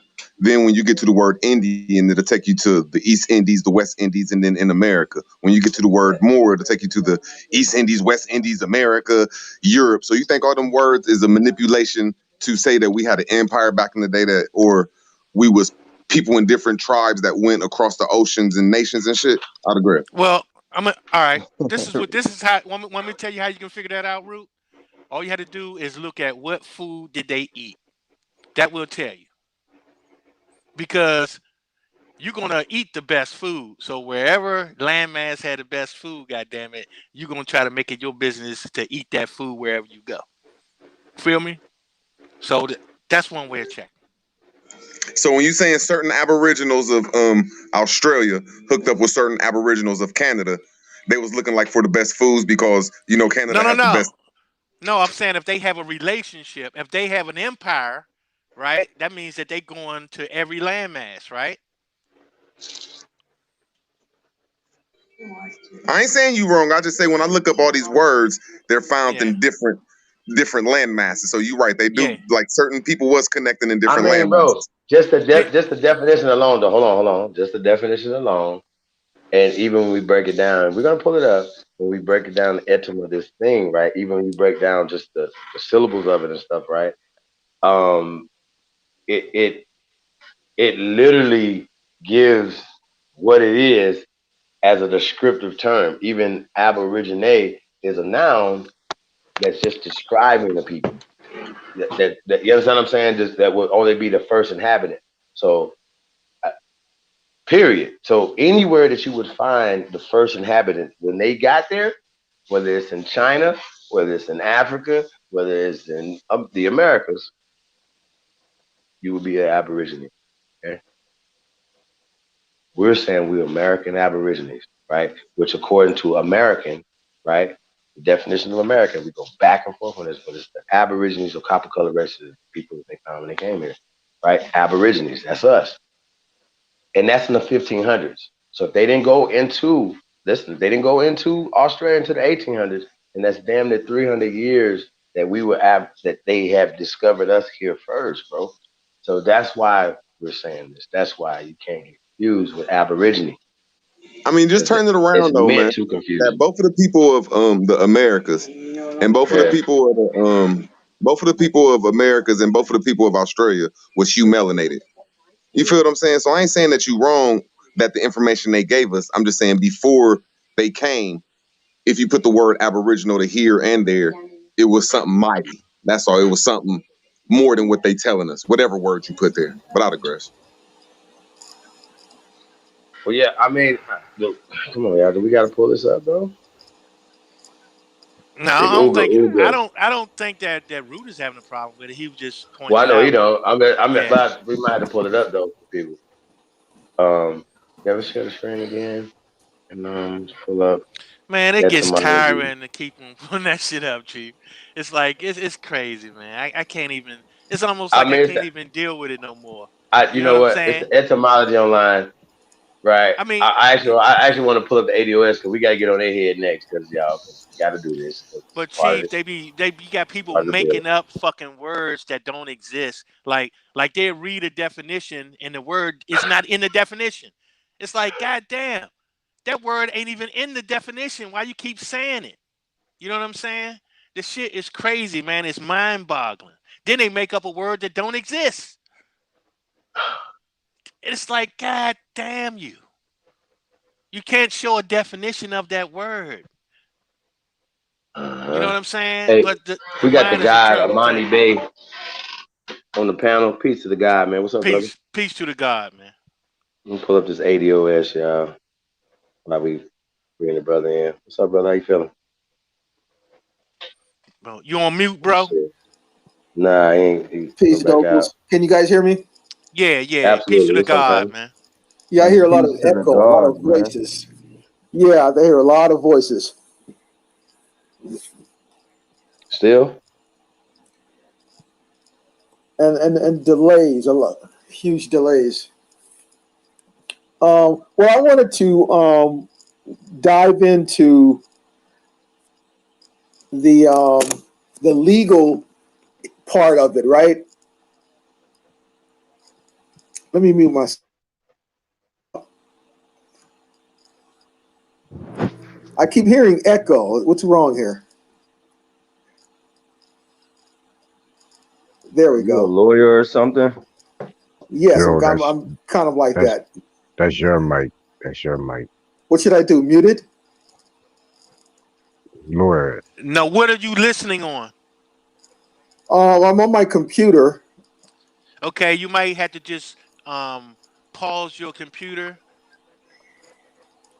You know, as far as the live stream, the if yeah. you listening, Pause the YouTube and tap yeah, to the pause the live. YouTube. Oh, okay. The YouTube. The YouTube. Yeah. Okay. Thanks, Pause Nadi. that. I couldn't get it out, bro. There we go. Hey, before he get in on that, let me give I put in a chat the original definition for the Aboriginal and where it comes from. It's from Greek and Romans. It's an original description of some Romans or some Greeks coming out of Rome, moving into Italy. If you read the definition and the story behind Aboriginal. I But got you, Nadi.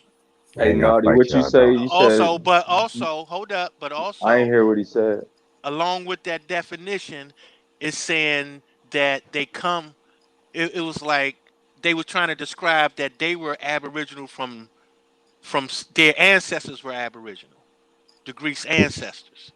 No. See, the Greek is saying that the Aboriginal, the whole term of Aboriginal is moving, placing from one land, going to another land, and identifying themselves as those people. So when they moved out of Greek, they moved to Italy and start naming themselves Italians. See, told you, bro. The whole thing about Aboriginal is like if I take a flower from Georgia and I take it to South Dakota and it start to populate on the land, now it's an Aboriginal flower, but it's still indigenous from Georgia. Its origin is from Georgia, but it's taken over the land now in South Dakota, so it's an Aboriginal plant. Which one is that? The link that you? Yeah, put in the Let me chat. see. And Thanks, Naughty. That's Okay. what I this was was saying for this real, was a bro. Okay. We gotta 1500, remember though that 1500, America might be 1600. wrong, because we know that when we say the Greek Hold up. land, Greek is the size of maybe Rhode Island, and is right next to Italy, and Italy is a child language and a child culture of Rome and the Latin. So Hold up though, because this ain't the etymology though. So that's what we need. We need to get to the etymology of it. We need to go to the etymology. It's gonna take you to Greek, bro. I already studied up on them things. The original, Yeah. the original name that it ever come up is from Greek people moving to Italy. And it says that in the etymology. Yeah, go look it up. Yo, Aboriginal is pseudo. It's Greek mythology, bro. they gonna break Bro, that word up. It the, comes from the ab, and then it's the origine, which is a yeah, but so-called Man, Russian y'all is It's word. the tripping right first now. there's thief.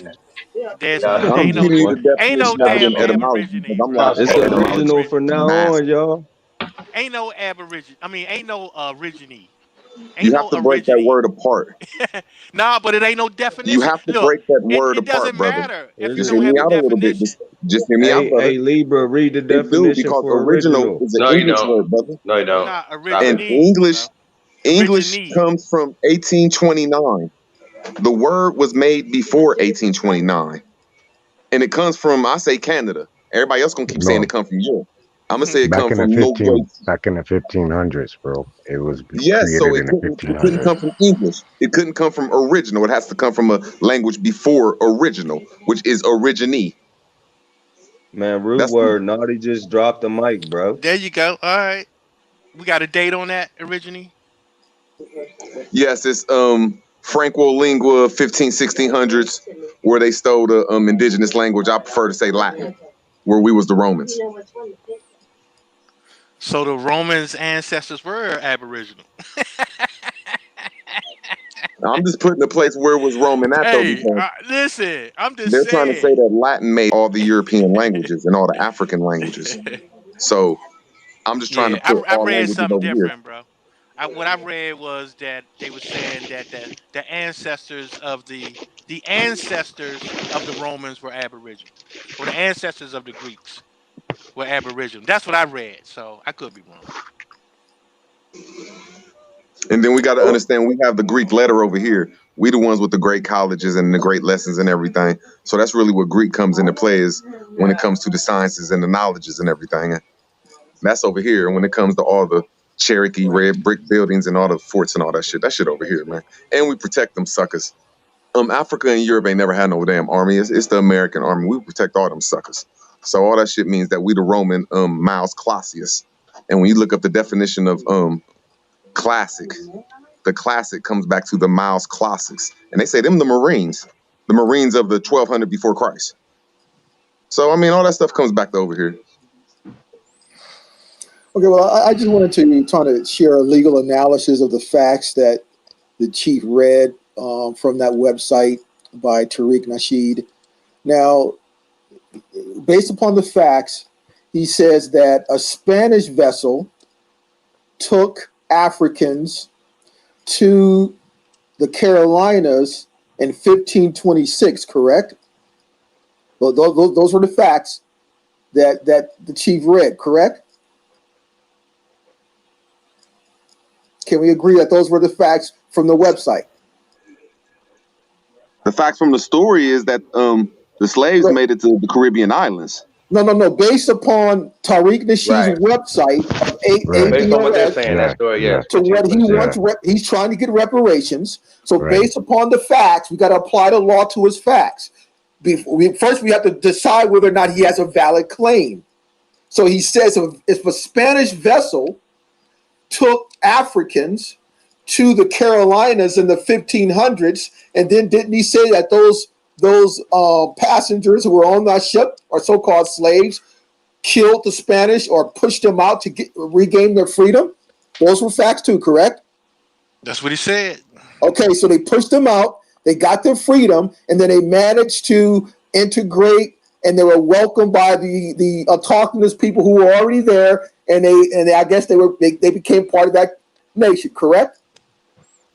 Okay, yep, that's what he says. Now, so now he needs to figure out how can he formulate a claim, and how does that, so because if you're looking for reparations from the Virginia London Company, who established the American colonies that were part of England, and if you're saying that Africans came off a Spanish vessel, then you're not going to get remedy from the Virginia Company who set up the American colonies. You have to look to Spain. So because the American colony side would be like, well, wait a minute, you just said that the Spanish brought you over here, not us. So first of all, based upon his facts, and if he's talking about, oh, you have to have lineage and the American that ties you to America, well, he's all over the place, because if the Spanish brought you here, then the liability is with the Spanish nation, not the London Company or the Virginia Company. There's no liability. So he just basically disconnected the Virginia Company from being liable based upon the facts. On that website too. Did the African countries sell?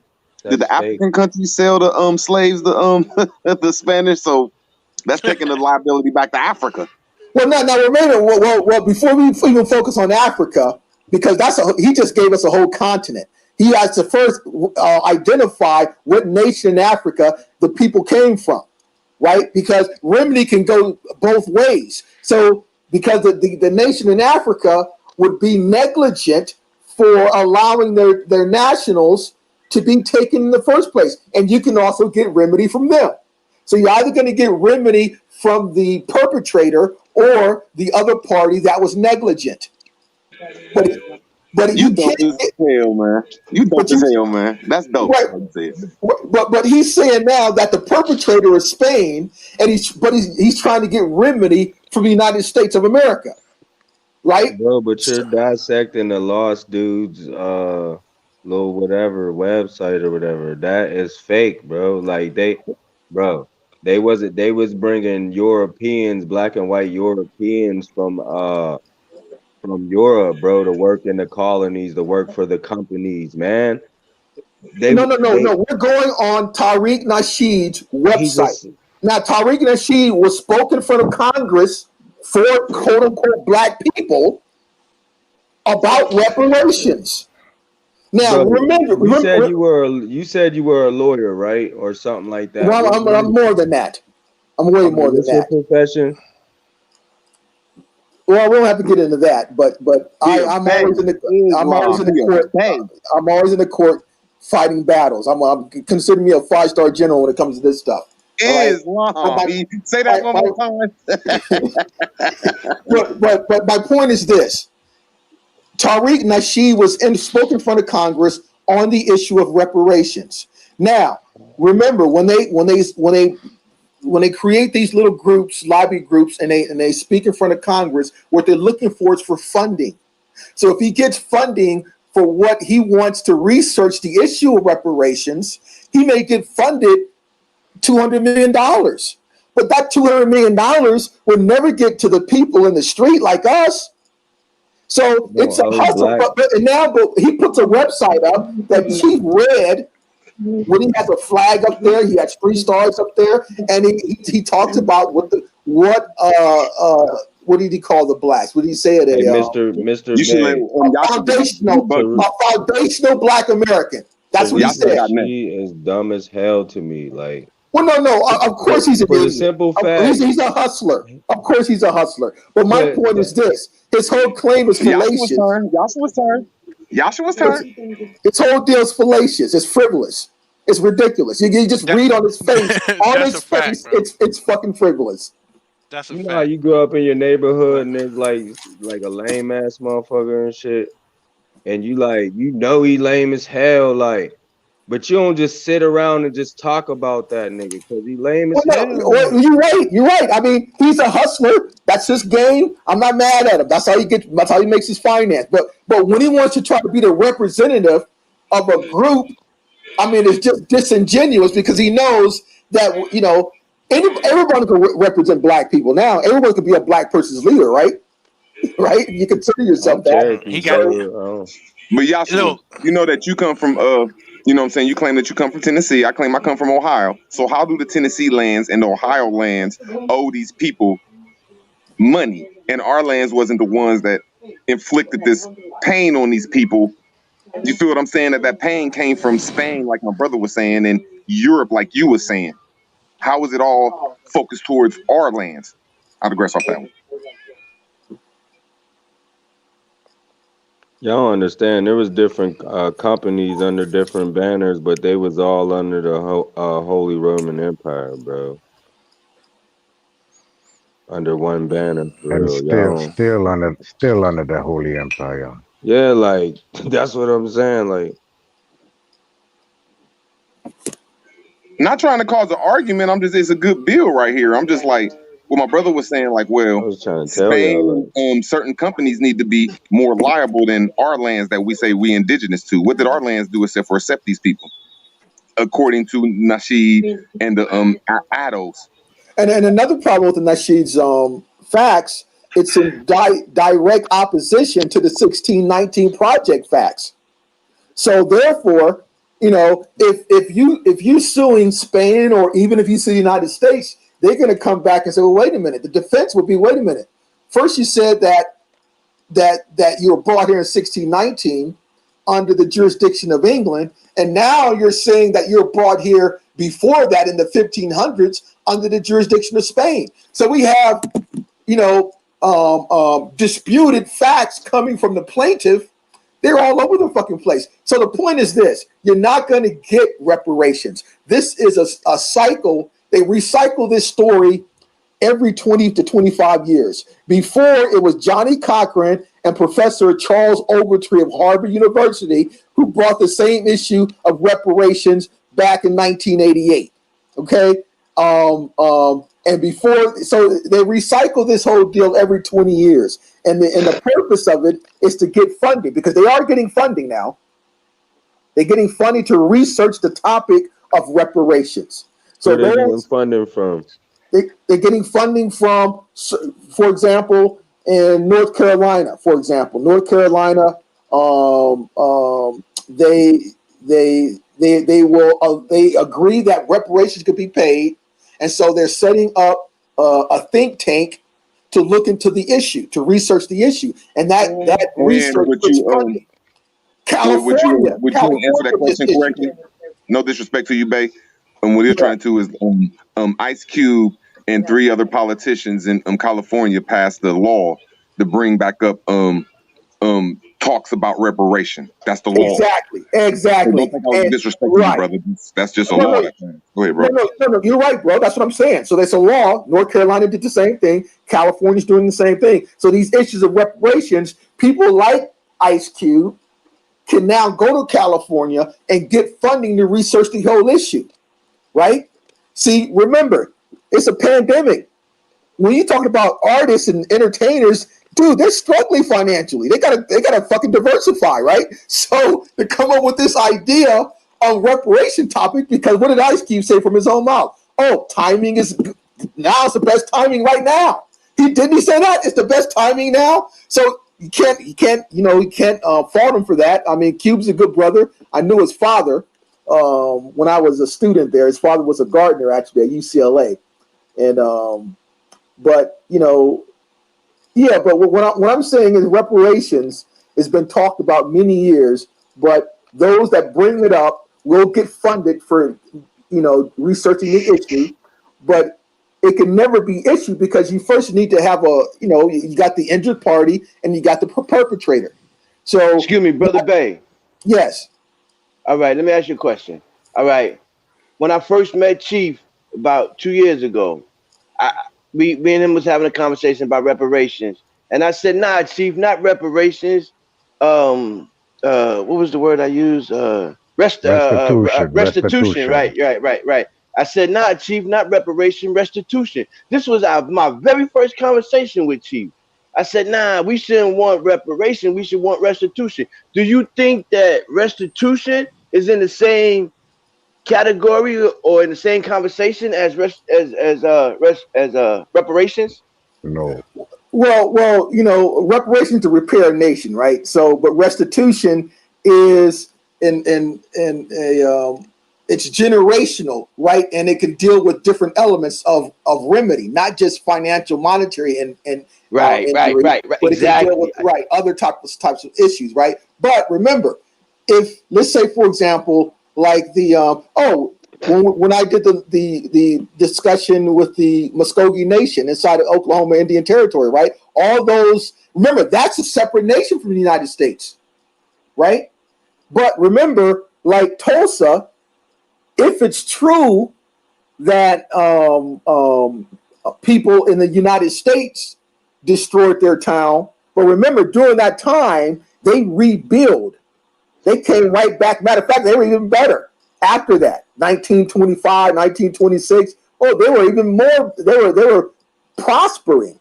You see, so that. So, Brother Bay, do you think that? So, or even Nadi, do you think that the conversation should be turned from reparations to restitution? Yes, it should be restitution. Restitution is something old. Reparation is something granted. They're different. I think y'all both got good points, but we gotta remember if we indigenous to this land, we went through a war.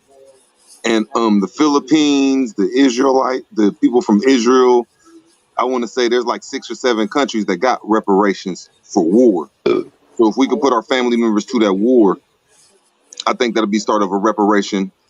When that restitution sound good, I think we can get both of them if we clear the cobwebs. Well, what I'm doing on the individual level, I'm going after all of them that injured me personally and my family in the form of birthright theft, denationalization, land theft, all that falls up under torts. So I'm getting remedy that way, and we'll lay a template that the rest of you guys can follow if you choose to do so, right? So I've been on this whole deal here now and formulating once this pandemic is over, when I can travel freely and complete my case file against them. And I'm going after states. I'm going after institutions that participated in those eugenic policies. So I will be made whole, okay, on an individual level. So and I'll lay a template that case a framework that everyone else can follow. But I will. But you being made whole individually could definitely affect us. Well, yeah, because we need that template. So I have ancestors. Like Marshall Marble. He's born in 1805 in Virginia. So once I can fly out there to get access to his records, he was a victim of those policies in Virginia. Remember, it goes way back before Plecker. You have one of the Virginia legislators in the 1800s. What was happening in the 1800s? What was happening in the 1800s in your ancestors' land? Well, no. He had land. He had family. He was providing for his family, through farming. But He No, I'm left trying to say there was Virginia. war in that land. Right. He left Virginia to go into Mississippi. Right. And then, of course, during Mississippi, you had the Choctaw and the Chickasaw who had to cede their land in the 1830s. Right. And so that's the whole deal with the land issue. Right. So What did they cede their land for? When you succeed in what? well, I mean, I don't want to get into that issue now because that's a whole different subject of Oh, those my fault. wars My and fault. I feel you. that My stuff. fault. I'm just focusing They more seceded on their land to become that. citizens. I'm Yo, Right. check it. I can Okay, believe that, Nadi. so big. Hold on, brother. Let me just explain something to the people as you speaking, because you speaking fast and they ain't really catching it. They just with your sound. So by Big going to do what he doing, right? Each and every one as an individual can pick up a template and follow him, but it'll only be on an individual basis. Individual level, right? Yeah. Right. So if Let me. if if if you're gonna go by it on that style, you still should be into a format as you want to put a billing statement, or you want to do things in a legal format where you want to put yourself in private and you want to see that everything about this reparation and restitution. You're saying you're a prisoner of war, right? But you're a prisoner of war in your own home. So you asking for something, permission still to be a prisoner of war, just a compensation for commissary. You asking the warden to give you commissary because you ain't got no one to give you commissary. You understand? You don't want that. A But that's lot what of the this. whole world gets. The whole world gets commissary off my land. Okay. So Listen. it, Let me show you again. Okay, so Jews, when the Chinaman and there was one more people out here in America had get reparations, right? I the can't remember. Philippines and the Hawaiians. That, Yeah, you correct. okay. No, they was prisoners of war in a land that wasn't theirs. You understand what's going on? So now they have to have a way to fend for themselves. So the people is gonna give them money. Listen, when Germany gave out the Jews money, it was the Jews in their province lands, the lands that they was in control of. They was giving the Jews in America didn't get no money from Germany. It was America who gave the Jews money. See, you can only get reparation or restitution when you in the land that you in is still a prisoner of war. It just that's just how it go. So Yes, and we have That's wars right. over here in So when they America.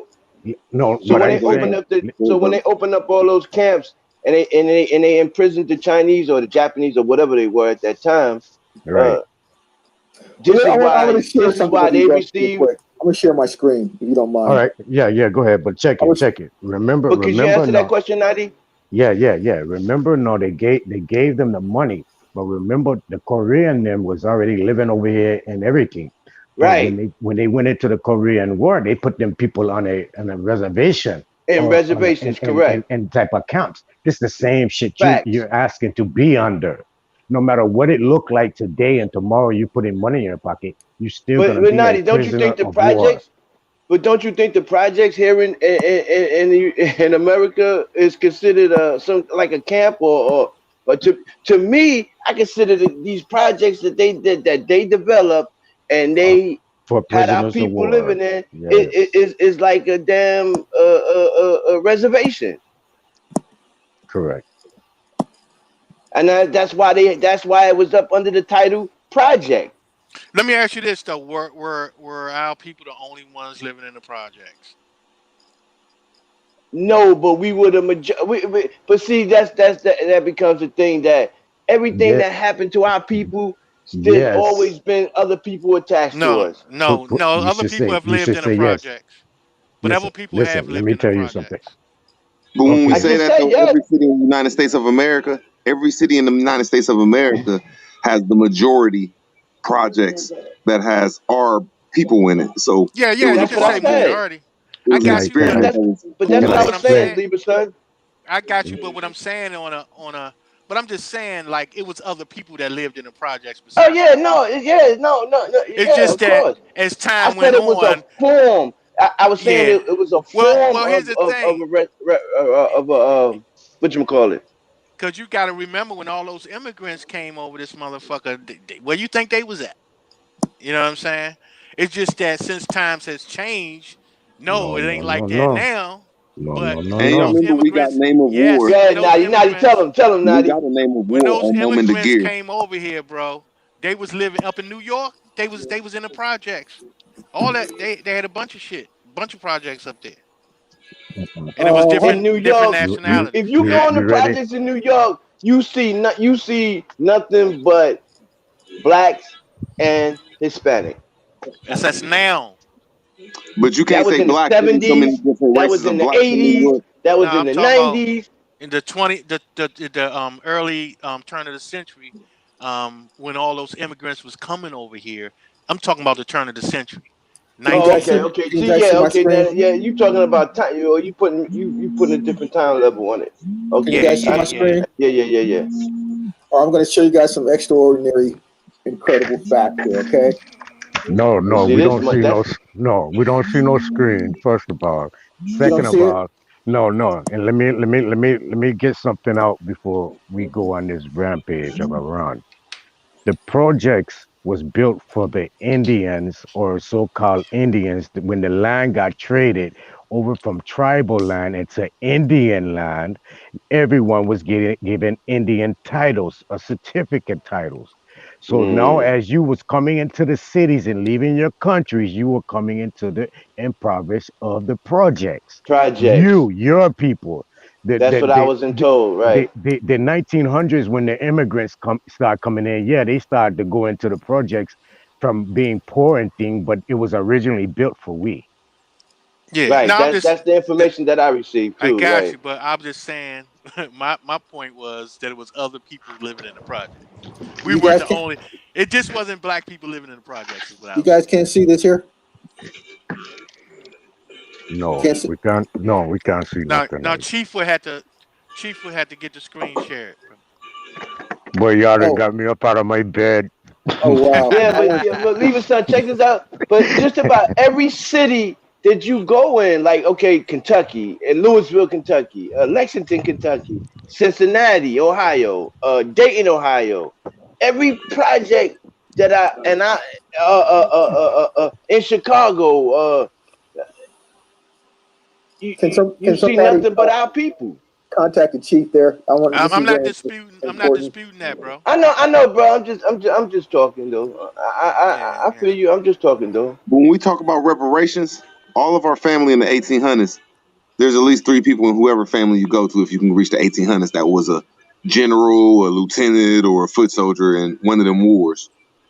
And they throw us off when they say 1865 when they took our they said they servitude, and then servitude, it was like your habeas corpus of your nomen de guerre, your name of war. So Well, we give you on my that shit. maternal side, I'm all the way into the 1600s. I'm as a matter of fact. Wow, that's deep. As a matter of fact, I What have set. language though? I'm I, just asking you, I what set language in up. the 1600s? I'm My not being rude. I'm just ancestors asking you. set were You part didn't of the have to talk. 13 colonies. I'm just asking you this, brother. I'm just saying, could you qualify? Like you saying, you going back to, like, English starts in like the late 1800s, in the late 17, early 1800s. Yes, well, the 1600s, the ones that set up, that were part of the original 13 colonies, set all this shit up. I have two sides of distinguish the gullies and the whipples. You ever What seen that language image? was that in? Well, Like, it's you know what I'm saying? You it's can't do that in English. Middle English. Middle English. So you got the manuscripts on your family in Middle English. Well, I mean, that's the language during that time. But what I'm saying is, what I want to quickly show you, because remember, my point is this: we're not all the same. We don't all have the same genealogy, Or Mr. the same Nasheed, backgrounds, correct? Tariq Nasheed. And so the whole deal is, yes, some of our family members, either paternally or maternally, could be connected to the Americas, but some others could be connected somewhere else. But I'm going to give you an Right. example of those who set all this shit up and how they hijacked our identities. Okay? I will show you one of my ancestors, 1774 Rhode Island census, with 5 of his slaves listed, pale-skinned people. Wow. That's what I want to show you. So that's why I want to share the screen. You heard of Prince Whipple? You hear Nah, those I'm not people, right? familiar. Yeah. The image of Whipple is the brother with the turban and that Oh, pale okay. image Yeah, of yeah, George yeah, yeah, Washington with yeah, the yeah. horse. Right. Right. Yeah, I am familiar with him. Yeah. Well, I'm a descendant of Whipple. He's on the other side. That's why I'm going to show you guys this here. That's your people? Yes, Whipples in the gullies. Those are the ones that set up shit, and they set up Rhode Island. They set up Providence. You had the Providence Plantation. Wasn't he a prince or a general or something like that? No. Well, see, Manhattan too. That's who they took Manhattan from, the gullies, well, isn't it? no. He was they try to hide his identity and try to call him a fucking slave. And so one minute he's a slave, but when his slave masters die, he has the fucking house. I mean, no. So I think he was Joseph, okay? But he is descended from my grandmother. So his great grandmother was a Whipple, and he comes from her. So his father being John Whipple Jr., right? So, but I want to show you guys this because this is another side of the whole secret that they fucking hijacked. I mean, we're clear that the colonists, people who came over, looked like our ancestors who were already here.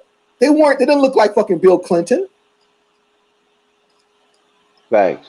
Rhode Island and South Carolina were the last states in the Union to allow adult pale-skinned males to vote.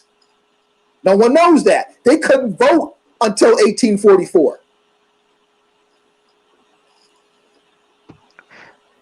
Now, I want to share my screen here, Chief. Because Tariq Nasheed's talking this shit about 1870 census or some shit. So when you say that, go. you got to turn that whole story around. When you say that they couldn't vote, you saying that they didn't have no power. Yeah, so basically it was called, voting is called suffrage. So you always want to have universal suffrage where everyone can vote. But No, when what we I'm set up saying in is, so Rhode with that Island, slave school, if you're saying in Rhode Island that all the so-called Negroes, Indians, indigenous people of America, if no, I said we had a pale-skinned rule in that males. land that said, Yeah, He said pale-skinned pale skin. males. if we had a Pale-skinned rule males in that could not land, vote. if we had a rule in that land, if we had a rule in that land that said they could not vote, that's saying that we had power there. So that's one colony that's knocked out of slavery. What do you mean? Because we was too powerful to let that shit happen. If they couldn't vote, that's saying they were servants to us. No, that's my point, Noble. That's what I'm saying. They were our slaves. But I'm going to show you 18 material what? evidence. I'm 18 going to show what? you evidence right now. No, you said 18 what? I said that we set up a rule in Rhode Island that our slaves were male and adults, okay, could not vote. Now, but we put a condition on it. What year was that? If they owned land valued over $200, then they could vote. But we knew they didn't fucking have any fucking thing, right? So What year? So what year was that when we set the shit up in 1666 all the way to 1844? And they fought hard for that shit. So Rhode Island and South Carolina were the last states to allow them to vote. Yo, I want you to see something you just said, right? And I want everyone to catch on to what you just said. Okay, so the only way a person could vote if they had property, right, worth $200. So there was males. Males. So there was more of a site of, if you had property over $200, you were in a site of commerce. You was doing something. You was more in business at that time, right? Well, yeah, exactly. Yes. Right. So you couldn't vote unless you was on a business type level. So that's showing you even before, at that time, everyone was seeing that the American government was a business. Business. I see where you're going with that, Natty. All right. Can you guys see my screen? Yeah, go ahead. Can you see it? I think we losing the main point of everything. You know what I'm saying? But go ahead. All right. So this is here my I use this particular site to sit on my family tree. Okay. Now I'm here. This is my wife and my children. Now my mother, Ziegler, and then my father was Wallace Grissett. Okay, that's the last name I was born with, Grissett. But we're going to go on the maternal side here. Okay, so we go down here. My mother, Brenda's mother, was Ruby, my grandmother, who died in 2007. Okay, she's from Shreveport, Louisiana. Right. So now we go to her parents. Father's Edward Coco, and mother's Carrie Presley. Okay, Carrie was born in 1896. I remember her. She used to live with us when I was 6, 7 years old. Let me expand it out. So Carrie Presley, let's go stay on the maternal line. Go down to her mother, which is right here. Her mother's here, and her father. Isom Presley, born in 1851. Lottie, maiden name Pouncey, 1859 to 1929. Now, let's go to Lottie Pouncey's parents. We get here, Sharper Pouncey, born in 1824. He's born in South Carolina. And Amarilla, they were calling her short for Rilla, but it's Amara Gully, her maiden name Gully, born in 1830, also South Carolina, to 1899. Now, her parents, this is where the link is here, all right? Now, Chloe Gully, and then Joseph Gully. Now, she had Amarilla when she was 13 years old, okay? Now, Joseph Gully, he's from South Carolina. His parents are from South Carolina, but I have to get more into him. I have to, but now I already got this side. Chloe she's the key, right? So Chloe is not a Gully because of just Joseph Gully only. She's a Gully because her father here is Thomas Gully, born in 1782. Now, this is Hannah Mowry, okay? Now, let's first stick with Mowry. Look at her line here. And just to jump ahead, just to jump back and let you know the Mowry line, her great-great-grandfather, Jonathan Mowry, got a land patent directly from the king of the Wampanoag to set up Rhode Island. Okay, also with his partner, Whipple. Okay, so they got the land patent directly from the king of the Wampanoag to set it up over there. Now, so Hannah Mowry, go over here, her father, David Mowry, mother Phoebe Payne, born in 1743. Now, David Mowry's parents are here, Ananias Mowry, Zeruiah Angle. Now, Ananias Mowry, David's father's mother is Margaret Whipple. Okay? She's born 1677. So when you go on that Whipple line, you get this here. Okay, Margaret Whipple. And then this is Eliezer Whipple. Eliezer Whipple is the son of John Whipple. Okay? John Whipple is a signer of the Declaration of Independence. But see, these people are all melanated. But they originally came out of England. But they're melanated.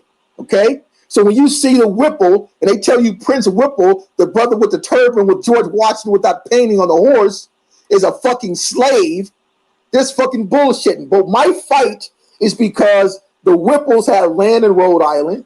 They had land in Massachusetts, Chesapeake Bay. Now, this is the Whipple line. Now, let's go back down to the Gullys, all right? So Thomas Gully's parents here, his father is Jonathan Gully, born in 1733. And Jonathan Gully's parents, William Gully, 1697, Martha Smith. Now, William Gully's father is Joseph Gully, right? Now, Joseph Gully, click on this here, right? Now, this is William Gully, 1697. He came from a small town called Hill Martin, Essex, England. Okay, and then his father's Joseph Gully. Now these are the guys that when they came over, they were, I'm going to show you a census next because on the census you have the Gullys and the Whipples on the same census, and they tend to marry each other, right? It was close knit, but they were the ones issued these early land patents to set up a lot of these, and they were part of the original 13 colonies way before the Revolutionary War, the 1776 war, way before any of that shit. But these people were melanated, all right?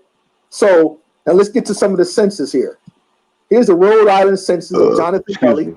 You just saw Jonathan Gully on the tree here. It's Thomas's father, right? Jonathan Gully right here, born in 1733. Here he is on the Rhode Island census. Jonathan Gully, Smithfield, Rhode Island, British America, residence year 1774. Here's a list of some of his slaves. White males above 16.2. White males under 16.1. White females above 16.2. White females under 16.3. Total in household, 8. Okay? So, and again, when you do the research on Rhode Island, right? Again, the males, pale-skinned males couldn't vote unless they own property. Of course, a slave's not going to own property, right? So the whole deal of this shit has been corrupted of how our thought process of who and what these people were, who they look like, and who these people were. All right. And they hijacked our identity.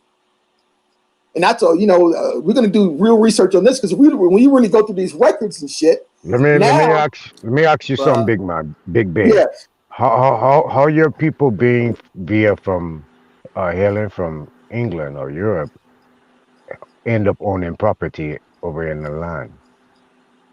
Well, again, if they were issued a land patent from the King of the Wampanoag, right? So, but what I think historically is that there's ancient relationships that go back, right? Right. And there's a connection. Those are ancient relationships that go back. You see, because that's the question. Why would the King of the Wampanoag give them land patents? That's a $1 million question. He's just not going to just give the shit up easily like that, right? That's not going to happen. Hey, so can I ask you a question real quick, brother? I don't mean to cut in. So with that being said, you know, and when I say this, I mean no disrespect at all. So you basically, by tracing your bloodline, come to the conclusion that, you know, you're a descendant of the original melanated people that traveled here from Europe. Well, no, that's my maternal side. That's just the maternal side. Right. Okay. So right. My paternal, it's out of Shreveport, Louisiana, the Caddo Parish, and you talk about the Caddo Confederacy, right? So that's a whole nother line. This is just the maternal side I'm showing. Okay. Yeah. But my point here is that the Gullies have land that I'm going to confirm disposition and lay a fucking claim on it, because there's a famous Gully Providence plantation in Rhode Island. That shit's a fucking museum now. So once if I'm going to claim my ancestry, my inheritance, all my shit, they're not going to hijack it. Hey, so do you believe that? With that being said, do you believe that the wars that was going on along the East Coast in the late 1500s, 1700s, do you believe that those wars still happen, or was that a manipulation as well too? Well, one thing I do know that, for example, Smithfield, Providence, Rhode Island, there was a story where John Whipple, stayed in the area, and then some of the local Americans came in and started destroying and killing people. But now what John Whipple was, they didn't destroy his house because they had a relationship with him. He could speak the language. He was one of the interpreters, but I don't know, I guess there was certain segments in that particular area who the indigenous people didn't like, and they just came in and killed them, right? But they didn't kill him. And because they respected him, and so they didn't burn his house or anything like that. Now his house later got burnt in the 1900s. It got destroyed in the 1900s. You see, so again, I'm going to be made whole. Now, this is a census here of 1870. Okay, and this census is Louisiana, right? DeSoto, the county of DeSoto, Louisiana, June 25th, 1870. So now this is Joseph Gully. He was the husband to Chloe Gully, and Chloe is the daughter of Thomas Gully. And Thomas. Excuse me, Brother Bay. Yes. Yes. I'm sorry. I'm sorry. The Gully, right? You said the are they out of Louisiana? No. They're not out of Louisiana. They were. They the came. Reason why I asked is because my on my father's side, his mother was Gullah Geechee. And I'm still trying to find out more because they're all deceased now. So I'm still trying to find out. So when I heard you say that word, I just. But go ahead. I'm sorry to interrupt. No problem there. I mean, actually, when I started all this here years ago, I actually thought when I saw the name Gully, I was thinking Gullah Geechee. With the deep right dug down, then I'm saying, oh, wait a minute, South Carolina, Rhode Island. Because now you see here, right. Cloa, you see Cloa, okay, here. And I'm going to tell you something about these census, guys. You see the B for black, right? This is a modern sorcerer, okay? Because I don't think in 1870 they were called black. See, so remember, a lot of these census record shit, they kind of change and alter, and they're going to put BBB down here for black, right? But exactly, right? So how much, once you find one mistake, or once I give you a story, right? I give you a story, and a story could be 100% true, right? Damn near. But the only bad thing about the story is, as the day I describe in this day, I fuck around and say that day was a purple day. The sun was purple that day. But everything else is believable, right? But you find one thing in my story, so how you gonna believe any of it? Whose info are you going on? Is it there created to make you see what it wants you to see? You understand what I'm saying? Right. Now, exactly. Now look at this though. This is the 1850 census in Rhode Island, right? Now you would think that because they can't get to everything. They try to change shit, but they can't get to every fucking thing, right? You would think that what can I make this? I can't zoom in on this. That's strange. Bomba cleat lie. All lies. What the hell you I know, man. This shit is crazy, yo. Yeah, but I mean, you know, I had to ask that question though because, like I always said, man, it ain't even to be disrespectful, but all skin folks ain't kin folks, and I feel that's where the manipulation came along and shit. That you know, and there was a lot of shit going on that Northeast coast. I'm gonna keep it funky. It's a lot of shit going on between that Northeast coast and the islands. You feel me? But hear how the brother said all the way up to 1844. So wait name Lincoln come in when 65. Somewhere around in there, yeah. Emancipation for the supposed to be slaves or thank you. Nubian people. So from 44 to 65 is what, 19 years, 21 years, if that. Yeah, 21 years, right? So we went into slavery from 1944. But we was in slavery for 21 years. And then he decided to come in with a emancipation proclamation thing. It don't add, none of this shit is adding up, bro. Man, none of it. The only thing that's adding up, bro, is I'm starting to understand why was it so easy for some of our people to consider some motherfuckers that got bought there that kind of look like them, but they like, nah, fuck that. That's an African. It makes sense with that now. Right. But see, even the brethren, but look how the brethren looking in front of we right now. No disrespect again, brethren. We appreciate your sight. We appreciate you coming forth and giving us this, but we're not looking at you in a bad way at the same time. I'm just saying the majority of, I speak for myself. When you go on and show them paperwork, they just show me how much more embedded you was into trading we are. You know, he said not you yourself, but Well, your genetics of your people on how they get a land pattern. How the fuck they get a land pattern? But my people ain't had no land pattern. I from here. Okay, no, he from there. How the hell they own the land and then say these people can't vote and this and how all these rules get made up on my shit? And what chief? How the chief give this man permission? Fuck a chief, the man. I don't believe in that bullshit. How the fuck he gonna give away something I surviving to eat, me and my family to survive and eat off of, for this man to put a gate on and tell me I trespassing? Suck your mother, there, man. I ain't into that fuck with nobody. You understand? I ain't into that. Just truth, bro. And if it's trying to, I was in my bed today, and I was just sitting there lying down, and I said. I get vexed. I said, man, how can who's supposed to be the boss of this world? How I want to see this man, dude. Who is you to tell me I got to do it? Like, who's to tell me I must get a driver license? Where that come from? Like who's right in their right mind to think that your will and your way forced on me is right?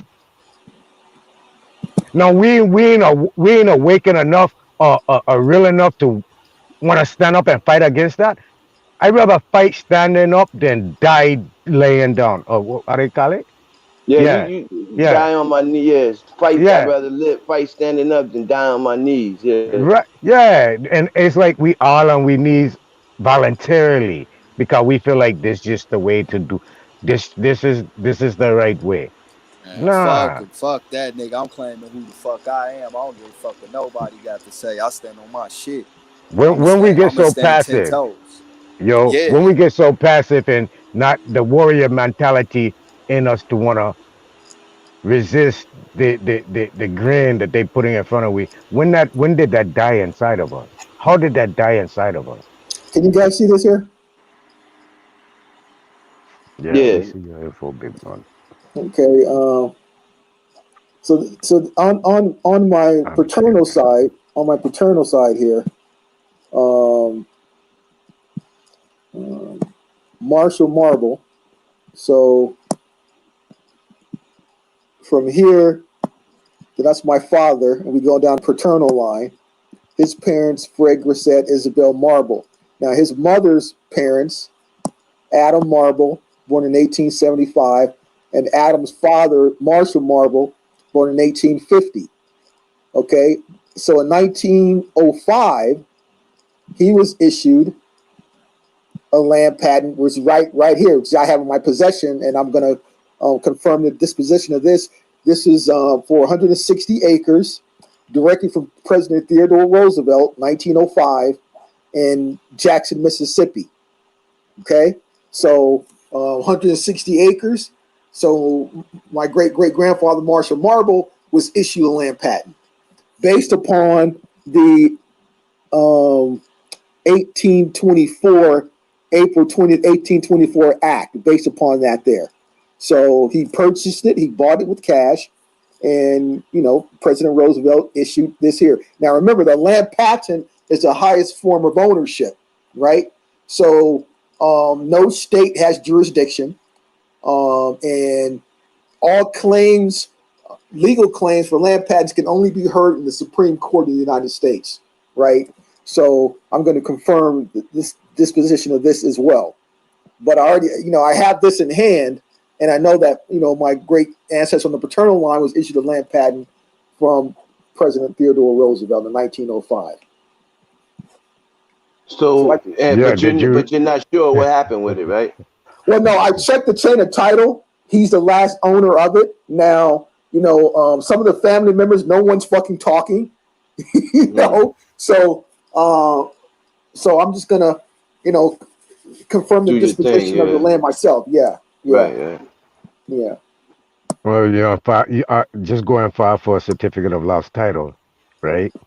And if someone's occupying the land, just sue them, not sue them, but charge them for the Charge occupation them, of the or land. they have to, or get them off.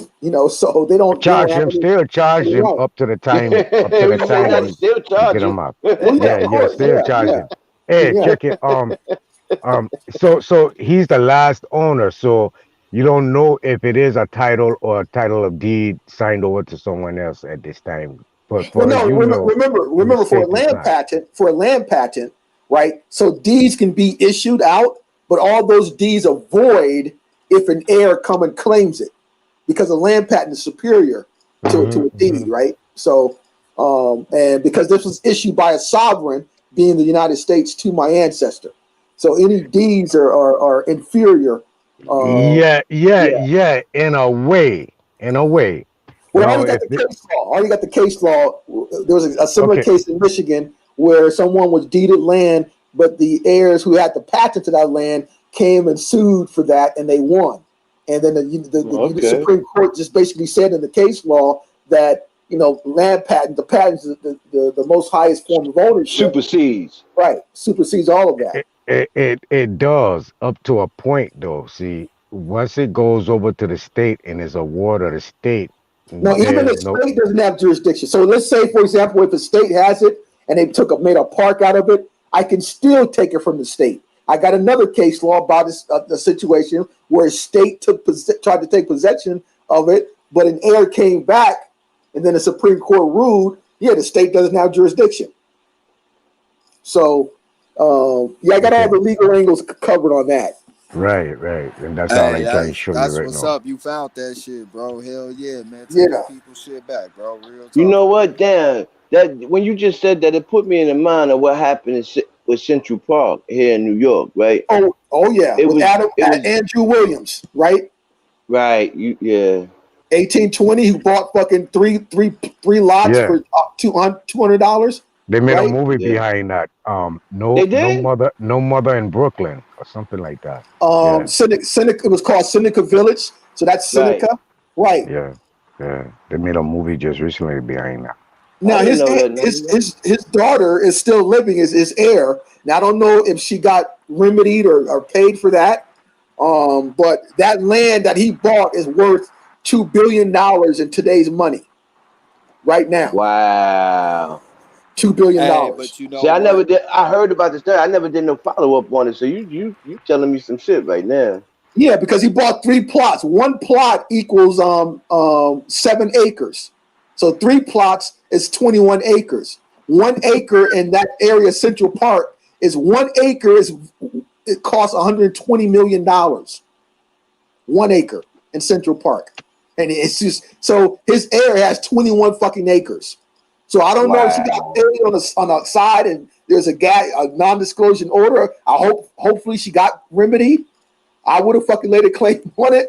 So, but yeah, Andrew Williams in 1820 But they bought said three that's why they plots. killed ODB behind that. Cause that ODB that was his people property, Yeah, his whole tribe. That was their his whole area was tribe, taken from him. and he was going after it, and he ended up dead behind Yeah, some they was sickle trying to cell call him shit. crazy and a Who crackhead was and all killed? that Who shit. was killed? Oh, dirty ODB, bastard. old dirty bastard, From the Wu Yeah, I rapper. heard Tang. about that too. Yeah, they was trying to call him crazy and shit. He wasn't fucking crazy. He knew what the fuck he was talking about. Oh, he was Seneca? Yeah, Yeah, yeah. yeah. Oh, He used to wow. always say that I was. He would always say, "Man, I'm Shinnecock." You feel me? Every time he used to tell me, "I ain't no Shaka African and nigga." Gully. Yeah. He was mixed up. Hey, hey, but that's the importance of like real talk. Like when y'all was hitting it on the restitution and reparations. Like I think that was a good topic because like restitution is whoever was the person that either stolen or damaged, property or goods. They have to not only return stolen items, but they also got to reimburse for damaged items as And there's a well. criminal charge behind Yeah, it. yeah, and it's a criminal charge behind it, and that's a world court case. And then after the restitution, I think that after that um, reparations need to come behind that as well. Not only do you return what was stolen and replace what was damaged, but also you got to pay motherfucking reparations and shit for also what was done as well as us being POWs and shit, and we still lives. So Well, the it reason got I to be a disagree with restitution first and then a the reparation thing is because the reparation still in place them over you, still in place them on your line, and as your what your award to. Well, I gotta. I mean, I disagree with that because the Koreans was reparated and they their own country. You feel me? The Japanese was reparated and they their own. Even though they got puppet masters and shit, they still their own Right? nation and No, shit. no, You no. know. They're not. They're not. They're not. They're not in Well, honesty. Their nations up under the French. All right. So if the French fall or if the French but change hand, they got paid reparations by the United States for putting their peoples up over here and in concentration camps. In the right? concentration camps, In right? Korea, right? Because No, the over here U.S. in America. In America, they was rounding their people up here and putting them in Right. concentration camps. The Koreans and the Japanese and shit doing that war Right. as well. You feel me? Right. So they was rounding their people up here in America and putting them in concentration camps. So the United States Right. paid that. That And was you feel Right. me? World So War And II, right? the reparation is no, they not were the just against Korean were. and the reparation is not just against the United States, but it's against every nation that had a hand, whether it was Right. small or big, in our demise and the stealing of our But but resources. but look how it's running though, my brother. I try and show you. The U.S. paid to the ones they did dirt to and who they had a hand on and what they have control of. The French pay, the German pay, the different entities pay on what they did to the atrocity to the people they holding in hand as a POW. They're not gonna. Germany is not gonna pay the U.S.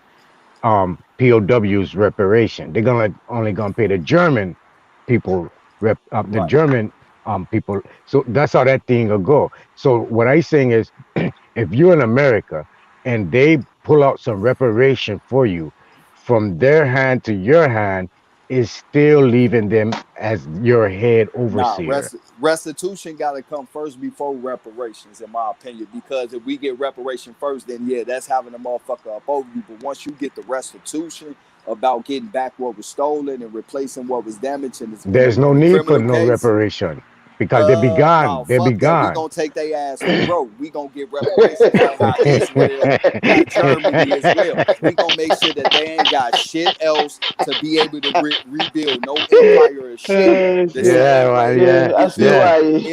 yeah. Is Israel?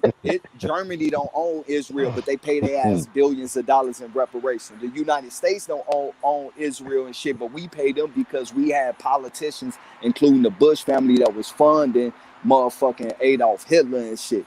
You feel me? So it's a lot of shit in the schemes behind that on why they get to do that. But once the restitution is, I know you like, before we need reparations for, they don't have nothing. Nigga, put their ass for broke, had their But you know ass over what? there Thank you, growing brother True, for potatoes saying and that because cabbage. I never knew why we paid. Why we paid into Israel. Thank you for clearing that up for me. Where they run our country too. Yeah, I Hmm. mean, yeah, I know, I'm aware of that, but but I The see you made it more clearer for me to, you know what I'm saying, in a way that I can really understand that. Okay, because of these people, like you said, the Bushes and others that was funding Germany at that time, they held the so-called Americas responsible, and so I get it, I get it. Right. Well, That Yeah. You makes had more people sense to funding me. both. You had people funding both sides of the war. You But, feel oh, me? absolutely, well, absolutely. guess who paid France reparations? And this will highlight the whole slavery crap. You guys know that Haiti paid France reparations, right? Yup, still they still paying, do. still So paying. so now if they were slaves, they're not liable because so that shows you that they were the indigenous people there in Haiti. No, no, And no. You know how that happened. It happened because Haiti got their independence. So France saying you got your independence from us, you fucked up our money, so you owe us for fucking up our well, money. well, yeah, damaging what they had their infrastructure that they had set up there in Haiti, right? When the Haitians won the The war whole there, slave you know.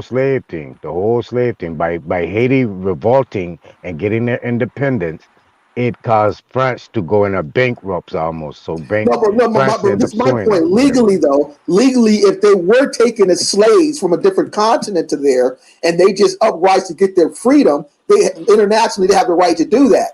So No, it shows you that they were not, because remember, if they were slaves taken from if the French took them from Africa on boats against their will, the French can't demand reparations for slaves that they took from a different continent. Yes, they can because it was legal. It was No, no, legal. no, It no, was no, a no, no, no, no, it was a no. legal commercial this of commerce. It was this how legal. we gonna end this right here, man. You got everybody keep looking at Haiti as a one front war. That was a 3-front war. You had a war. You had the uprising going on the eastern coast of South America and up in the Louisiana, Mississippi area at the same fucking time. So of course these was indigenous people and shit, but France went bankrupt too, and they was about to fucking reattack them, and in the agreement, Haiti agreed to pay them that money and shit. You feel me? It's you know, that's documented record and shit. Okay. So basically, if their status was as the nation of Haiti, then what's the whole deal about the slave deal for? Why wouldn't they go into the status as a slave and they wouldn't be liable? Because if they were brought against their own will, they were just because they made a contract. They had a contract with France, and so the slaves made a contract with France. Haiti had a contract with France.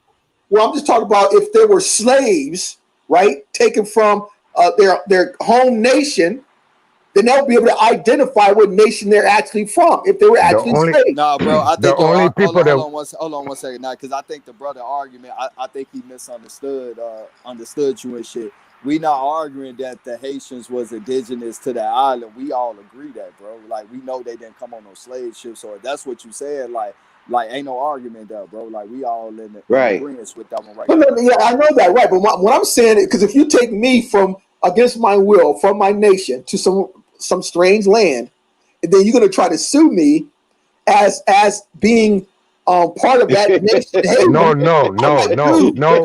This how it went. Okay, so say you have an army over there called France, and I got a land over here called Haiti, right? Right. You send 2 of the brethren right there. You go over in Africa or wherever you go, and you recruit people to your cause or your country, and send them over to my land to be a liaison or to kind of dictate your will and your way. They're not originally from France, from your land. They might be from Africa. They might be from Anguilla. They might be from Brazil, but they're your company now. So they carrying as your lieutenant, your sergeant, your general. Now you send them over to my land. They consider slave to you still because you've taken them up and they're your property. So they got to do it your way. You send them over to my land, and I talk to them, man. You ain't got to stay with that dude, man. Come over here by me. Fuck he. You check, and now me and you already have a contract now that you and your people, we're gonna do business together. But I talk the whole time, I talking to your people, man, forget that dude. Boom, boom, boom, boom. Stay over here with us. We're gonna claim you as one of us. We're gonna hold you here. You ain't gotta worry about it. Now a revolt happens. Now we revolt against your whole system of France. And we got your people and our people over here too. Now that contract between me and you has been broken. You're suing me because I fucked up your whole slave site of your whole trade. That was your whole commerce of trade was slave, right? That to and from and to. This is what you was doing. No, bro. Let me say something real quick. The original nobility came from Haiti, so the Haitians are the ones that was running France. You see what I'm saying? The people. Yeah, they was the ones running France. But see, when those mulattoes was the ones that were taking over, because France was the first superpower to really sojourn from over England to come over to America. They was in Canada. They was all in Canada, all on the East Coast and in the island. All through the Mississippi. Haiti was doing business with. They was their own shit, pretty much, bro. But they was the ones running the whole Mississippi though. Because the Louisiana Purchase is all from Canada all the way down to Louisiana. All the way down well, there. I'm not fighting that. I'm not fighting that. But it's some shit that get mixed up with that and shit. The Germans and shit really had Mississippi, bro. They had the biggest plantations in Mississippi. That's a known fact. You feel me? They weren't just the French down there as well. The Germans was in Mississippi heavily like a motherfucker. The French was mostly on the western part of fucking of the river and shit. You feel me? So right. Okay, so I'm not talking about America right now. I'm talking about Haiti, the island. and how it was in fact in fashion with France, right? Right, And how but that right, how that that contract was got after the fucked up. fall though, because at one point England over in England, I mean Europe, it was northern France and southern France. You see what I'm saying? Right, It wasn't even no Germany, none of that. All that was ran by France.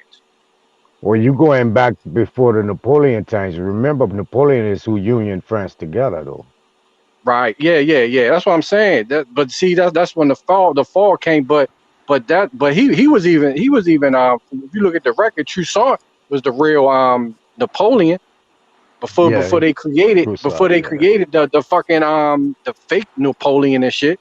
Because what they was doing was killing our people and then putting on their clothes and acting like they was us. But yeah.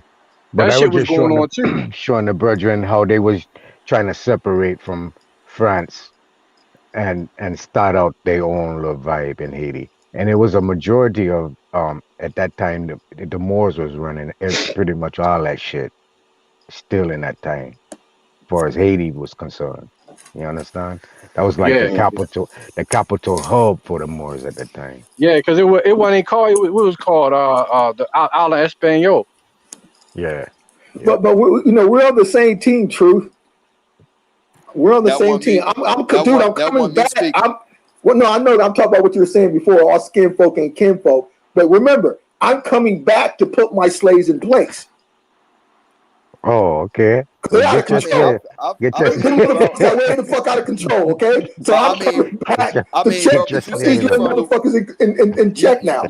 you say your father come from Louisiana, so that make you family to me because I'm from that river part. You feel me?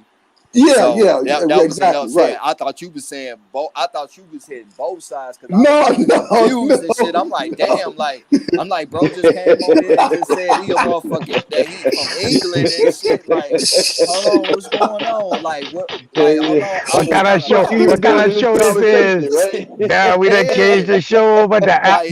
the Pan African Man, show now. I thought like a Shit. black Ashton Kutcher was gonna pop out like nigga you got punked or some shit. I'm like, what the fuck going on? Like, but like nah, Hell and they hate to nah. say that because like I say, like the reason why I know about them German plantations because I got German in my family. My grandmother's father he was mixed, you feel me? He was Chickasaw and he was half German, but he looked like a light-skinned nigga. You feel me? Like Yeah, real that's what shit. was over there. Yeah, Yeah. that's all we was dealing with. It wasn't even no such Yeah. thing as these white people today. They basically knew, bro. They knew. Yeah. hmm These Yeah. pale faces we see today are new, bro. So. I think we I was all in agreement discussing. with that one. I was discussing this one with Ab the other day. So where I really truly think the white man come from? White man, China man, Ali man. I think these motherfuckers aliens, dog. I'm gonna keep it real. They just popped up, like I mean, no Yeah, spooky shit and no shit, but they They literally just terrestrial. They terrestrial, but cause they cause just cause come from cause outside. They come from outside of our domain, our yeah, cause dominion. like Pete Gang, right? You ever see in the movies like how like a motherfucking alien that come down and then they'll kill a motherfucker and transform into how they look and shit like that. And it's like we know niggas look like each one of these motherfuckers at one point in time, but now it's like all the motherfuckers ain't niggas no more and shit. It's like, was it some shit like that? Cause they literally just pop the fuck up. When every time you look in history and shit, every time you think you got them, that motherfucker turned out to be black. And so it's like, damn, like, where the fuck did these niggas really come from? Like, I remember I said that shit to my girl one time. Like, man, I don't know, man. I think these motherfuckers like aliens or they the real Neanderthals or some shit. Like, maybe that shit is true. I don't know. Or somebody Yo, fucked a monkey or something. they first encountered the Aztecs, bro. The people come from out, like someone put in a thing, outer continent. And people first contact the Aztec, and the Aztec put them on mention. And they spread. That's who spreaded this religion thing. That's where that whole religion, come from behind them. All of it. yeah, And that's with a the fact. That's a fact, Nadi. Acapellum was a place where Acapellion, Africa. Listen, I'm fuck all that other time. Africa was a place where a lot of wars used to happen from our people when we have disagreements from different tribes around our main continents where we have control of, where you see the majority of we right now, and all over the place, we would meet up in Africa and have a war to see who was run what and what. This how you have so many different multitudes of Nubians in Africa, from Aboriginal in Australia to we over here to the black man in China. All of it coming out of that little area because we would go there and hold war. We would go there and fight. That was the fighting land. There wasn't no land we sprung from. That's a land we would go and fight. We would leave injured people there. We would leave certain people there. Certain people would stay there, and they would just develop the land from there over years and years and years and years over time. Africa isn't the motherland. It ain't by far. It ain't that. And I don't know why people just grabs onto this thing and try run with it because it's a lie. All of it is a So what do lie. y'all think about the concept of the white the pale face being a mutation like an albino and over time mutating into what they are? Nah, that ain't No, true, bro. Because every no, race No, got an I'm not saying albino, that it bro. is. Nah, I know you I'm ain't just saying. posing the question. Yeah, I'm posing. Yeah, no, yeah. no, Nah, I no. know you ain't saying that. I'm just saying that, like, I know you the one saying that you was asking the question, but that's not true because every ethnic group have an albino. You feel That's me? a So fact. it should be some type of purple motherfucker walking around then if it's based off like mutation like that. You feel me? It's just Splendid being dude. real this shit. You feel me? This is the realm of the sun. And the only motherfucker who the sun agree with is melanated people. Melanated people, facts. You feel me? Regardless of where you indigenous from, it only agree with melanated people. You Hmm. feel me? And you know, that's the one thing that I do know. But you know, when I trace like the area where my folks come from and where they come from, you know, historical wise, I know that tie back to the Mayans based on looking at the maps on the origin stories of how that trek came about and shit.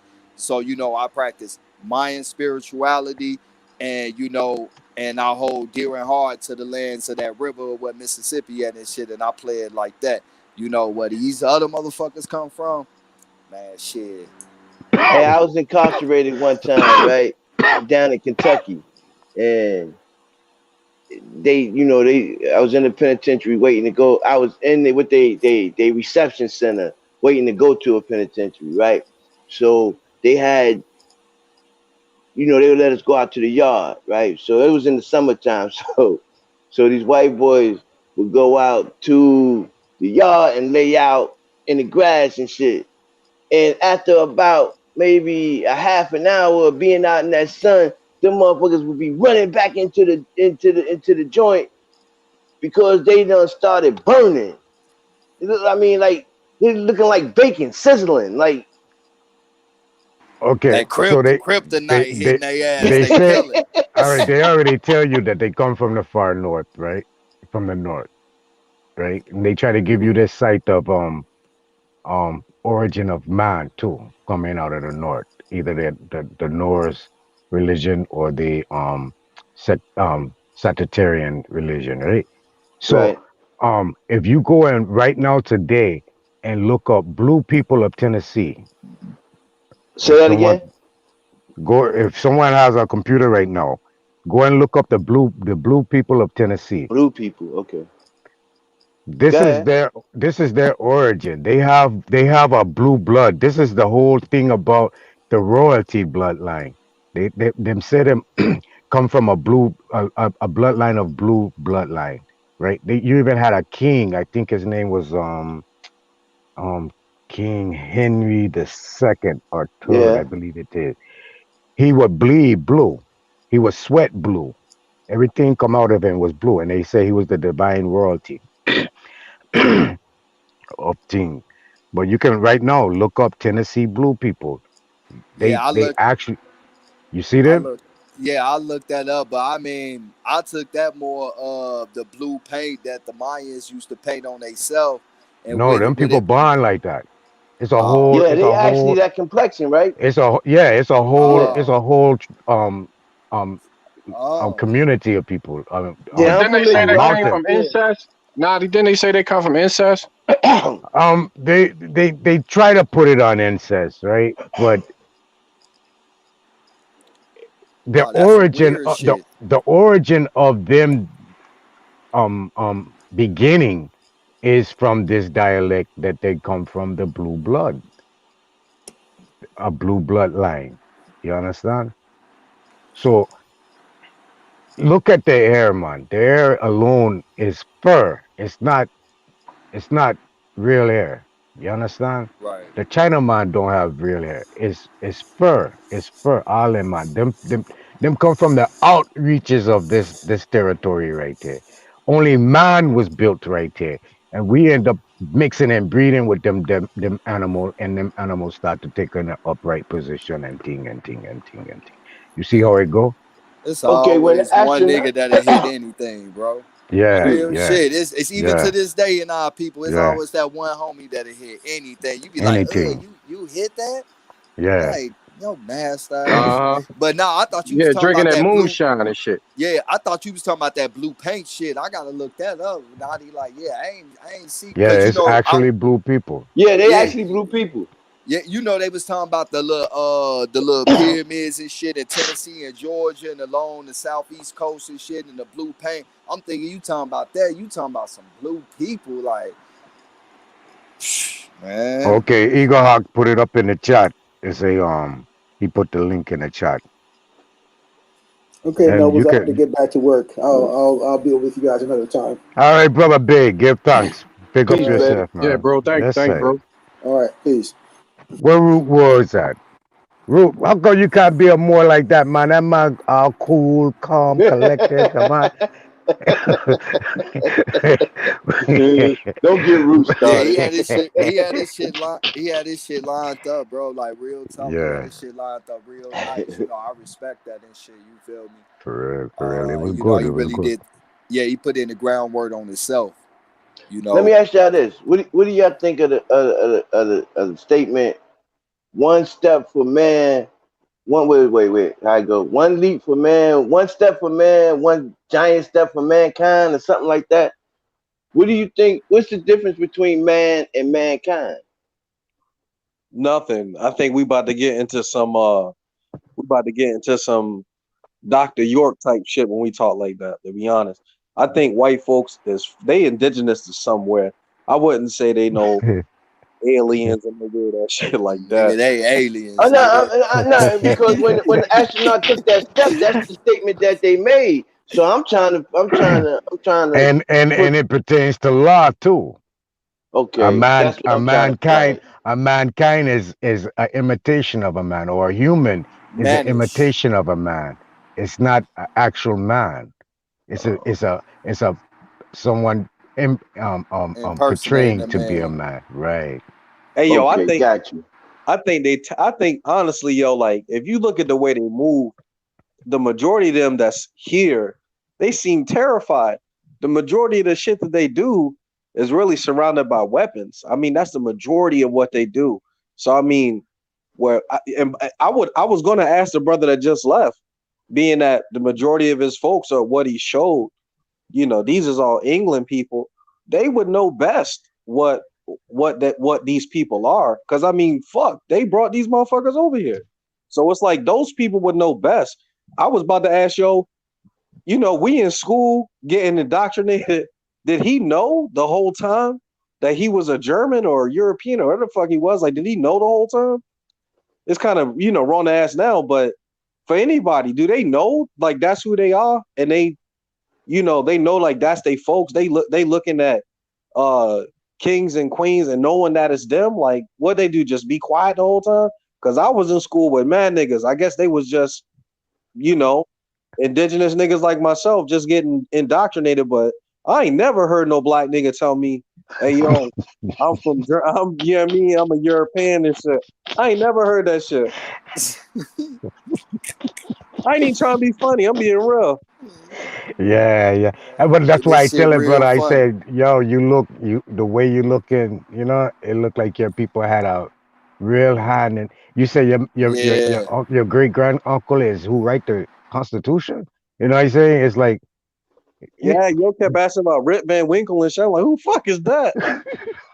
Who the fuck is Yeah, Rip Van Winkle? that's why I had to ask. I'm like, so you basically saying Ziegler, like shit, Ziegler, you Ziegler. came from Europe? I'm like, The, whoa, hold on, what? the name is Ziegler. Yeah, the Right. dude Ziegler.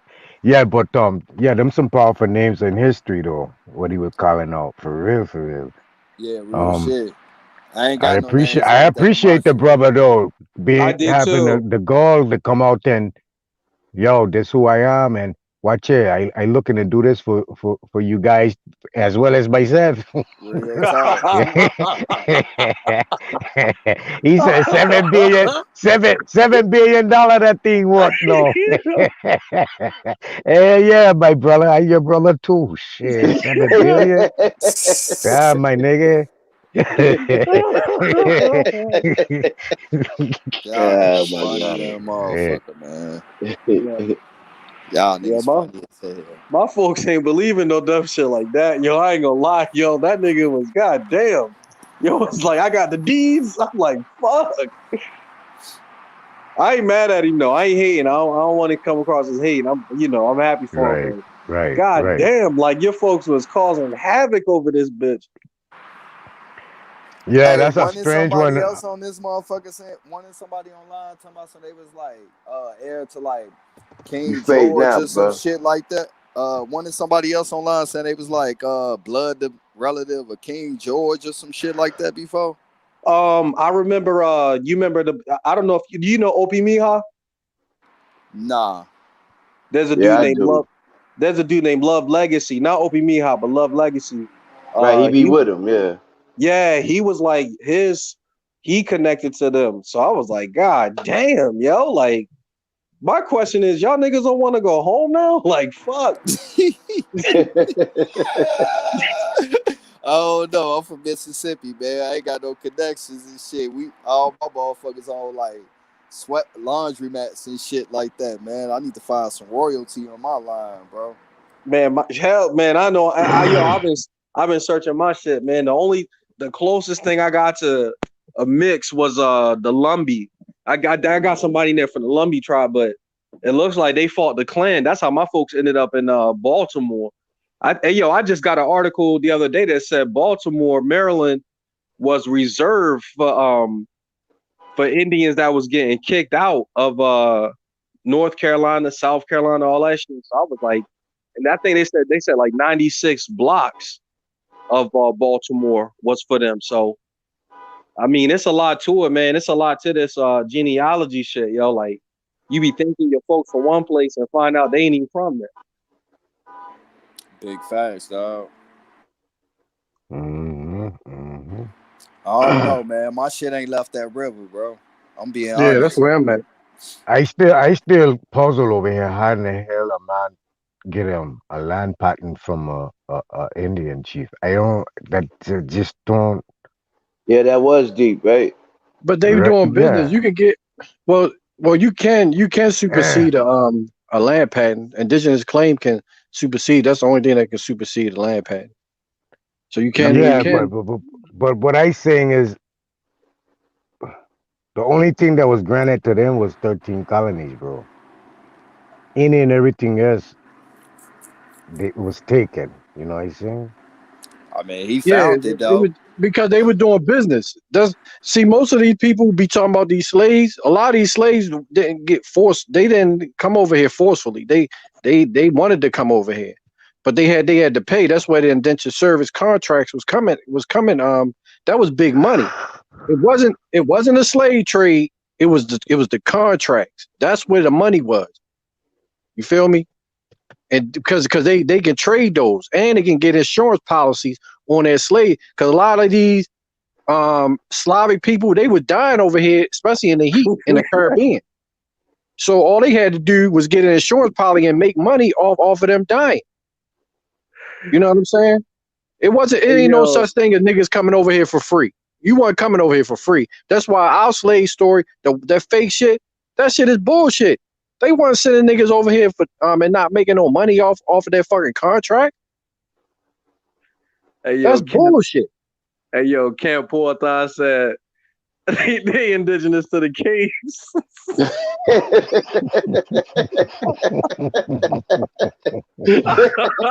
Yo, they not even indigenous to that. That's fucked up. They not even indigenous to that, yo. That's cold. That's how they got in though. That's how they got in though. That's really why it's so relative to them about caves.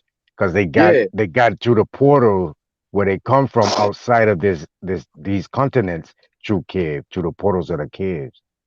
Yeah, that's where the shit that Count Dracula shit, when the sun went down, the motherfuckers was fucked up. The sun would fuck them up. You know what I'm saying? God damn. They ain't catch that one. They ain't catch that one. Yeah, they ain't catch that. Yeah, okay, so we have a lot of portals on this earth, if y'all didn't know. They Draculas, yo. They fucking blood suckers. The majority of the portals are in the mountains and under the ocean seafloor. Mm-hmm. Go and look up lakes under the ocean. Someone pull it up right fast. Yeah, it's one in the Gulf of Mexico. Look up waterfalls under the ocean. Yeah, I've seen a couple of those though. Not personally, but like on TV and documentaries and shit. Right. Okay. So did you know that they can't bust through the barrier, like the top surface of the lake or the surface when they see the waterfall coming down? They can't put their hand through it. They can't go through it. Nah, I did not know that. Yeah, it's a boundary. They have nothing can go through it at all. Yeah, look it up.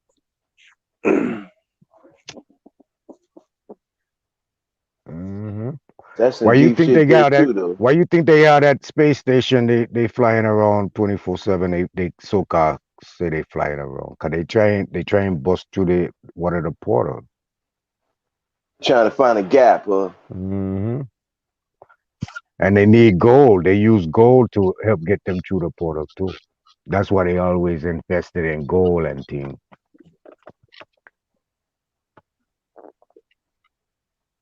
Man, Naughty, where you be studying at, yo? Akashi record. Okay. Now he be coming up with some shit. Hell yeah. I bet you can go and read and find out everything I say ain't true. Underwater. All right, I'm ready to look that shit up. Underwater castles, you said? No. Underwater. No, not castles. Lake. No. Underwater lakes. Okay, let me see that shit. So if anyone ever watched Sanchez always mentioning that brother Sanchez, big up to him. Yeah. He's always mentioning that we come from the north. We come from the north and all that talk there, the North Tree and boom boom boom boom boom. But that's actually the site of the Saturnism and the Norse site, Norse religion, how they came into existence.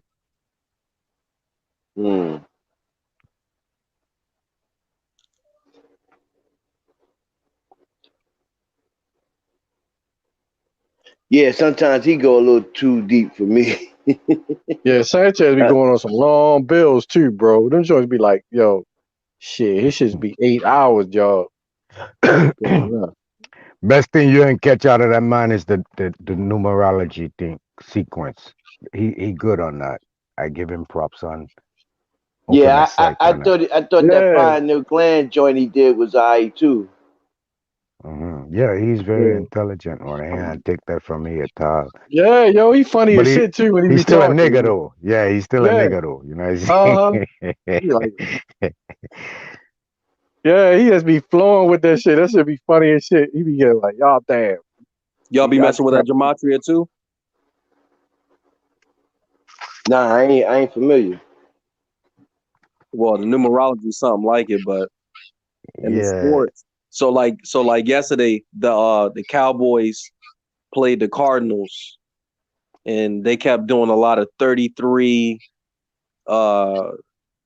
a lot of 42. This is all like Jesus rituals. I think currently right now we in the something about Jesus, something like the ecclesiastic time from Rome or something like that. But it's a The lot of rituals Aquarius. that they keep doing with this shit. And The the sports, Aquarius.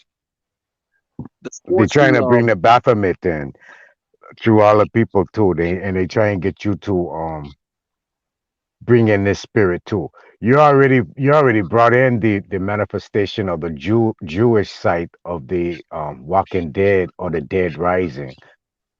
You already brought that in. You brought that in through your television, okay. From them making the movies, The Walking Dead and the Z movie, and Mm-hmm. all them movie like that. When you Mm-hmm. invest your sight and your time and your energy into that, you're giving it that power. So the Jews manifesting the Bible in your face, but you're not really seeing it because There you go. So yeah, you on it. You know a little it's bit in a about it. yeah. That's what's going on. And I tell it people the other day, man don't belong into um esoteric readings and doing rituals under the stars, alignments of the stars. And that's what the football players doing. And by the football players, basketball players, and all these males doing it, excuse me, they bringing in the Baphomet through them by changing their energy over from them Y chromosome to the X chromosome by doing feminine rituals. Only woman belong doing um star reading and ritual and things of this manner. So this is where it's tying in the Baphomet, and this is the time because it's an Aquarius time. They coming from the ocean onto the land. So it's like a fishman or a mermaid. You understand? So it's the Baphomet. It's trying to change every energy and entity into a male and female. Hey, Nadi. So look, Yeah. The Mayans is the people that actually started this shit, and they don't never give them credit for it. They got the Yeah. Chaldean cipher, they got the Jewish cipher, they got I think it's septenary cipher, the English ordinal, the English reverse ordinals. Why do they never give the Mayans credit for it? Because it's hidden. They transferred the teachings of the Mayans to over in the Indonesians site or the Shurunk site. You know what I'm saying? To make them look more um um um um Like holier. knowledgeable? Yeah, holier. Okay. Like Nepal, like them fucking um The Hindus and shit. Hindu, yeah, all that whole site took the site of the Mayans and transferred it over to more of a religious type of entity, but they never put it as religion. Africa is the one who started the religion. It transferred over to Africa. But see, again, the Aztecs is who took the Mayan site and start praising the sun worship, start doing the sun sacrifice. All right. The Mayans was just on everything is one. All life is in the same aspect. They had come into a site of conquering their physical and being more in tap with the ether and all in one. You understand? Mm-hmm. The Aztecs end up being more of a demonic worship type thing and praising suns and idol worshiping and things of that matter. The Hindus or the Indians over there in India, so called, Mm-hmm. they took on the site of the Mayans, and the Aztecs was basically running through the Americas and end up over in Africa, and Africa end up changing their site of sun worship into the religion that you know today of Christianity and Muslim and the basic religion thing going on that comes from the Aztec. All right, now look. And also my brother PNF is right. The name Yahweh is actually mean chicken snake, and that goes back again with the Aztecs. They searched. They was running. They was lost on the line. They whole story. They were lost on the line, and they would know their home by an eagle holding a snake in his hand, sitting on top of a cactus. So that's how they found their sanctum through that. So it and that snake was named Yahweh, was the chicken snake that the hot ones got. All Yeah. right, so look, what about the 13 colonies? I Uh-huh. know it's Mayans up in there. There's no way you're gonna tell me that they're not. Did you ever hear about that? Is that Mayans in the 13th colony? Not is there. I know they're up. I know they were there. Uh-huh. I know they were there because you got the Saponi Catawbas. They was considered flatheads. They were flat in their heads. The only other people here that was doing that was the Mayans. Also, the Iroquois. They got the Green Corn Festival. That green corn is mostly found in Oaxaca.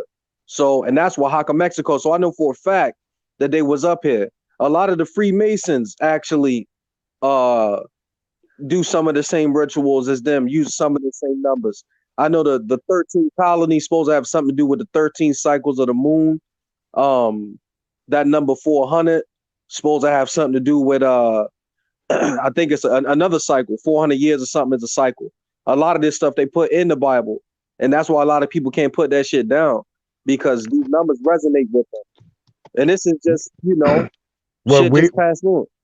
well, we weren't actually in the colonies. We was more of a outlook to watch to make sure they was doing what they belonged doing for us the treaty what we allowed them to do to hold a colony.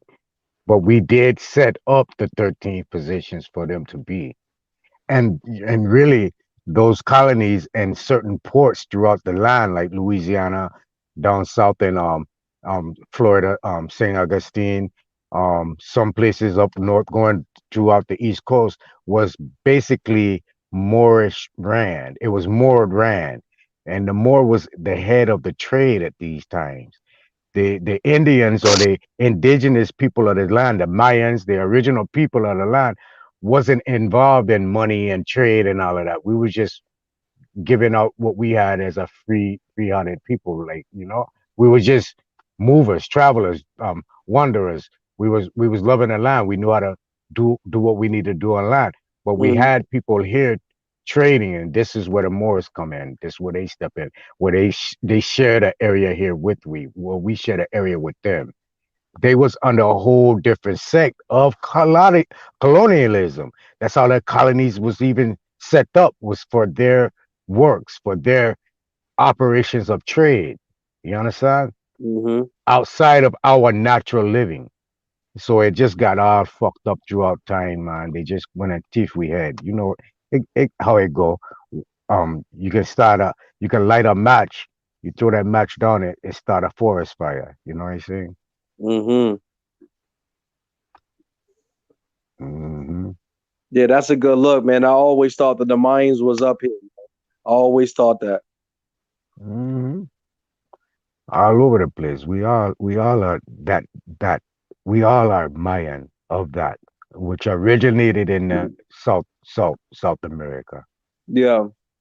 Yeah, that's why when I hear people going over the indigenous and all that, I'm like, man, you might as well just go and take it all the way home and just connect yourself to the most powerful thing that was out here, which was the Mayans. That was the best thing that was out here. That's the ancestors for real. Or originated in what is that at the bottom? Antarctica? I don't know what, Antarctica? man, they was on some other shit, man. The shit they had going. I mean, god damn, I ain't really seen nothing like it. Studying other, other shit. I ain't really seen nothing like what the Mayans had going on. Cause And I they mean, still haven't uncovered everything down there. man, they was reading and writing and everything out here. So I don't really know too many people doing it like them at all. There's things in South America that they still haven't cleared.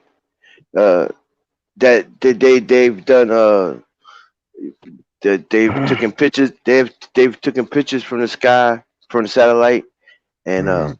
there's still forests and Cities what and they things. consider jungle that's still covered, and cities and shit that's still covered that they can't even get into to clear them. Well, you believe the Bush family start buying a lot of the Amazon. I could Do you believe know that. that? The I could Bush believe that. family owns like I think it's over 1/3 of the Amazon. To do what? Chop it down? Yeah, they chopping it down. They going and selling the water out of there. They transforming it. They transforming it. Oh boy. Yeah. Because that's what them people do. So yeah, I could believe that. Yeah, tell Brother Bay come get his slaves, man. Come get his folks, man. It's getting out of hand, bro. Hey, look, y'all be easy, man. Yes, All I right, brother. does. Peace. That's Yes, what's sir. up. Yeah. Yeah, it's Mm-hmm. crazy, man. It is crazy. There's so So much the going main on. the main topic, man, is we need to get back in private. That's the whole thing. Come up out of these people's ship as a citizen and stop representing the citizenship type thing. You know what I'm saying? Because that's the whole trap. You Now I can't see haven't done. yourself. I have to be honest. I haven't done that yet, right? So, what would you? What would be the best approach in your mind? What would be the best action to take to get to that point? The best thing anyone and everyone should do is get as many birth certificates as you need, as you can get, right? And get them all authenticated, Of your federally and family, state. your No, meaning your mother, your no, man. Look, don't worry about no one else unless it's your okay. children, I'm trying to follow you. That's all. right? Good. Shoot. Just get your birth certificate and get it All right. authenticated. You have that. You have so much power just in that alone, because you can throw that in their face and say, "Yo, I didn't create this entity that you're looking for that you have an account with. That's a part of your citizenship. This birth paper is." And you are your people authenticated it, letting you know that they created this account. So here you go. Just that alone, if you know how to hold your tone, you know what I'm saying, and you know what you're Right. saying, and you know the laws and things, that alone can carry weight.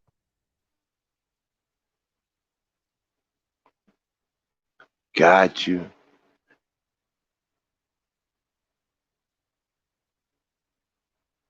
See, let me.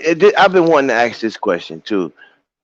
So, what if a person was disabled and collecting disability from the government? What would you suggest they do?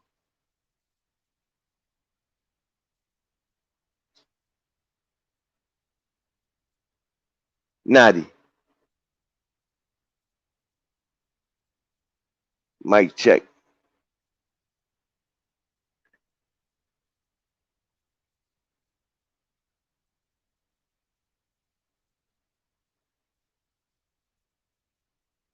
Naughty dropped out.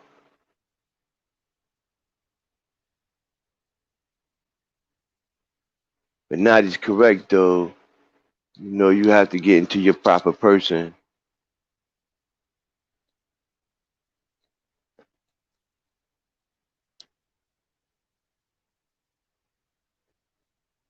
You know, it's important to get into your proper person and be who you truly are.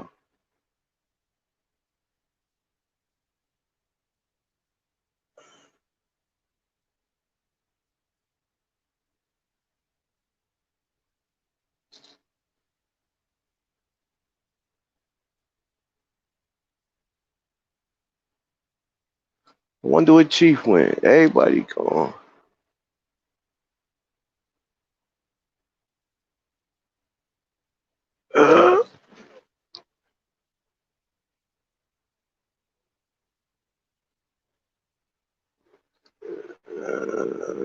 Mic check. Can y'all hear me? I can't even see the chat to see if they can.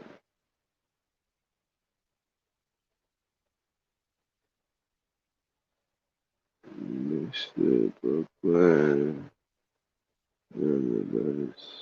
He dropped out.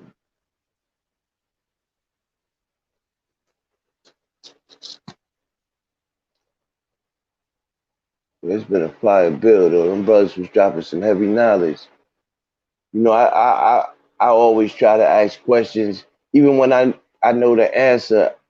Whenever a question comes to my mind or a thought come to my mind, I'll pose it just because there might be somebody out in the chat that's listening that might have that same thought and not able to ask one of the brothers, you know, or get their opinion.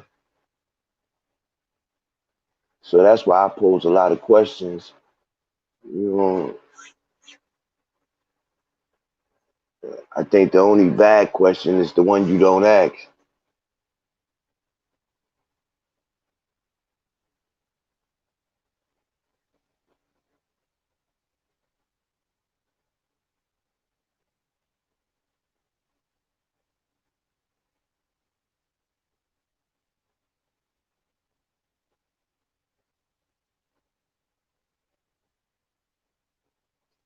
I can't see the chat. Let me see.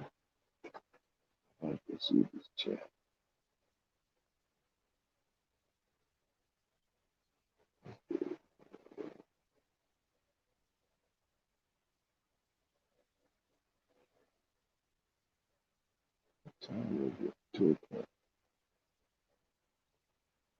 Well, to be honest, I don't even know if anybody can hear me, man.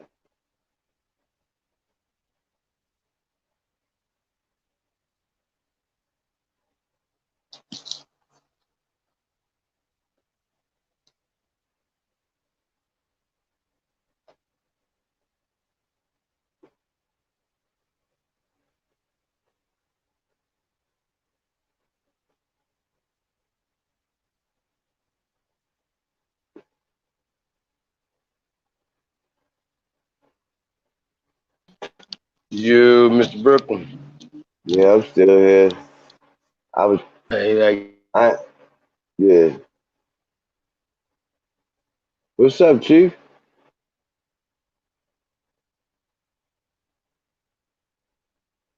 Chief. What the?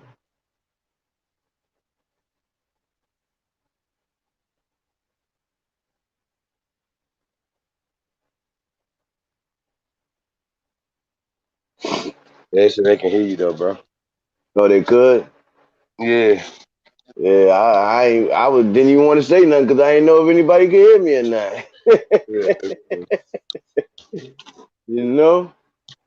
Yeah, but most of your topics though, man, you be dropping some fire bills, man. You know, and a lot of the brothers that come up on the panel be some well educated brothers, and I really appreciate being able to spend time with them and pick their brains and you know posing questions and trying to find solutions to a lot of the things that plagues our society. You Yeah, know what I man, I mean? definitely appreciate it, man. And you're a part of that as well, brother. So Nadi said, can they get back on the panel? Yes, he can get back on the panel. Shit, we about to shut it down though, Nadi. I didn't know. Yeah, me and Nadi was talking. I didn't know what had happened though. He had just dropped out. You know, because I was asking him about you know. Yeah, they There kicked you me, yo. go. They kicked me. They kicked You me. you you think you saying too much? I was going in on their head. Yeah, they kicked the shit out of me. Yeah, shit. I was like, what happened, yo? Like, what the? Yo, Chief. Yes, sir.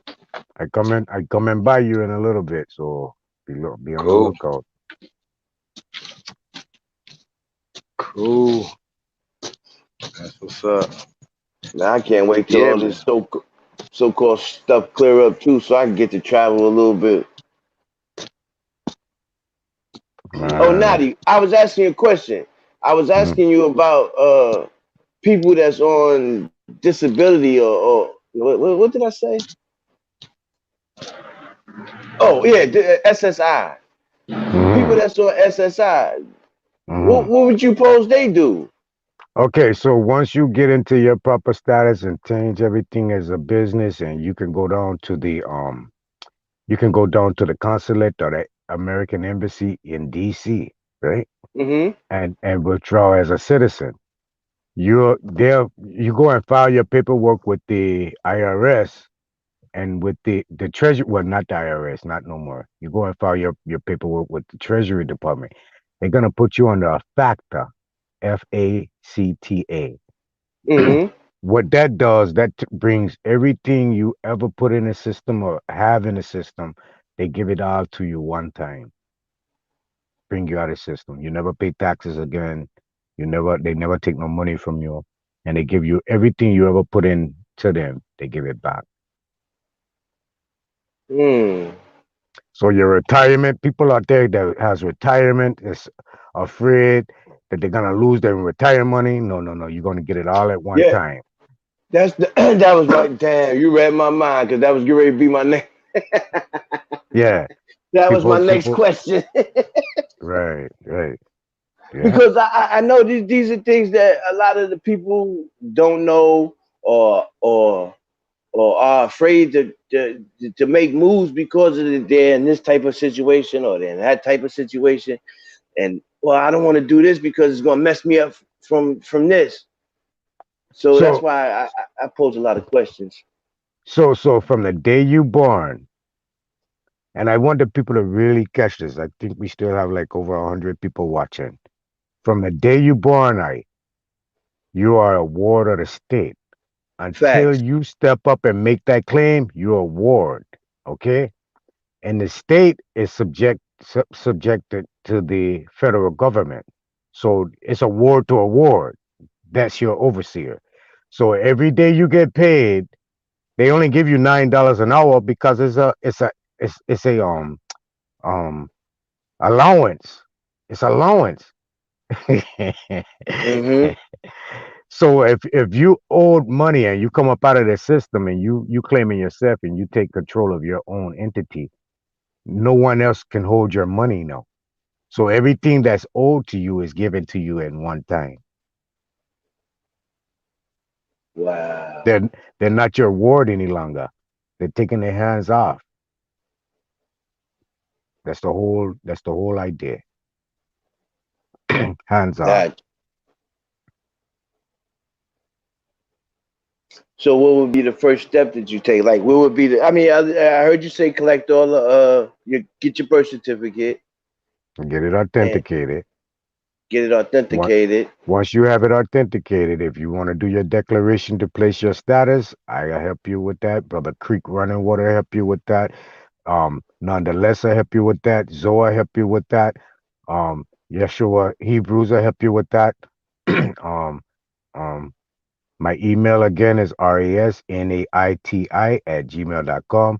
If you want to go from status correction to turning yourself into a business, did you hear all of that when I was telling you guys that, or did it shut me down? Nah, nah, I Okay, didn't hear none so of if that. you want to get a business, turn yourself into Michael Jordan, a LeBron James, a Warren Buffett, a Bill Gates, um, um, um, any of these names, all these names are businesses. They DBA. They do business as these names. You can do Right. the same thing. It's where I can turn you into a business. And if you go to a bank today, you can't get a loan. But if you go to a bank after you incorporate yourself, trademark your name and everything, you'll be able to get a loan because you have a business credit under that name. Not that name is not in representation of a citizen any longer. It's in representation of a business. So if you really want the white picket fence of America dream and with the White House, is ways to show you. Again, you can go and do the Indian status claim if you want. That's your choice. You know what I'm saying? But I'm not on that. I'm on a whole different thing. I'm separate. I'm in private, which my business is in public. So my business does business and commerce in public. So everything, and you fall under a different law now. I fall under a different law. I fall under business law. I don't fall under civil law. So anyone coming Right. to do anything with me is through contract alone. That's it. Police come to talk to me is a contract they gotta do with me. Judge want to talk to me, the judge paying me. Everything, when I wake up in the morning time, open my eyes, my business is open. So you want to be moving in business, people. That's a beautiful thing. Yeah. And it ain't that hard. So again, get your birth certificate authenticated, get you 10 of them if you can. $15, $20 a piece. Oh well, it's Right. an investment for your life. Go and get it authenticated through the state, get it authenticated through the federal. Once you do that, you good. You good from there. And basically, if you know your talk, but you basically really want to go and build up some declarations, some schedule of fees, some affidavits, put it all in into filing public notice so everyone can know who you in business know. Go and get your name trademark. Go and get a incorporate your name, get bonded, and boom, time to go. Business. Take you to the. I take you to Bank of America as soon as you have all of that, and we'll go get you what you want. $100,000 to open up your account. I got you. Or the bank got you. Wow, that's a beautiful thing. These people have. Yeah. Now, yeah. See, now, if you can get established like that, and you come up with that type of money, you shouldn't have no problem, or you shouldn't have to worry about the rest of your life. You know what I'm saying? I know this guy. He had got $300,000, Nadi, from a lawsuit, and in 1 year's time, gone, finished. Nothing, no car, nothing to show for this money. $300,000. My boy, That's insane. I can't say that because that happened to the best of we. Yo, I hear you, Nadi, but that's nothing, Nadi. All you got is some Jordans. Major Keys, my email is right there. You see it, Russ NAR, NAR. But yeah. Okay, so again, the Bible is a deciphering thing, bro. And it's a deciphering of everyday life. So it's giving you the format. And when they say a fool and a money shall soon depart, it's not lying. You know what I'm saying? So That's a a fool fact. is a person that knows not of God, right? So that's a fool. God is a person, you yourself. So a person that don't Absolutely. know himself is a fool. And once you don't know yourself and you don't know how to place yourself in business, separate, you understand? Yeah, Business you're right. I get as that. a godly figure. A godly figure handle business, bro. Okay, so if we want to put it in an esoteric site that's God, this big thing in the sky. He don't get up and go to work every day. He don't get up and make the sun come around every day. He don't make sure the wind blow 24-hour a day. He don't make sure rain come in, things are grow. I air a breathe. You understand what I'm saying? He's He a actually has a lot of businesses, right? he's in business at all time. You understand? Right. He ain't Right. no time slacking. You ain't catching him out of business. I like that analogy. All right. So I like if that. I put myself in a godly figure, I do godly things. I live in a godly manner. I try to walk in a uprighteous fashion and a form. That's why I say, yo, shit, me ain't perfect, but I walking in perfection. You know what I'm saying? Every time. Walking in perfection. So that's how we have to look at things, my boy. If we really truly gods, we have to do godly things, be in a Well, godly character. they say proper preparation prevents poor performance. So I Mm-hmm. guess that's a fact. Mm-hmm. Mm-hmm. True. So when you make the proper preparations, it prevents you from excuse me, I'm sorry. It prevents you from performing poorly. All these damn P's. But But it's a truth to that, though. You know what I mean? So, but you know, you have to. But if you, there's a saying in I think it's in the Quran, but no, I think it's in the Bible. It was one of the disciples was talking to somebody anyway, and what was, I think it was Paul, and I think he was talking to the eunuch or something like that, and he was trying to tell him about Christ or whatever, and the eunuch said to him, well, how would I know this unless somebody teaches me? You know what I'm saying? That was the gist of what I was trying to get to. His response to Paul was, how could I know these things about Christ unless somebody teaches me? You know what I'm saying? So, and I'm only using that analogy because I'm not into Christianity, but I'm only using that analogy for those that are afraid to ask questions. You know, and never be afraid to ask a question, because you never know. And like I said before, the only dumb question is the one you don't ask. Watch it. Christianity has nothing to do with it, my boy. Watch it. Yeah. No, that's what I was saying. I didn't want nobody to think that I was on something. Right. Because I wasn't. I was just using that as an example. No, I ain't getting people a thing. Hold on.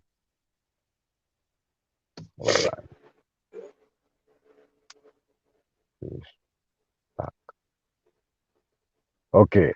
So, yo, me no Hebrew Israelite, but I read them script. Right. Me no, and this in my car, you know. I sit in a car. So whenever I sitting around and I want to do some reading and shopping myself, I have boom, boom, boom, boom. So I'm not a Muslim, but I read the Quran.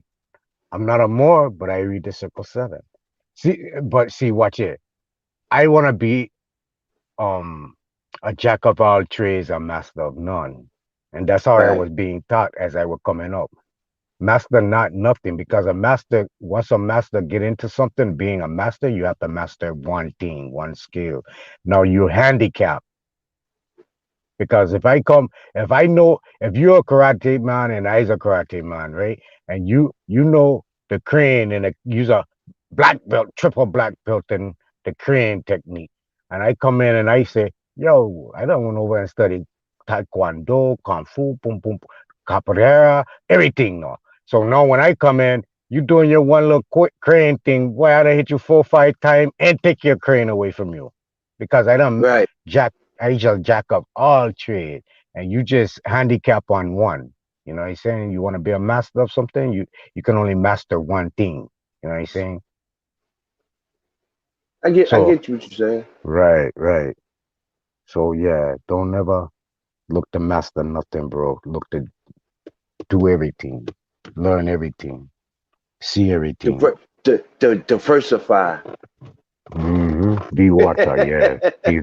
Be like water, transform. You know what I mean?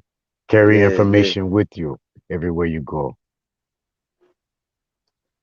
Yeah, because knowledge is the key. That's a fact. Yes, sir. Because the more things you know and the more things you learn, the better off you are.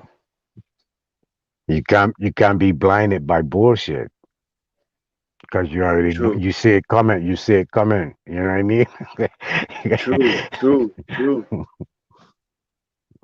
Yeah, now I've been told you I wanted to get up with you on some of these things. I really do. I gotta take some time out one day and get what you do in the daytime. You got the email, bro. I shoot you my number and everything. I ain't gonna do that on this live thing, but I wouldn't expect the people that send me an email, I always reach out to them. No one say I never reach out to them. I reach out to everyone. I get 1 million emails a day too. I reach out to everyone. Yeah, I get a lot too, though. Sometimes I get so many. It's hard for me to go through them all in a day. And then not only just from people, but just businesses and shit like that. I even try to come see my people if I can. Right. Yeah. Yeah, I Yeah, wanted to go. I was together this past weekend. Ab TV or Ab Power. Original Power. Okay. Yeah, power. That's what's up. Had a good little time. Oh, and Jaeger Omac, Jaguar Omac. We was all cooling out for a little thing there, man. That's what's up. See that's what it's all about too. I thought Chief was gonna have that conference this month. I was gonna try to pull up to that, but I guess it didn't go down. We're gonna have something. I'm gonna go and try to see Chief like this coming week. I'm gonna try to shoot up to Vegas, shoot out west rather. I haven't been out that way in man, I haven't been to Vegas in God about 2 years, about 2.5 years. Mm-hmm. That's what I'm saying. Excuse me. I'll be glad when all this so-called pandemic is over, so I can get to start moving around again. And this shit ain't going nowhere. What are you talking about? You don't This is think the so? new life.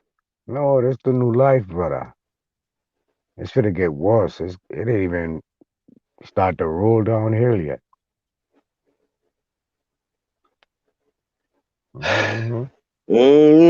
I don't know. Okay, so here it is. I'm okay. 200 million Americans lost their home Friday. Got kicked out. 200 million. Wow. People Didn't know losing that. their house. People going homeless constantly, right?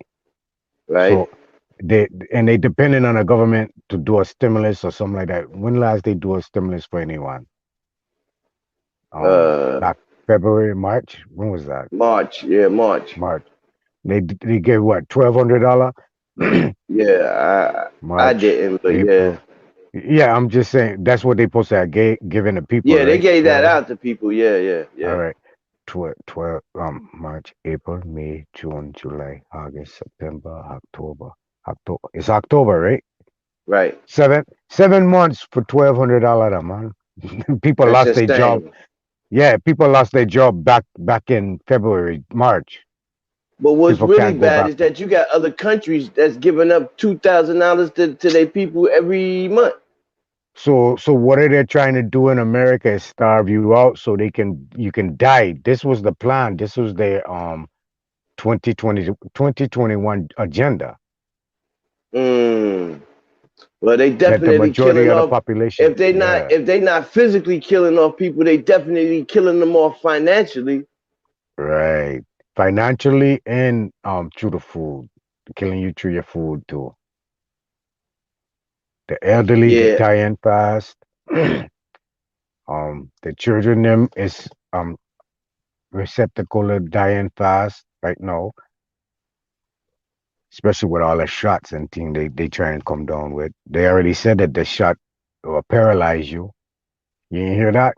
Nah.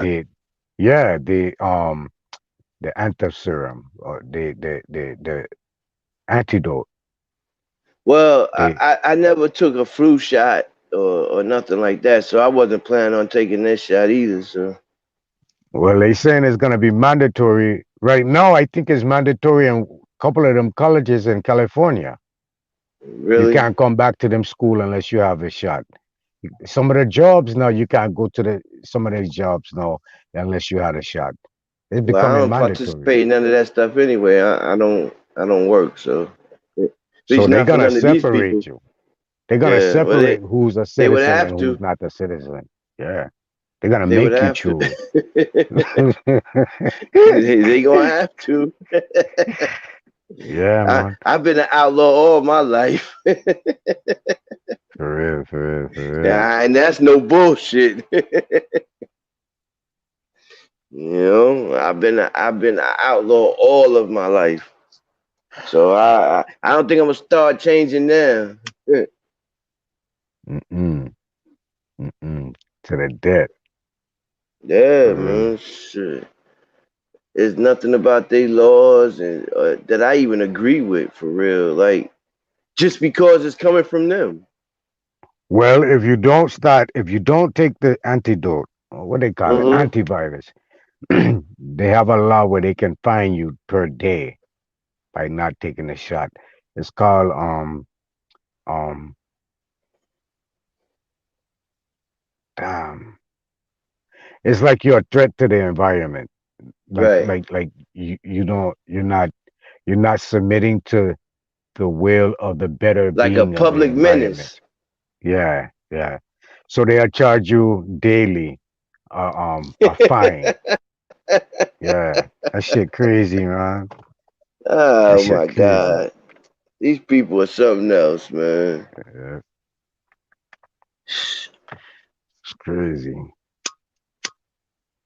So you gonna force people to take a medicine. Hmm. They come up with that when they did the when they had that um fucking what was that epidemic? Fuck on.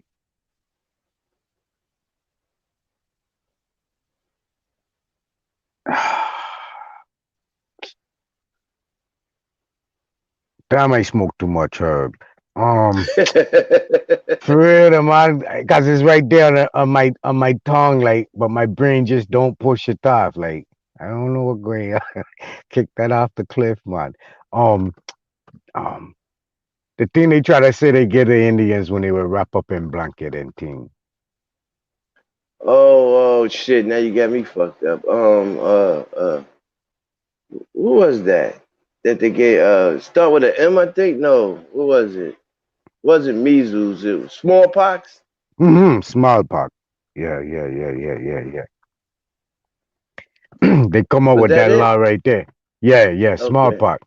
They come up with that law right there on a man. I think he was in Pennsylvania, and it took on prevalence from that point because he was like he wasn't taking no shot, and they end up charging him, boom, boom, boom, and then he took it to the Supreme Court, and the Supreme Court ruled that he by him not taking the shot, he's endangering the public, so he's not to go to jail or anything, but to be fined daily.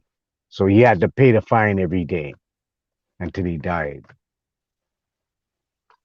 Wow. Him and his children. That's crazy. But Hmm. you see the I kind of forget it trick that name. bags they put you in? Yeah. Gonna fine you where you can't pay the money and then lock you up for incarcerate you for the fine. That's fuck up, though, man. Yeah. Then once you were incarcerated, they can force you to take the shot. No. Yeah, that's true. That's true. Hell yeah, they can. Because yeah, once you become incarcerated, you are now a slave. Yeah, you they shit. You their property. Found guilty, sent to prison for that guilt. Your ass is theirs. Facts. I know that's Lethal right, because I done been ejection, down that road. electric chair, whatever they want to give you, you catching it.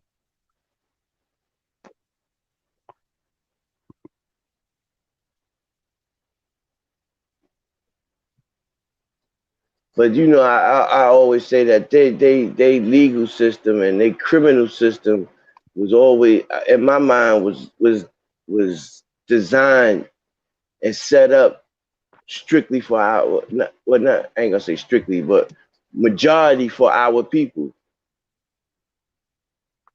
You know, it was just another ruse that they put out there to trap us and to keep us uh, enslaved. Yeah, yeah, but we did it to ourselves though.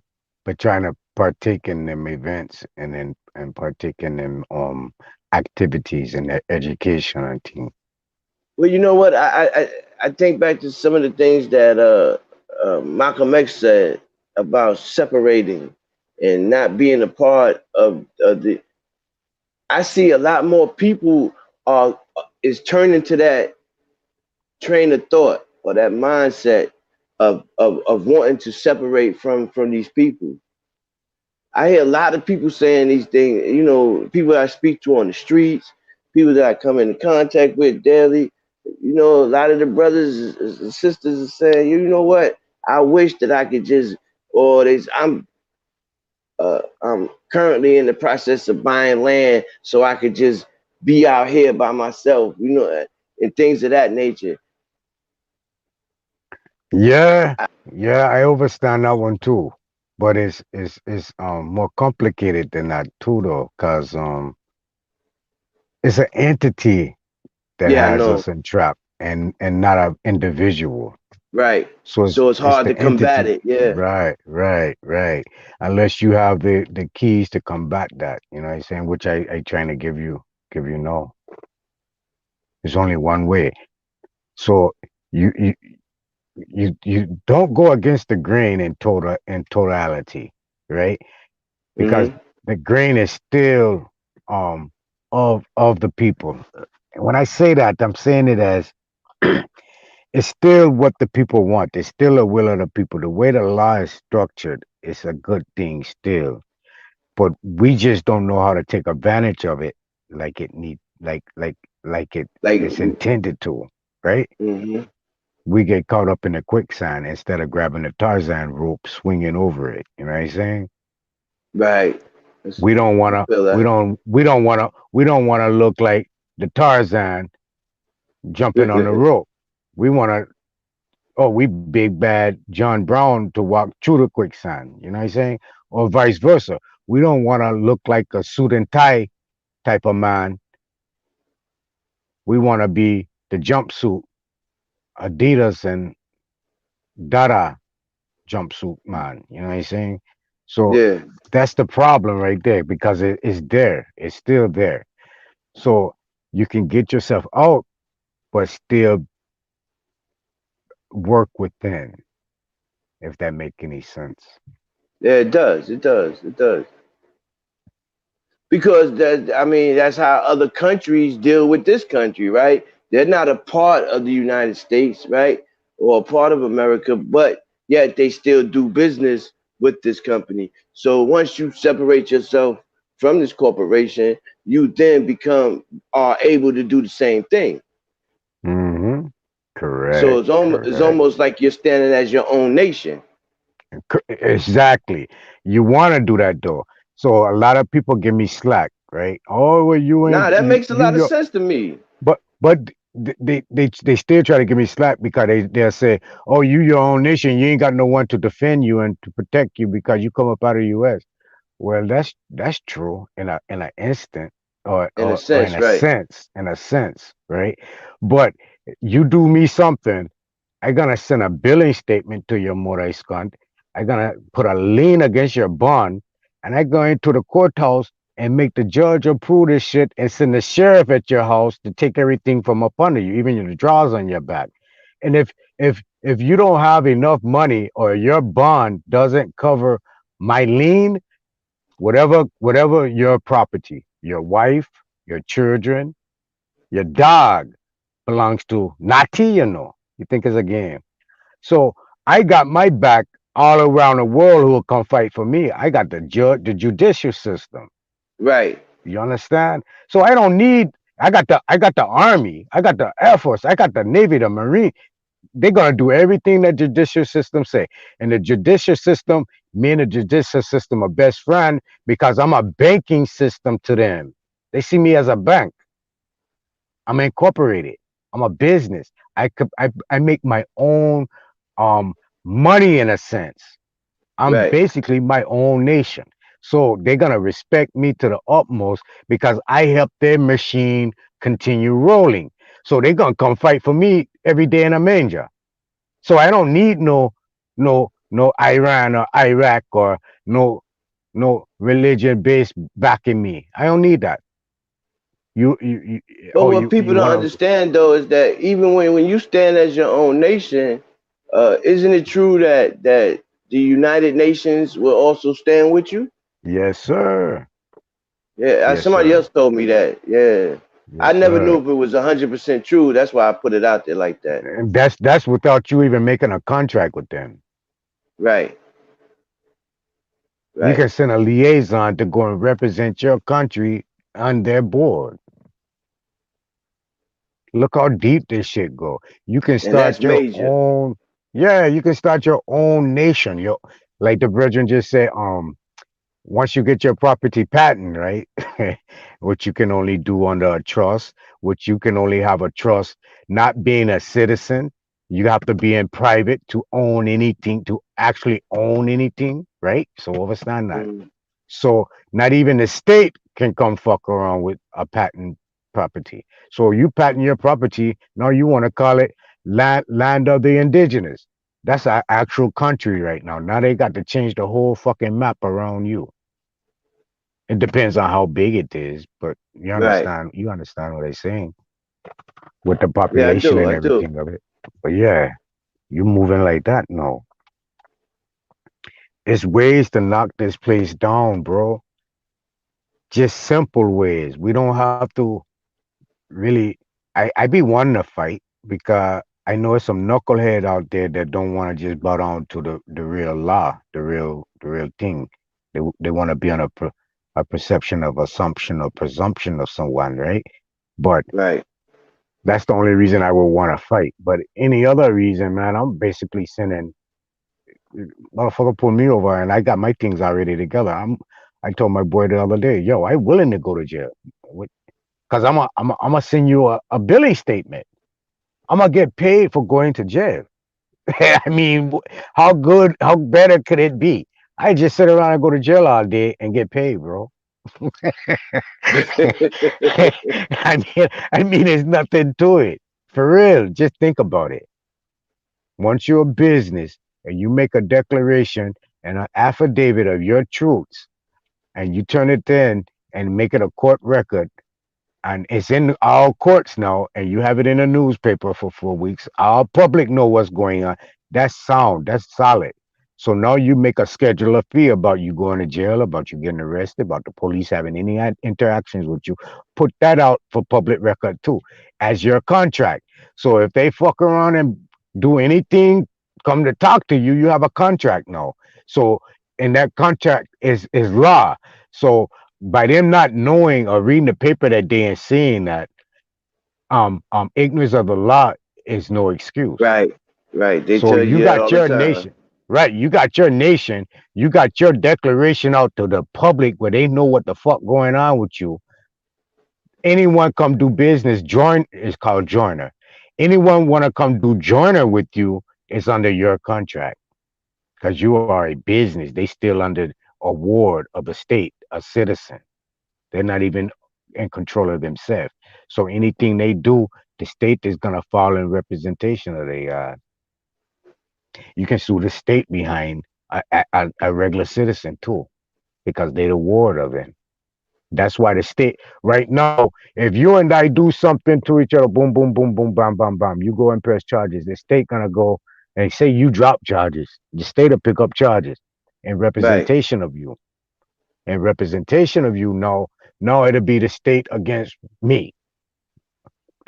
And really they just need my signature to go ahead and give them approval to get the restitution out of me for that specific crime, the cost of that And I always specific thought crime. that was kind of messed up. That if a person got into a situation with somebody and they decided they went was going to they file charges, but then decided to drop the charges, and the state comes along and say, you know what, I'm gonna pick these charges up and I'm gonna prosecute them anyway.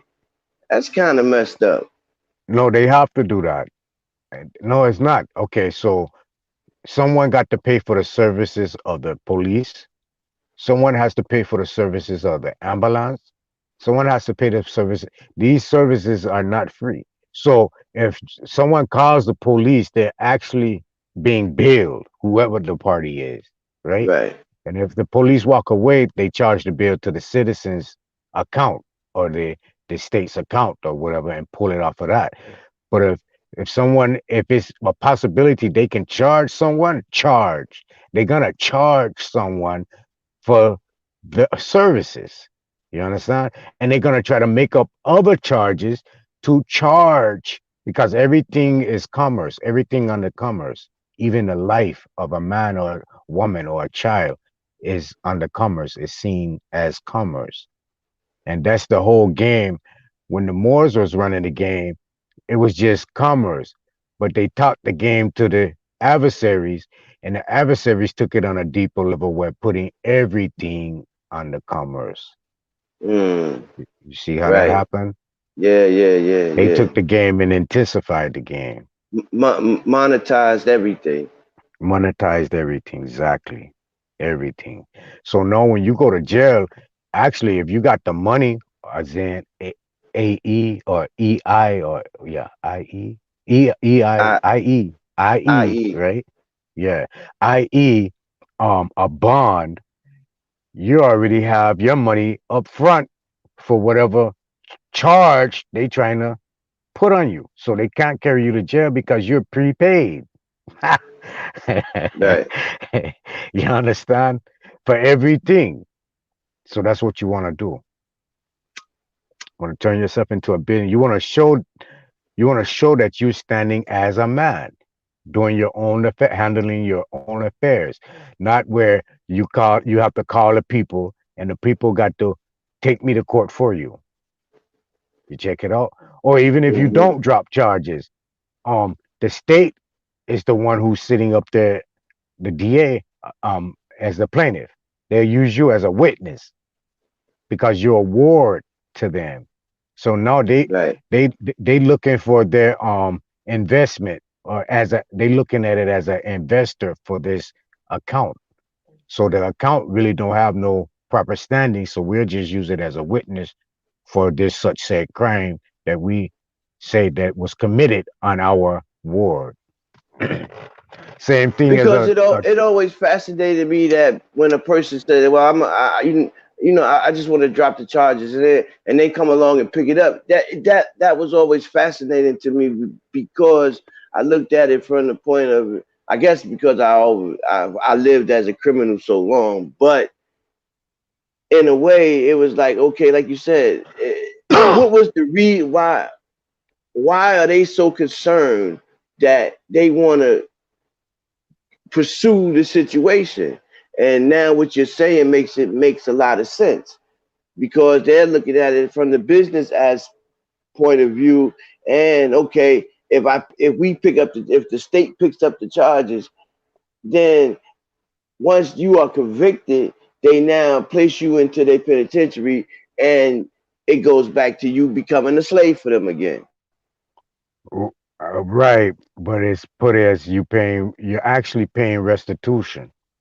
It's not actually seeing you as a slave. They just charging you and you paying it back. So you paying it back with no money, you become a slave because now you're in debt to a debtor. Right, right. So Wow. they charge you for every day you in jail. You paying that. So you getting paid 17 cents a day. This is what they say you worked, right?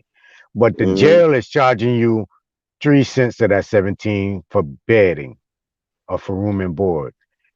Another 3 cents for soap. Bob Barker, Price is Right, soap and toothbrush and toothpaste, right? Um, all this shit is private people investment, and you're paying 2 pennies for the blanket, or a penny for the mat, a penny for the electricity that's going through, the current that's going through, that's keeping, another 2 pennies for the water now. So for your shower. So you're paying by being there, and then you probably paying only 4 cents towards your restitution for the actual charge. So this is why they give you 15 years for a charge, because you're paying it out day by by piece, by liquor. You understand? But if your By people got pennies. money, by pennies, right? If your people got money and you got a liar, and a liar, you pay the liar no $40,000, and the liar go to the judge. Well, judge, we know that this is a $60,000 um case charge on this of commerce. So check it out. I go ahead and give you $30,000 to the court through some type of um restitution act or something, boom, boom, boom, boom, boom, and you go ahead and give it time serve or something like that. That's how the rich get away. That's how, if you got money, because they pay off the charge. They pay it off. Right. And that makes a Hmm. lot of sense what you're saying.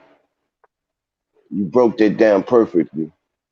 Yeah, that's how that thing go, Because right? and that's exactly how that goes. Mm. And you know what? They give up a lot of jewels in some of these. I don't watch a lot of television, but my brother, he watches a lot of those law shows and shit like that. And I've been sitting around his house a couple of times and seen a couple of them, and some of them I find real interesting because they'll be based on true stories and whatnot. And you see some of the laws that prevail in some of the situations. It's mind blowing, you know. And you're Hmm. right. Some people walk away from situations, whereas that if you didn't have no money, you would wind up doing 10, 15 years. But because you have money, you you you with each charge there is you could either do time or you can pay, or they can do both. So a lot of, like you said, a lot of times when you have money, you can get that time squashed by paying the money, which a lot of us people that's not rich or well off can't afford to do that. So that's why I Right. say time. That's why I say time is your most valuable asset.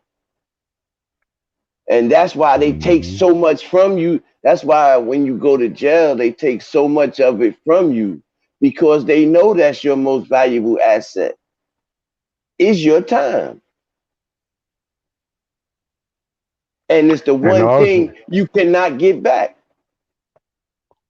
while you're in jail, they have the authority to tap into your TDR account, and you give them that authority too when you sign up bail's bondsman. When you sign for bail, yeah, you understand, because that bail bondsman ain't nothing but an underwriter, which is a authorized TDR um writer. He can tap into the TDR account. So what they do when you go and sign your bond, you just sign in, giving them the signature to go inside your TDR account to take money out of your TDR account to hold up for your ransom. What is a TDR account? That's the Treasury Department recorded Okay. account. Okay, got That's you. what every person born on this line, or even citizen lies, is given an allotment, a money an allotment. And as you've been award, that money is put up for you.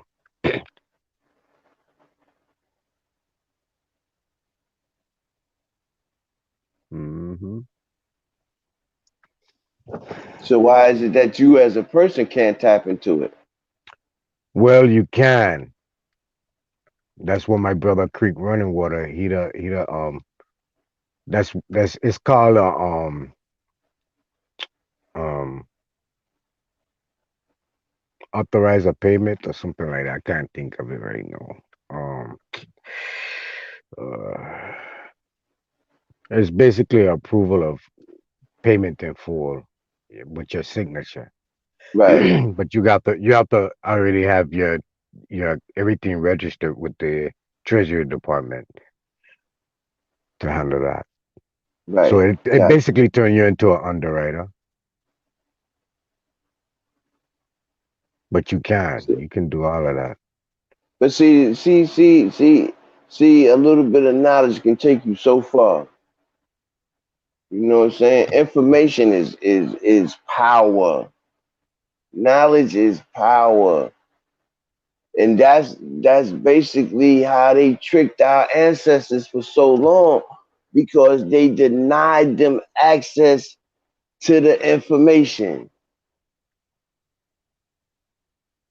which in turn kept us from the information But to a it's not. degree.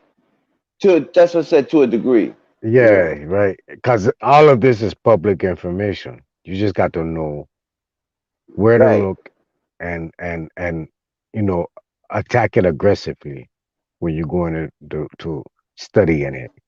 Yeah, but see, when I said that, I was thinking. I honestly was thinking about my grandmother, my ancestors. When I honestly said that, because my grandmother, my great uncle, my mother's uncle, he was ran up out of Georgia. You know what I'm saying? Because he had beef with one of them pale faces, and they wind up running him out of Georgia. And the way my mother was telling me before she passed on is that he had land down there, and he didn't have any children. So so I'm really trying to find out more information about my that side of my family, so I could try to find out about him. It's, but again, they ran him out of town though, and he he he had a lot going on down there. He was doing he was doing good things down there, from Hmm. what I was Hmm. told. And Hmm. basically, they was jealous, and he also knew that he was an Indian, so-called Indian, and they how she said they had a Accept it for beef. value. Accept it for value. That's what it's called. Hey, yo, yeah, yeah. Yes, say. Give thanks for that one. Accept it for value is the name of the where you can sign off debt, Oh, okay, sign okay. off all charges. You know what I mean? But before you do all of that, you really want to get yourself incorporated and get a bond behind you. Because if certain people are aware, I'm gonna give you the truth. You know what I'm saying? I ain't gonna hide nothing from you, so I'm gonna tell you what's going on. You have a lot of sovereign citizens that was tapping into the TDR account and doing a lot of accepted for value. And what was going on, they were never incorporating themselves and bonding themselves. So they was moving in fraud. And fraud, right? So Right, that became fraudulent, right? Yeah, I right, can see how that would be too. right, because the account is in representation of fraud in the beginning. Is fraud. The whole account, even the TDR account, IRS, all of that is fraud. So they tapped into something by still being embedded in fraud and saying that they're out of fraud. So they was being codependent in a way. Disingenuous. Yeah, yeah, Right, yeah, yeah. right, right. So that's how a lot of them end up getting fucked up. So, but not to get fucked off, no, you want to incorporate yourself again. And listen, if it come down to it where boom, boom, boom is coming after you, you got a bond behind you where you don't have to worry about someone suing you.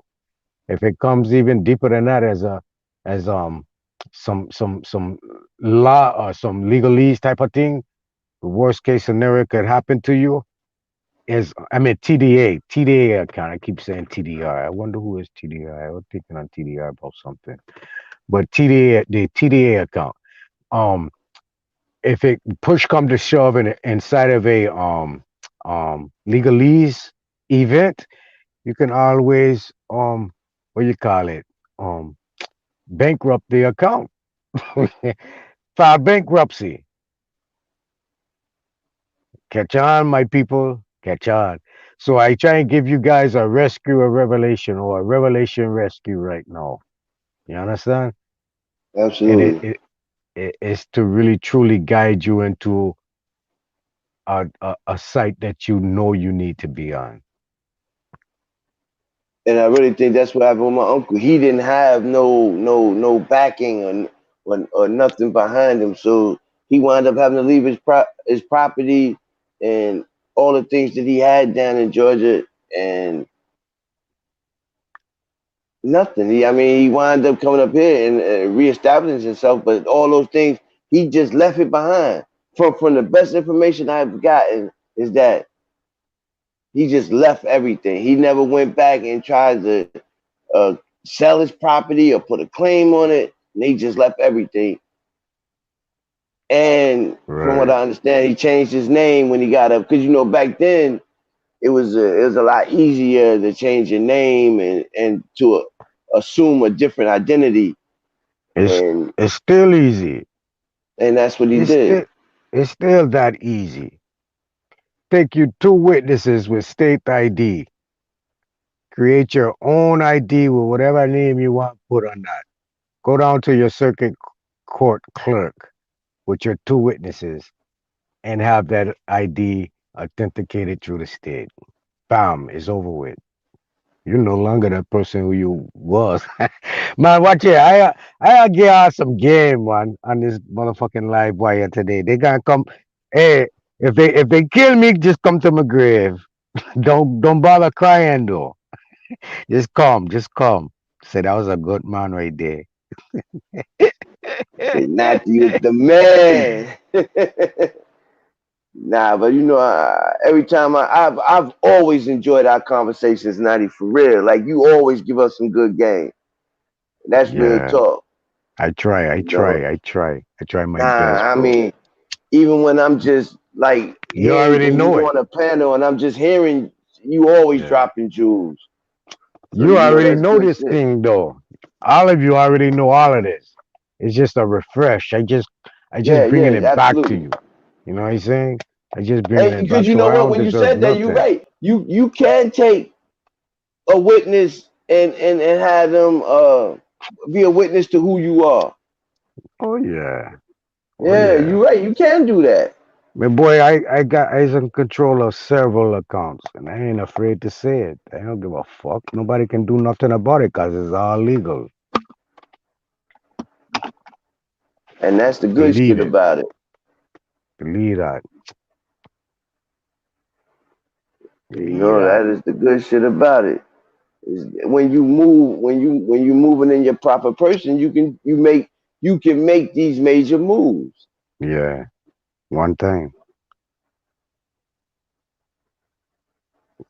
Oh, that's the brethren that was on the channel with us, Bay. That's the one. That's that guy, Bay. That's the Bay. Yeah. Brother Bay.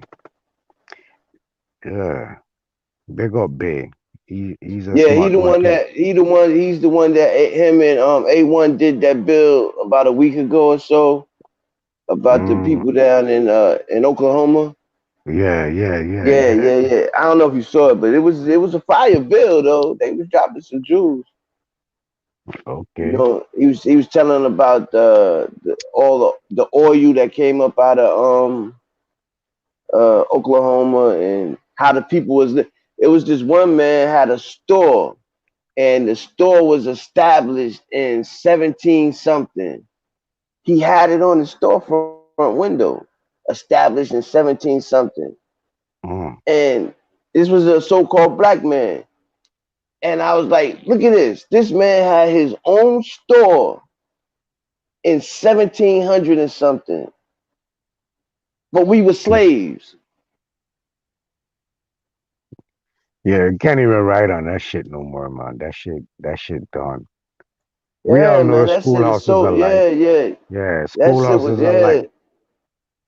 But I think that was so beautiful that I that he peeped that and he was able to show it. You know what I'm saying? Because when I seen it, because it was a Dane Calloway clip, I think, that he was showing, and it was up underneath Dane Calloway's logo. So if you didn't look close, you would have missed it. But yeah, the store was established in 17 something, like 1760 something, I think. Well, while you bring Oklahoma up, let me bring this up to the people too. To be an Indian right now isn't really so bad. Due to Why you the say that? Supreme Court ruling on the Murphy versus let me look it up very fast. Hold on. I think I know what you're talking about, but I can't call his name. But I know the case. Right. Murphy versus uh, damn, I can't get it. Talking about the He brother ain't they was come. trying to they was saying that the state of Oklahoma didn't have jurisdiction over them. Well, it was two cases. There was a case about a pedophile, and it was a case about a murderer. I'm talking about the one about the murderer. Okay, I don't know which was which, so I Okay, so digress. the brother killed someone on in Oklahoma, and he claimed to be it was on tribal territory. The state had gave him a death penalty, but he filed with the Supreme Supreme Court Court. under no jurisdiction, right? So Right. the state the Supreme Court ruled and said that he was right. Then the state contested it, and when the state contested it, it went into Supreme Court about what was actually territory and what belonged to the state. And it comes out in a thing where the state the state is only truly an extension of the U.S. government, um, which is in Washington D.C. and 10 miles within. So anything outside of that 10 miles is Indian territory. Everything outside of the 10 mile radius of Washington D.C. is Indian territory. So so anything and everything on the line again, they didn't actually put it that way, but that's what it is. Anything out of DC, 10 miles outside of DC is back to Indian territory because the state only has a 10 mile radius. The city for the state in representation of the state, the business part, it only has a Mm-hmm. 10 mile radius. So what they did is took all the land and um um rented or renovated it into zones and start structuring the zones into resident, business, industrial, things of this matter when they didn't have permission to do that. Right. Then right. This is how they embedded the city to be larger than what it truly needed or truly in representation of. You understand? And the city is actually represent the state business affairs. So the state isn't actually so broad and big. It's only 10 mile radius in each city, which is only in representation. No, it's not in actuality. It's in actuality in the 10 mile radius of DC. You understand? Yeah, I So do. so no, um, basically the whole land. If it, you probably have to go to take it back up to the Supreme Court again because it was just for that state of Oklahoma, but the ruling is there already. And every state that was in the secession, that's in the secession, is under the corporate site of the We'll fall city. under those guidelines. Right? Exactly. Yeah. So it really is a good time to be um and it's claiming that as a representation if you so-called want to go down that route. But again, the whole site of the indigenous people here was in private, outside of the public. The public only concern is dealing with commerce. That's all public is, commerce, dealing business and commerce to other public citizens, right? So if you're in private and you're a farmer and you make your own carrots or whatever you grow, you private until you take it to the market to go and sell to the public. Now you're public, but you having your own thing and no one else coming to fuck with your thing but you and your family and your tribe or your nation. You're private. That was the whole site of we was always in private there.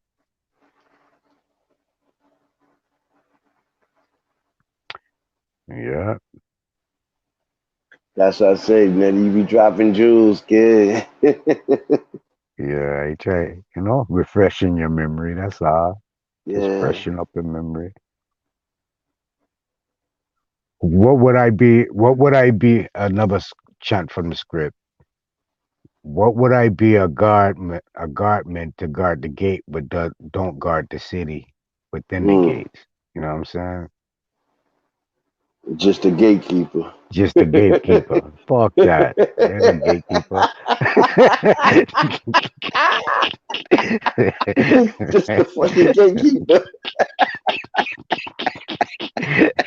That's some fucked up shit there. Oh Yeah. shit. Yeah, that was Yeah. deep right there. For Yeah, real. you that. Wow.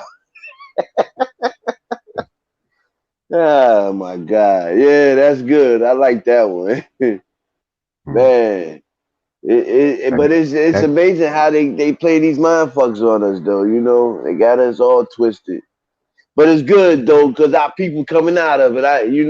Thanks to brothers like you putting out that fire information, you know what I'm saying? They coming out. They come we waking up, man, and it's a yeah. good thing. Yeah. I'm excited about it. For real. I do. I really do get excited about it. The information, seeing my people rise up. You know what I'm saying? And I get to share with my children. You know what I'm saying? And see their Hmm. excitement about it, and seeing how they get happy and the movement that they start to make when they find out new information. Yeah. Man, it's a good thing. It really is, man, because our people are Yeah. our people are some proud people, and we I truly believe that our people are special, and I can be biased, you know what I'm saying, but I really feel that way, like the Chinaman, the so-called Chinaman, the so-called uh, Caucasian, there's no one like the so-called Negroid. It's just not. Now it ain't no heart like our heart. Like you said, Yeah. The Facts. Japanese, the the Japanese, the Chinese, the everything in the world, they don't have a heart like we people. And I know people say that they stem from us. Some people say that, but if they do, or if they did, that part that we call the soul, somewhere along the line, they lost it because none of them have that you know what that soul that we have, Nadi. You know what I mean? Hmm. Hmm. I really feel that way. Like we are truly a soul people. Well, That's probably one of the anyone come reasons why how we got fucked around because we was right. Anyone come Steve take from you, come take from you, come steal from you. Them people ain't no good people at all. You know what I'm saying? So right, every every right. every nationality or color or outside of us, the people on this world that we know of has done an atrocity to our people from the beginning all the way up to this day. So watch here. When a person tell me we rule this world and we had slave and boo boo, I don't believe it either. I can't believe it. I don't see that in our demeanor right now today in my reality. You understand? I don't Right. see I don't and far as my education take me back, it take me back to the Mesopotamian. You know what I mean? It takes me back Yeah. to the fucking 6,000 years back where they was running over us and doing all this crazy shit to us. You know what I'm saying? So it's like, hmm, at what point did we have a serenity or a salutation on this earth? Like for real. Mm, When did my that's a good people question. rule this thing here? Cause my people rule this thing, it'll be a safe environment. Still to this day, it's no way my people would allow that thing to go down. We watch it. We will it for disrespect for a person. We'll go as far as a person stepping on our show. We willing to fuck them up behind stepping on our shoe on a That's a fact, disrespectful cause level. So that so you it's that is no kind of way. There's no kind of way we're gonna let some wicked man come around in our turf and start turning turmoil in it. Nah, it ain't gonna happen. I just don't know, bro. Yeah, So we you right we about we that, Natty. Because I've been in that situation. No bullshit. I've honestly had a fight over a motherfucker stepping on my shoe. So I know what you saying. all right. I was So young. Granted, I was young, but it happened. still to this day, bro, still to this day, if a person step on your shoe out of spite, you gonna look to do something.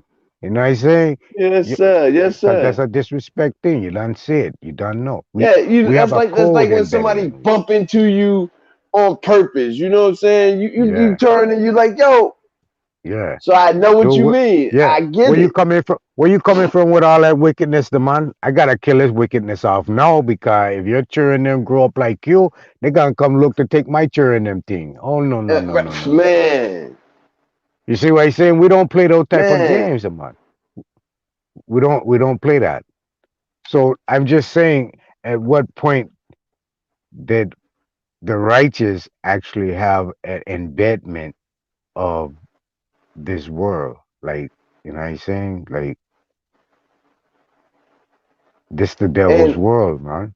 This isn't the world for the righteous. It isn't.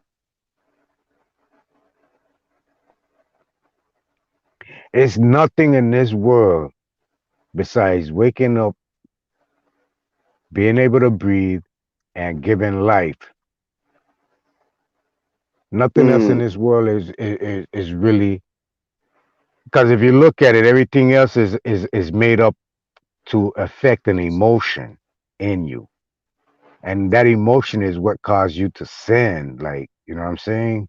If you right. if we want to call bad actions sin, so I'm gonna put it in that level so we can understand what I say, right? So the other things of this world besides breathing, eating, and having babies, right? Everything else of Mm-hmm. this world is something to pull we emotion in to get us to be different than what we are created to be. You know what I'm saying? In Yes, that kind of way. Yeah. absolutely. So this can't be no perfection world of a loving of an entity. It's more of something we must go through to show self um um to show self, what I want to say, accordance, or show self worth, or self approval. To show self approval, Got you. right? We'll go through this thing, and we'll keep going through this thing until you come into the sight of self approval. That's heavy right there, yeah. But I can agree with that though. Because there is no length that I personally won't go to to not only defend myself, but to let me say this. I had a situation happen to me in my life where I was doing something wrong, and this brother wound up snitching on me. I befriended them. I went to jail, did time, all of that. I never lost sight of what that man did to me. And I also never let him know that I knew he snitched. And I still was his friend for years until I was able to pay him back. And I didn't pay him back by snitching on him or nothing like that. I took monetary wealth value from him to pay for them 2 years that I wound up having to give my life. I'm just being serious. I'm being for real. You know what I'm saying? Like, it's some real shit. You know what I'm saying? And some people say I'm petty for that. You know what I'm saying? Some people say I've been called petty for it and all of that. Man, you petty. You hold a grudge, but as I just was. I find it hard to believe that my people could be so passive to just be slaves and shit like that because I know the lengths that I'll go to. You know what I'm Right. saying? Yeah. To pay a motherfucker back or to defend myself. You To know what I'm saying? reconcile a situation, right? Right. Yeah. So I just that's why I said what I said because I just can't see my people being that much of a pushover. You know what I'm saying? Like you ain't just gonna walk over us. We not built like that. You know what I'm saying? And I don't think my ancestors was built like that. I just don't believe it. So and just knowing that part of it makes that story that shaky to me. You know what I'm saying? Yeah, that It much makes more that whole unbelievable. narrative right. Right. Yeah, it makes it that much unbelievable. Facts. Thank you, Natty. Thank Mhm. you. That's exactly what I really wanted to say. Unbelievable. That shit is unbelievable, and it's unbelievable that they got away with that fucking lie for so long.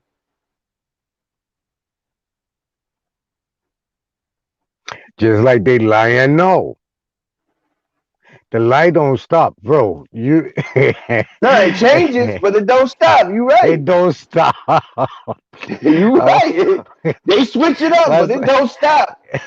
once a motherfucker go to lying and man, it don't stop. They not Yeah, keep yeah, lying. no, yeah. You got to keep Keep lying, right? lying. You know the story keep changing. You know what I'm saying? To fit their narrative. Whatever they need to say to fit their narrative to make they shit seem believable. That's what At they that gonna say, time. and that's what they gonna do. You right, 100%. I agree.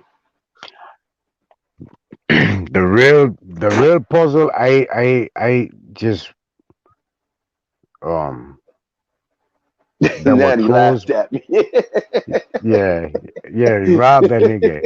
Rob that Yeah, basically that's what I did. I ain't even gonna lie. nigga. Hey, you's a smart man. You waited, you calculated I your time, did. you waited, 10 and you years, went for the Natty. kill. 10 years. Yeah.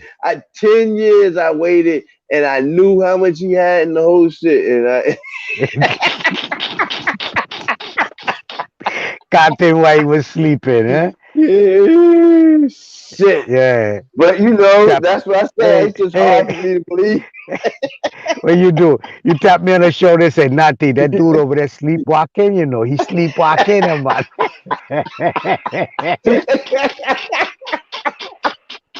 Oh shit, Natty. Go, let me go for you now. Let me go, let me go. Oh, shit. Shit. I was people, y'all gotta forgive me, I was young. Hmm. I was a Exactly. mess though, Daddy. I swear I was. Oh shit. I'm Yes, it's glad. good you You know, it's good you was able to come through that to give testimony today to be yeah, here yeah, real time yeah. with me. I even tell my kids, you know what I'm saying? I don't hold nothing back from them. Like my sons and especially my sons, I give it to them raw, to the best Hmm. of my ability because I want them to be good men. Right, Above everything, I want them to be good men. You know what I'm right. saying? That's my biggest hope and dream is that I can raise some good men. Hey, as you say that, I was one time getting on my son, right?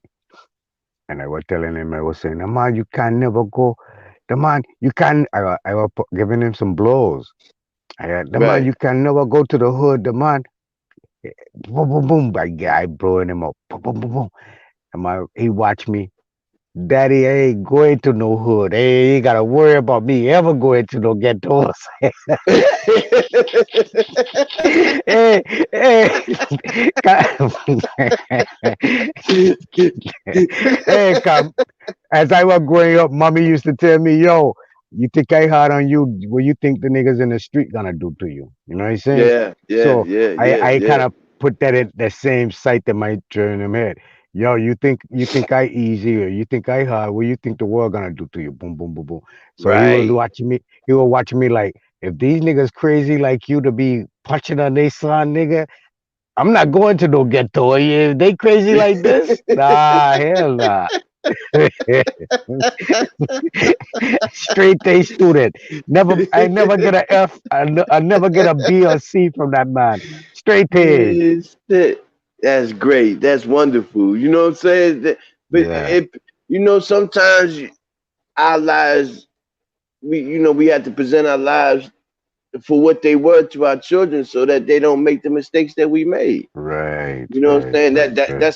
That's the way I see it. Anyway, that's the strategy I use with my sons is to be upfront and to be as honest and transparent as I could possibly be with them. You know what I'm saying? To show them that, it's real out here. Like, Mm-hmm. but like, I raised children that wasn't even mine. Like, I have a couple of kids that see me as their father, but they're not biologically mine. You know what I'm saying? So, but and I put just as much energy into them as I did my real flesh and blood. You know what I'm saying? Mm-hmm. And to this day, I'm proud. I'm proud of all of them, but there's one I'm super proud of. You know, he's out there, he's doing his thing. He works for the airport, right? But he also has a little cell phone store. You know what I'm saying? And I'm like, man, I'm really, really proud of you, son. You know what I'm saying? Because you're Mm-hmm. doing your thing. And like you said, my youngest, he graduated from high school and everything, right? So, he was like, Dad, I don't want to go to college. I really, you know what I'm saying? And I was like, you know what? You don't have to, son. You know what I'm saying? Because I don't think it's nothing them colleges can teach you that you know what I'm saying, this life already can show you. You know what I'm saying? Mm-hmm. So, if you do your due diligence and you stay mindful of what's around you, your surroundings and what's going on, you'll learn from everyday life.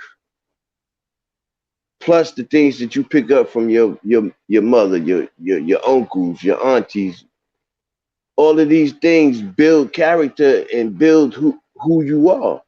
So, and colleges, you know what I'm saying? To me, that it was really no, unless he was planning on doing something in their business, in their world, so to speak. Right. Right. Right. But he's just trying to, my youngest, he really just want to open up his own little store and like you said, do business. Right. You Right. know what I'm saying? So, and they have that mindset. Like, they really have that mindset of being business owners and property owners. You know what I'm saying? And I'm super proud of them, to be honest. You know what I'm saying? If you knew my history, you would be amazed that I that I Come this produced far. son- My that I boy, believe produced you kids me. that was like that. I don't know. Shit. I was a terrible little thing too. Yeah. For real, for real. Yeah, man. But like I said, with age come wisdom. So, that's the good thing about it, and that I was blessed not, because I got a lot of friends that went back to the essence way before their time. You know what I'm saying? So, because growing up in New York, man, in Brooklyn in the '70s and the '80s, I mean, it was hard. It was really hard. Like, just walking out your front door in the morning, you might get robbed. That's just how it was. That's just how it was, yo. It was crazy. Yeah, but everyone was eating around them time too, though. Yeah, yeah, yeah, yeah. That's Everyone was eating. That was some good eats in them days. The 80s, 90s. What? yeah. Well, come the '80s and '90s, right? Yeah, the late '80s. You know what I'm saying? But see, I spent most of the let me see, 80s in the penitentiary. 83 to 89. You know what I'm saying? So yeah. You know, and I was young. You know, like I said, I went in. You know, I was charged as an adult. I was, you know, you know how that shit go, Natty. But yeah, I lived through it. You You know what know, I'm saying? It made me that much of a better person, though. You know what I'm saying? I got some people. Give me an email. I mean, email me, cause I got it where you can go and get all that um Expunged. yes, that too, but everyone that ever did anything to you for as that criminal act and took time from you, I can get it where you can go and get all that money, get money back from them for that. Yeah, tomorrow I'm gonna drop you an email. You know, in the AM, I drop you one. Yeah, You do know what that, I'm do that. saying? Yeah, you know, it's Mr. Brooklyn. My email is Mr. Brooklyn 66. Okay. Yeah, send drop me one that way. We can talk. I can send you some paperwork. You can file some things. You can go after the judges, the police, every police ever done anything to you, and bring them all in court at the same time and sue the fuck out of them. Every judge, every police officer, every warden that ever had you in their fucking business, all of them. But I get at people some things, man. I gotta record this shit. I gotta record some of this stuff, man, before my time ends, so I can get people the knowledge in some kind of way, put it out here for everyone to get. Yeah, cause I got a that's lot of important. shit. That's important information. Like, I mean, I'd be ecstatic to be able to give them back some of the hell they gave me. You know, for Yeah, real.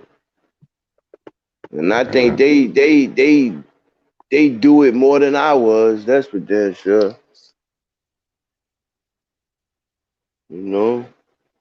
Uh, but yeah, you know, what good is knowing something if you can't share it with your people, or what good are you if you can't help somebody else?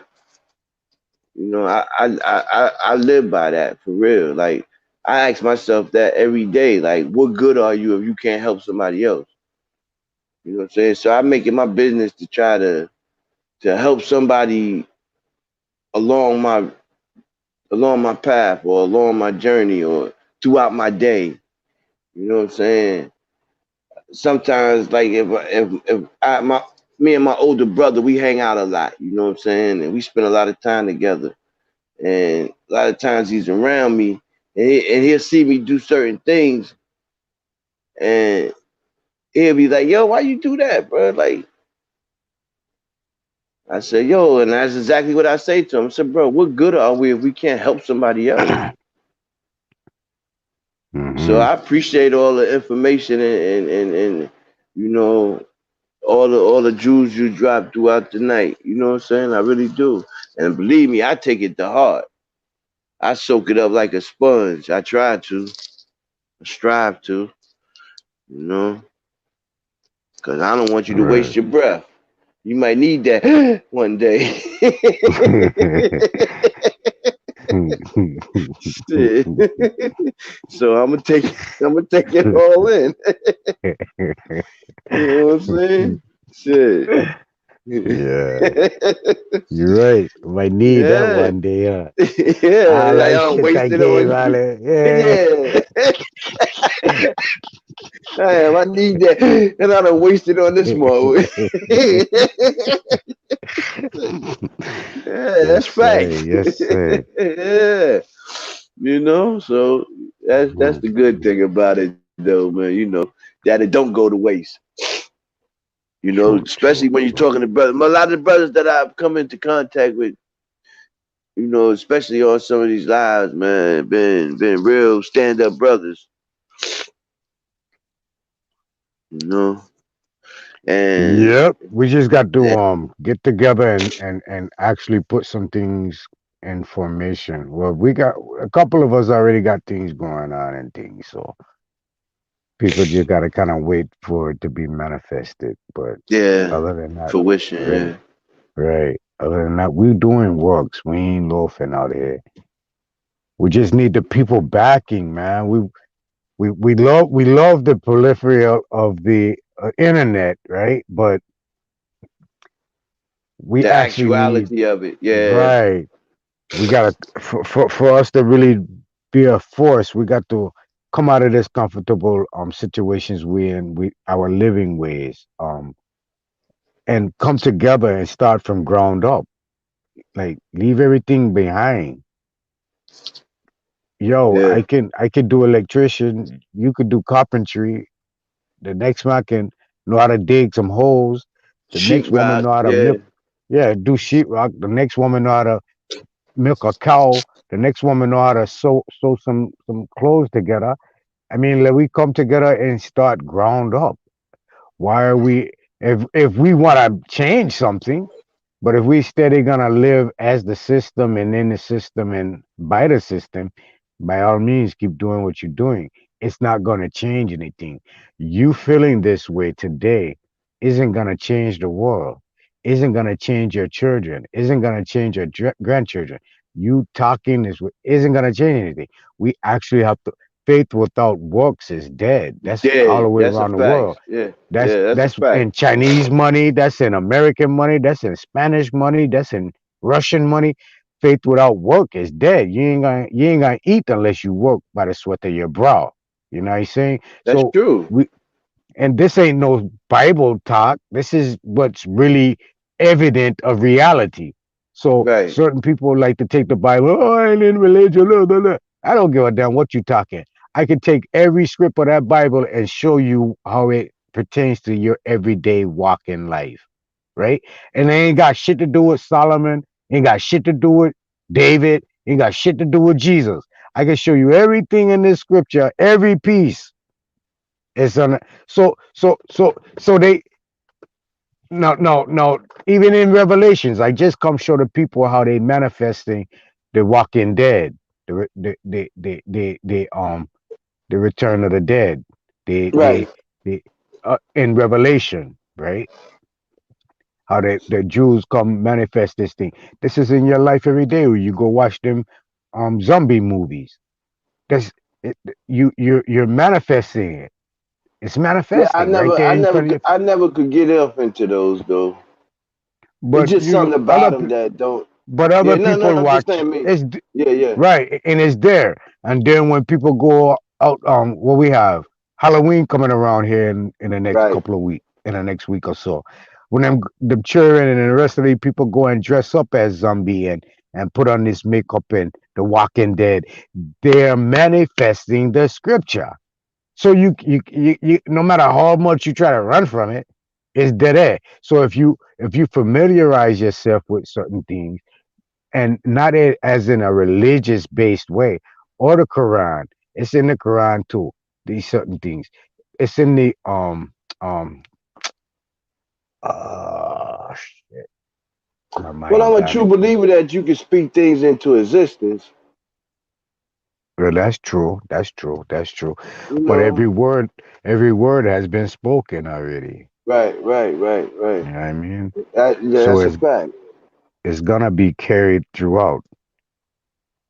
You know, because that's how anything that you ever accomplish in life is the thought comes first. You know what I'm saying? So I see what you're saying. I get that. I really do. I understand that. I actually receive it. You know what I'm saying? Hmm. And because just like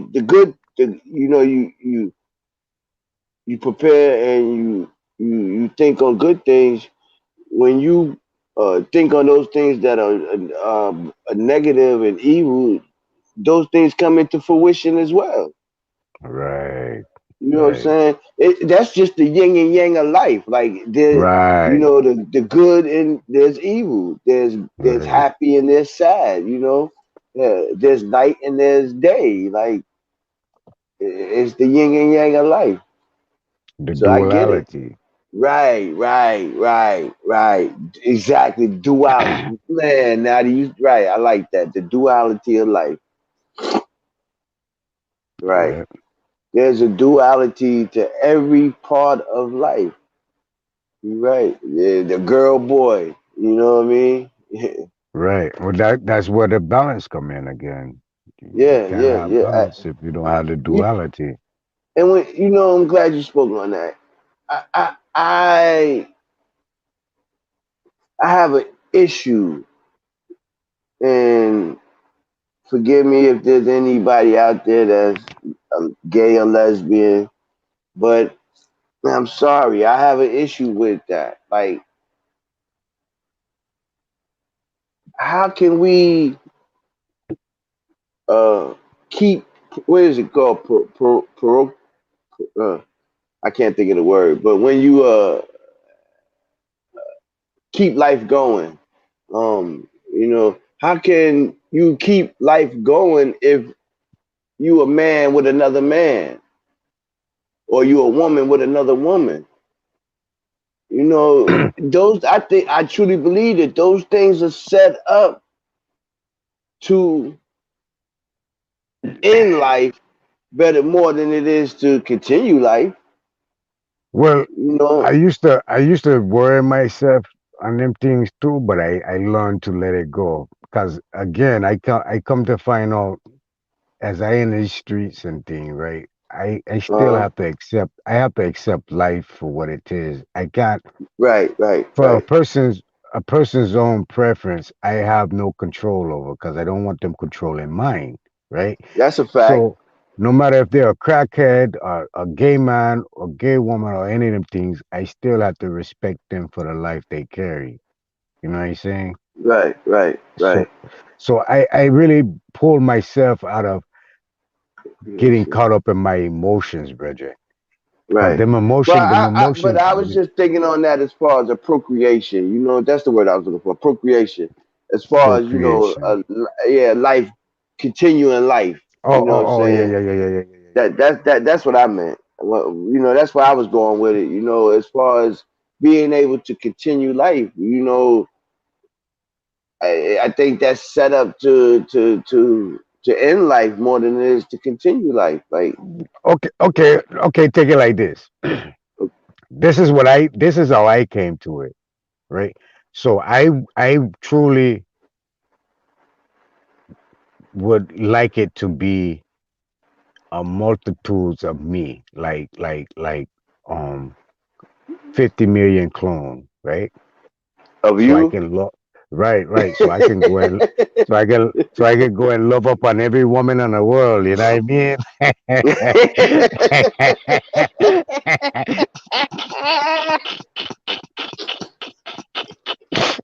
Yeah, me have a big appetite, a big appetite. Yeah, yeah. A little man that eat a lot, you know what I'm saying? But anyway, I feel you. um, I got five baby. I have five children, mothers, so I know what you mean. right. So, what I say is, how I defeated that thought in my head is, I don't want them dirty man and them wicked people them procreating. No, I want them to go and do what them do. Die off. Die. Right. Oh, you How know my what? I boy? never How looked my at it boy like say? that, Nutty. How my boy say? What his name? The funny guy that went to Africa. Um, the comedian, the black guy. I don't know. Um, He went to Africa. yeah, and supposed to come back. He had a big show. Eddie Murphy brother was on it. I don't remember his name because I never watched him like that. Dave Chappelle. Chappelle, yeah, Chappelle. Okay. Like Chappelle say, die, bitch, die.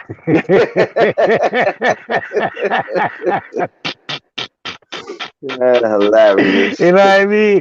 Hey, but Yeah. for I get but it. for real, I don't look for them to continue carrying on life with with them type of energies and So putting out that. right. Yeah. I want this world to. I want the mink and the righteous to inherit the earth. You know what I mean? So as fast as they can get out of here, catch out the man. You know what I say? You know what? I never looked at it Catch like out. that. You gave me a fresh perspective to look at it from. Yeah, And be happy for them. yeah. That is a Promote great. that shit. Promote that shit. I run through the downtown with a running a rainbow flag for them. I know when Yeah, I I go mean, home, I procreate there, you know. I making babies, yeah. I teaching them what's right. I gotta teach them boom, boom, boom, boom, boom, boom. Yeah. I mean, I don't have Get no them out of here. problem personally with any. I just, but I know a lot of gay and lesbian or whatever people, but uh, I'm just saying, personally, for I me, don't know that I I don't yeah, know that many. I really don't well, know. well, I don't know well, any. I know. When I say a lot, Right? I'm saying maybe five. So that's a lot to me. I pass them on the road, but You know what I'm personally, I don't saying? know. I mean, it might be some under the closet. Okay, so a girl. All right, so I live out here in Florida, man, and I hate to put it on my boys in Florida. 'Cause my boys in Florida, they pretty real. I like them. They cool. They some good dudes.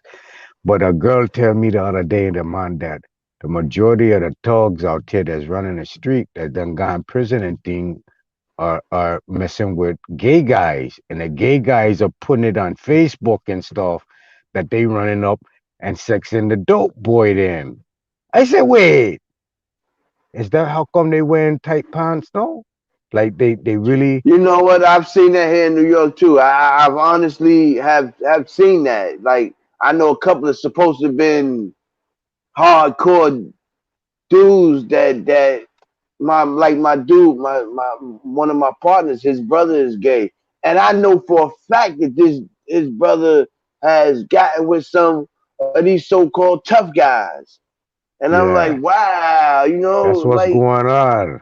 so. Yeah, Yeah, you not lying. You are not yeah. lying. You speaking the So truth. so so I see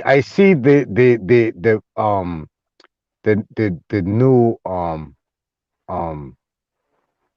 astrological sign that we up under, which is the Aquarius sign again, and that just give me the sight of the Baphomet, like I've been saying. That's just coming from the waters unto the land.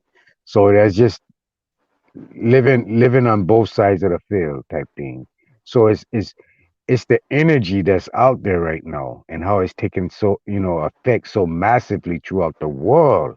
You got Putin over there talking about throwing people in prison and thing for even thinking about watching some American TV because it's promoting so much gay activity. The cartoons promote gay activity.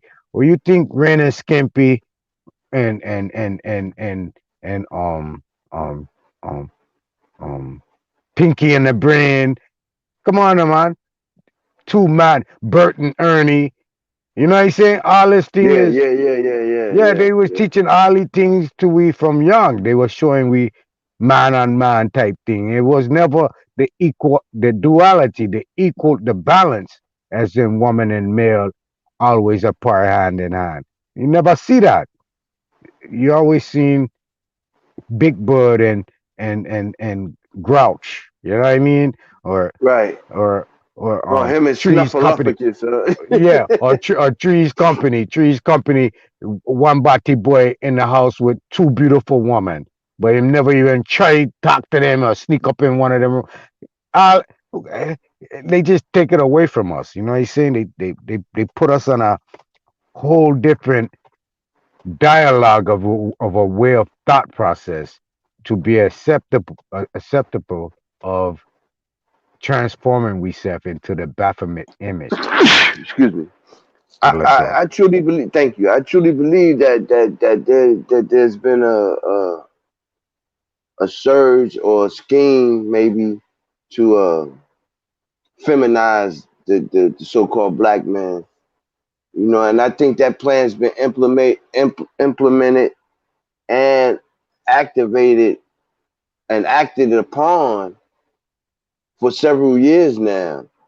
Um, And I say that to say this, like, not for real though, because you look, they all right when they took the father out of the homes, you know what I'm saying, and these young men are being raised by women, you know what I'm saying. So now you have young boys being raised by these single mothers. I mean, a woman can raise a boy, but she can't teach him to be a man. You know what I'm saying? So he either gonna get it from the street or or from one of his uncles or something like that. But for the most part, if there's no connection like that, then all he has is those feminine ways that his mother has to go off of. And Right. and and And and he and, and he and become diabetic. He become a diabetic. Too much sugar. Right, right, right. So so right, so right. No, so that's just a thought that I've had. You know what I'm saying? Like, right. and I see it I see it as a way of feminizing the black man as well as killing off the black man to a degree. Let me show one of the people in the chat something. Ebony Knowledge. Sure. She said Pinky in the brain ain't gay, shaking her head. All right, check it out. So yeah, I'm gonna give her one right quick though. So another man slapping another man isn't gay. That's gay.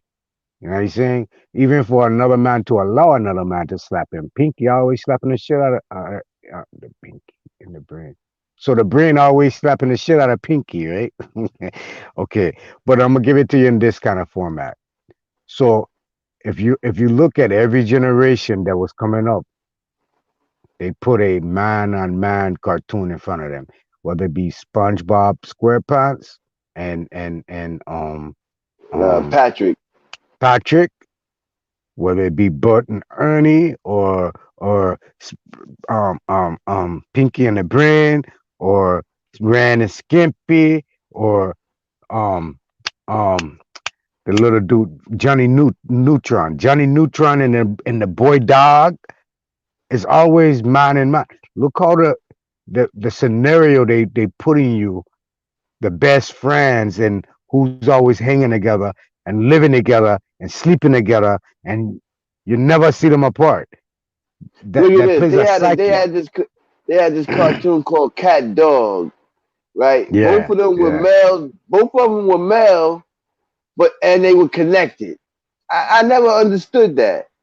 yeah. Like that's some. They Ah, playing on my your God. psyche, yo. They playing on your Yeah, psyche where you yeah. ain't really seeing what's in front of you. And the whole time they doing little flashes in between screens on you or you ain't catching it. Boy, I gotta know Babylon is a wicked place, you know.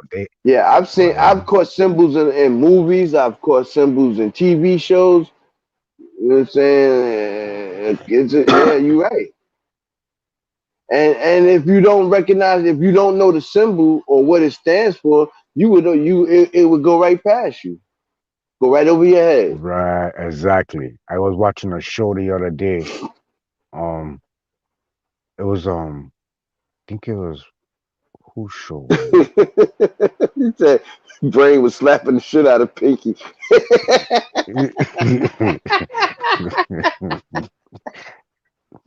Oh shit! How we get here?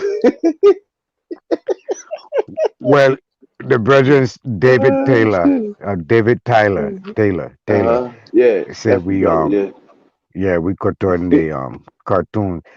But brethren, I'm just giving it to you how minute Yeah. they programming we at a young age. So just put that Nah, I minute agree. into your grown self as a macro level now on what if you can see the minute parts now, the macro is evident to you. You know what I mean? So I just trying to get some of the people to kind of wake up on some of the little small things that's surrounding it. Because the small things lead to bigger things, you know.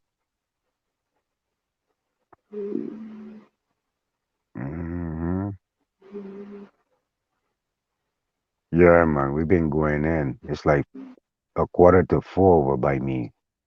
Quarter to Is that 4. late? Yeah. Yeah, it is. Me too. I'm in New York, so yeah, it is. Hey, but hey, what in what area of Florida you live? Gangsville, Gator City. Gainesville, Gator Yeah, City. Cause yeah, over where the Gators play. I done been to Florida a couple of times, man. Miami, Fort Lauderdale, Orlando, Hmm. Kissimmee. I've been to Disneyland a couple. What is it? Disneyland or World, whatever it is down there. Yeah, Disney World, I've Disney been to that. World. I've been to that.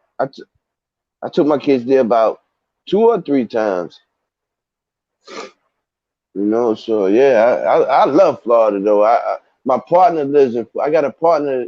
Well, he still do. He lives in Fort Lauderdale, and that's only like a half an hour from Miami. So Yeah, man, Fort I love Miami. Fort Lauderdale, Hollywood. Is that what it's called? Hollywood or something like Yeah, that? Hollywood, Hollywood over Florida. there. Yeah, Yeah, yeah, yeah. yeah. I've been all up through there. Yeah, yeah. Florida's beautiful though. It's just When too you damn say hot, Natty. when you say Hollywood, someone has put that up in the chat, and I just thought about that. They got a Hollywood on the East Coast and on the West And the Coast. West Coast, yeah, yeah. Boy, they doing all kind But of crap, Hollywood, eh? Florida is nice though. It's nice over there. It's beautiful. It's a nice neighborhood. It's a nice area. Yeah, a retiree area. Right. That's what The it is whole too. state is a retiree state, not a retiree state out here. That's what they say. They say that's where all the Jews from New York go to retire at in Florida. Yep, it's true. Come out here and fuck up the land, fuck up the property value, fuck up the economy with the tourism thing, all the fucking thing where a decent person can't get a decent job to survive for him and them people. This place fuck up out here, man. For real, for real. You I gotta took be a some. hustler to carry on. I went out. I came down to Miami. I took some pictures in front of Johnny. What's his Versace house down there on the beachfront down there. That's the one that got killed at his house. Yeah, Yeah. I yeah, took some yeah, yeah. pictures in front of his house. Hey, little partner walked straight up to the door and shot you in the face, Shot huh? him. Yeah, Damn. killed him. It's crazy, right? But yo, the way his house is set up, I see how easy it could happen. Like the way Yeah. the way it's set up, there is no like there's no you can step right off the curb into his front door basically. Mm. So he had no like Protection yard wall. or yeah. I mean Yeah. it's a gate there, but like it from like if you step off the curb to your I don't know like if you go outside and you go into a store, that's like you step right off the from off the curb off the sidewalk right into the store. That's how his house is. You step right off the sidewalk right into his house.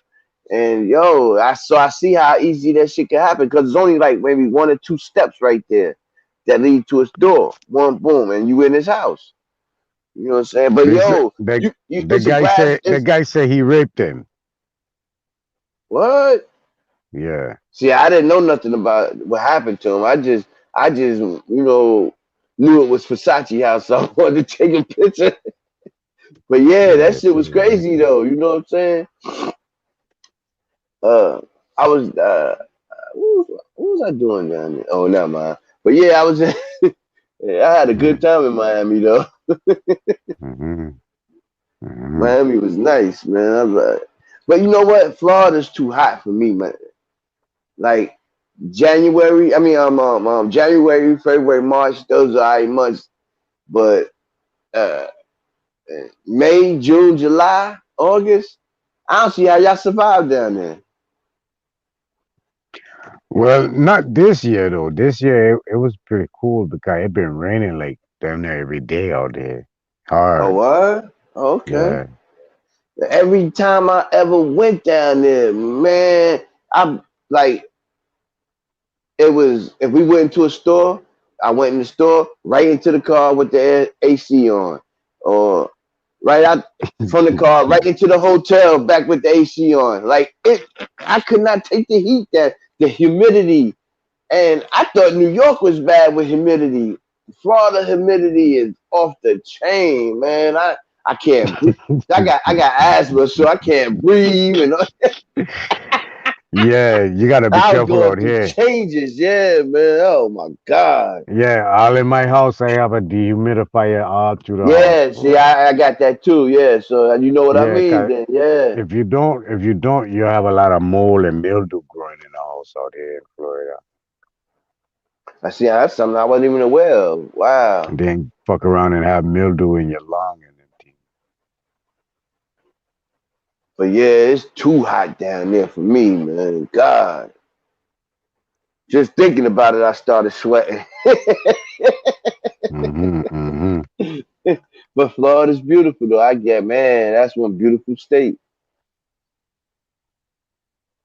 I see why people do go there and retire. You know, it's beautiful. The land, the air. You ever been down to the Keys? Nah, I haven't been over there. Oh, you got to go down and just if you just go just for a weekend, now you got to go. It's beautiful, man. You the sights and you know what? I'll tell you this. I don't know. Key Lago. Oh Yeah, my Key God! Largo. It the air, the the the scenery is it's on a whole nother level. Like I don't even know how to explain it. Me and my son mother went there one year. Oh my God, we had a ball. I was fortunate enough to been able to travel a lot throughout my earlier years, and you know I've been to Jamaica, I've been to the Bahamas, I've been to Trinidad. Um, I've been all through the United States. But yeah, man, I was fortunate enough to be able to travel a lot coming up. And I suggest, Mm-hmm. and this is real talk to all my people. You know, if you can, it's a good thing to do to travel to see the world, or if not, even if it's just the United States. Like if you haven't really been around or been to different states, and the sights that you see is mind blowing. You know, just in like on my way going to Texas or going down to hello. Yeah. Oh, that's you, Nutty. Yeah. Okay. I just heard a woman's voice. I was like, huh? But just going down to like or going down to what was I going to say? Uh, oh, like going down to Arkansas or any of those places. Like the first time I ever seen a cotton field, right? Just it blew my Mm-hmm. mind. It Mm-hmm.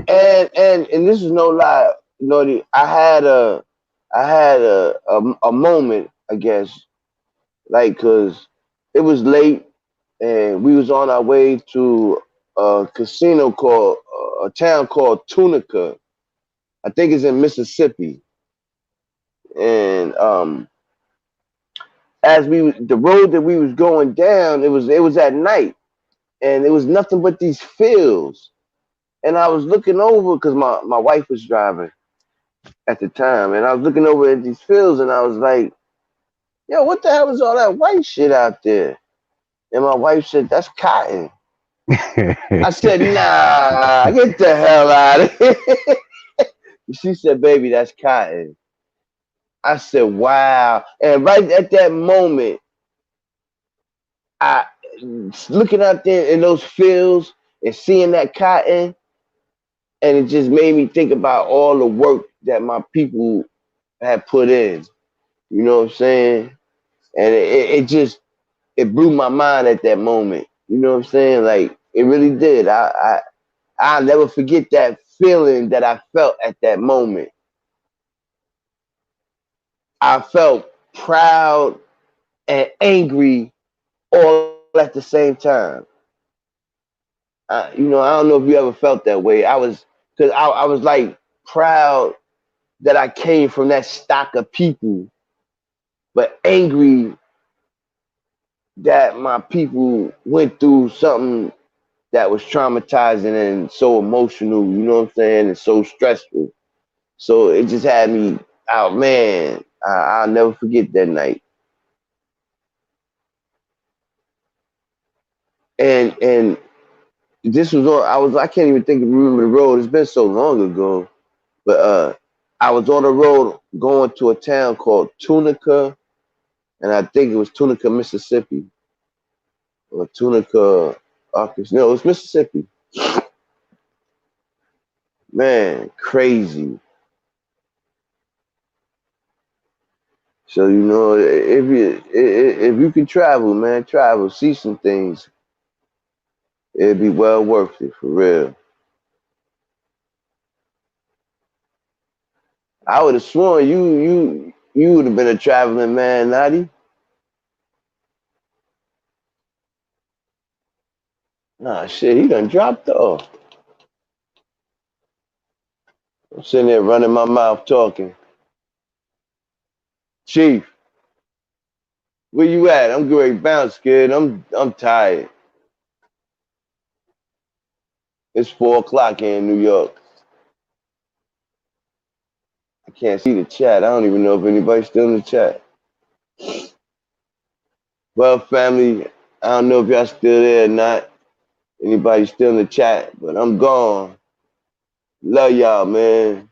Peace, blessing, health, wealth, love, and longevity to you, family, for real. Peace.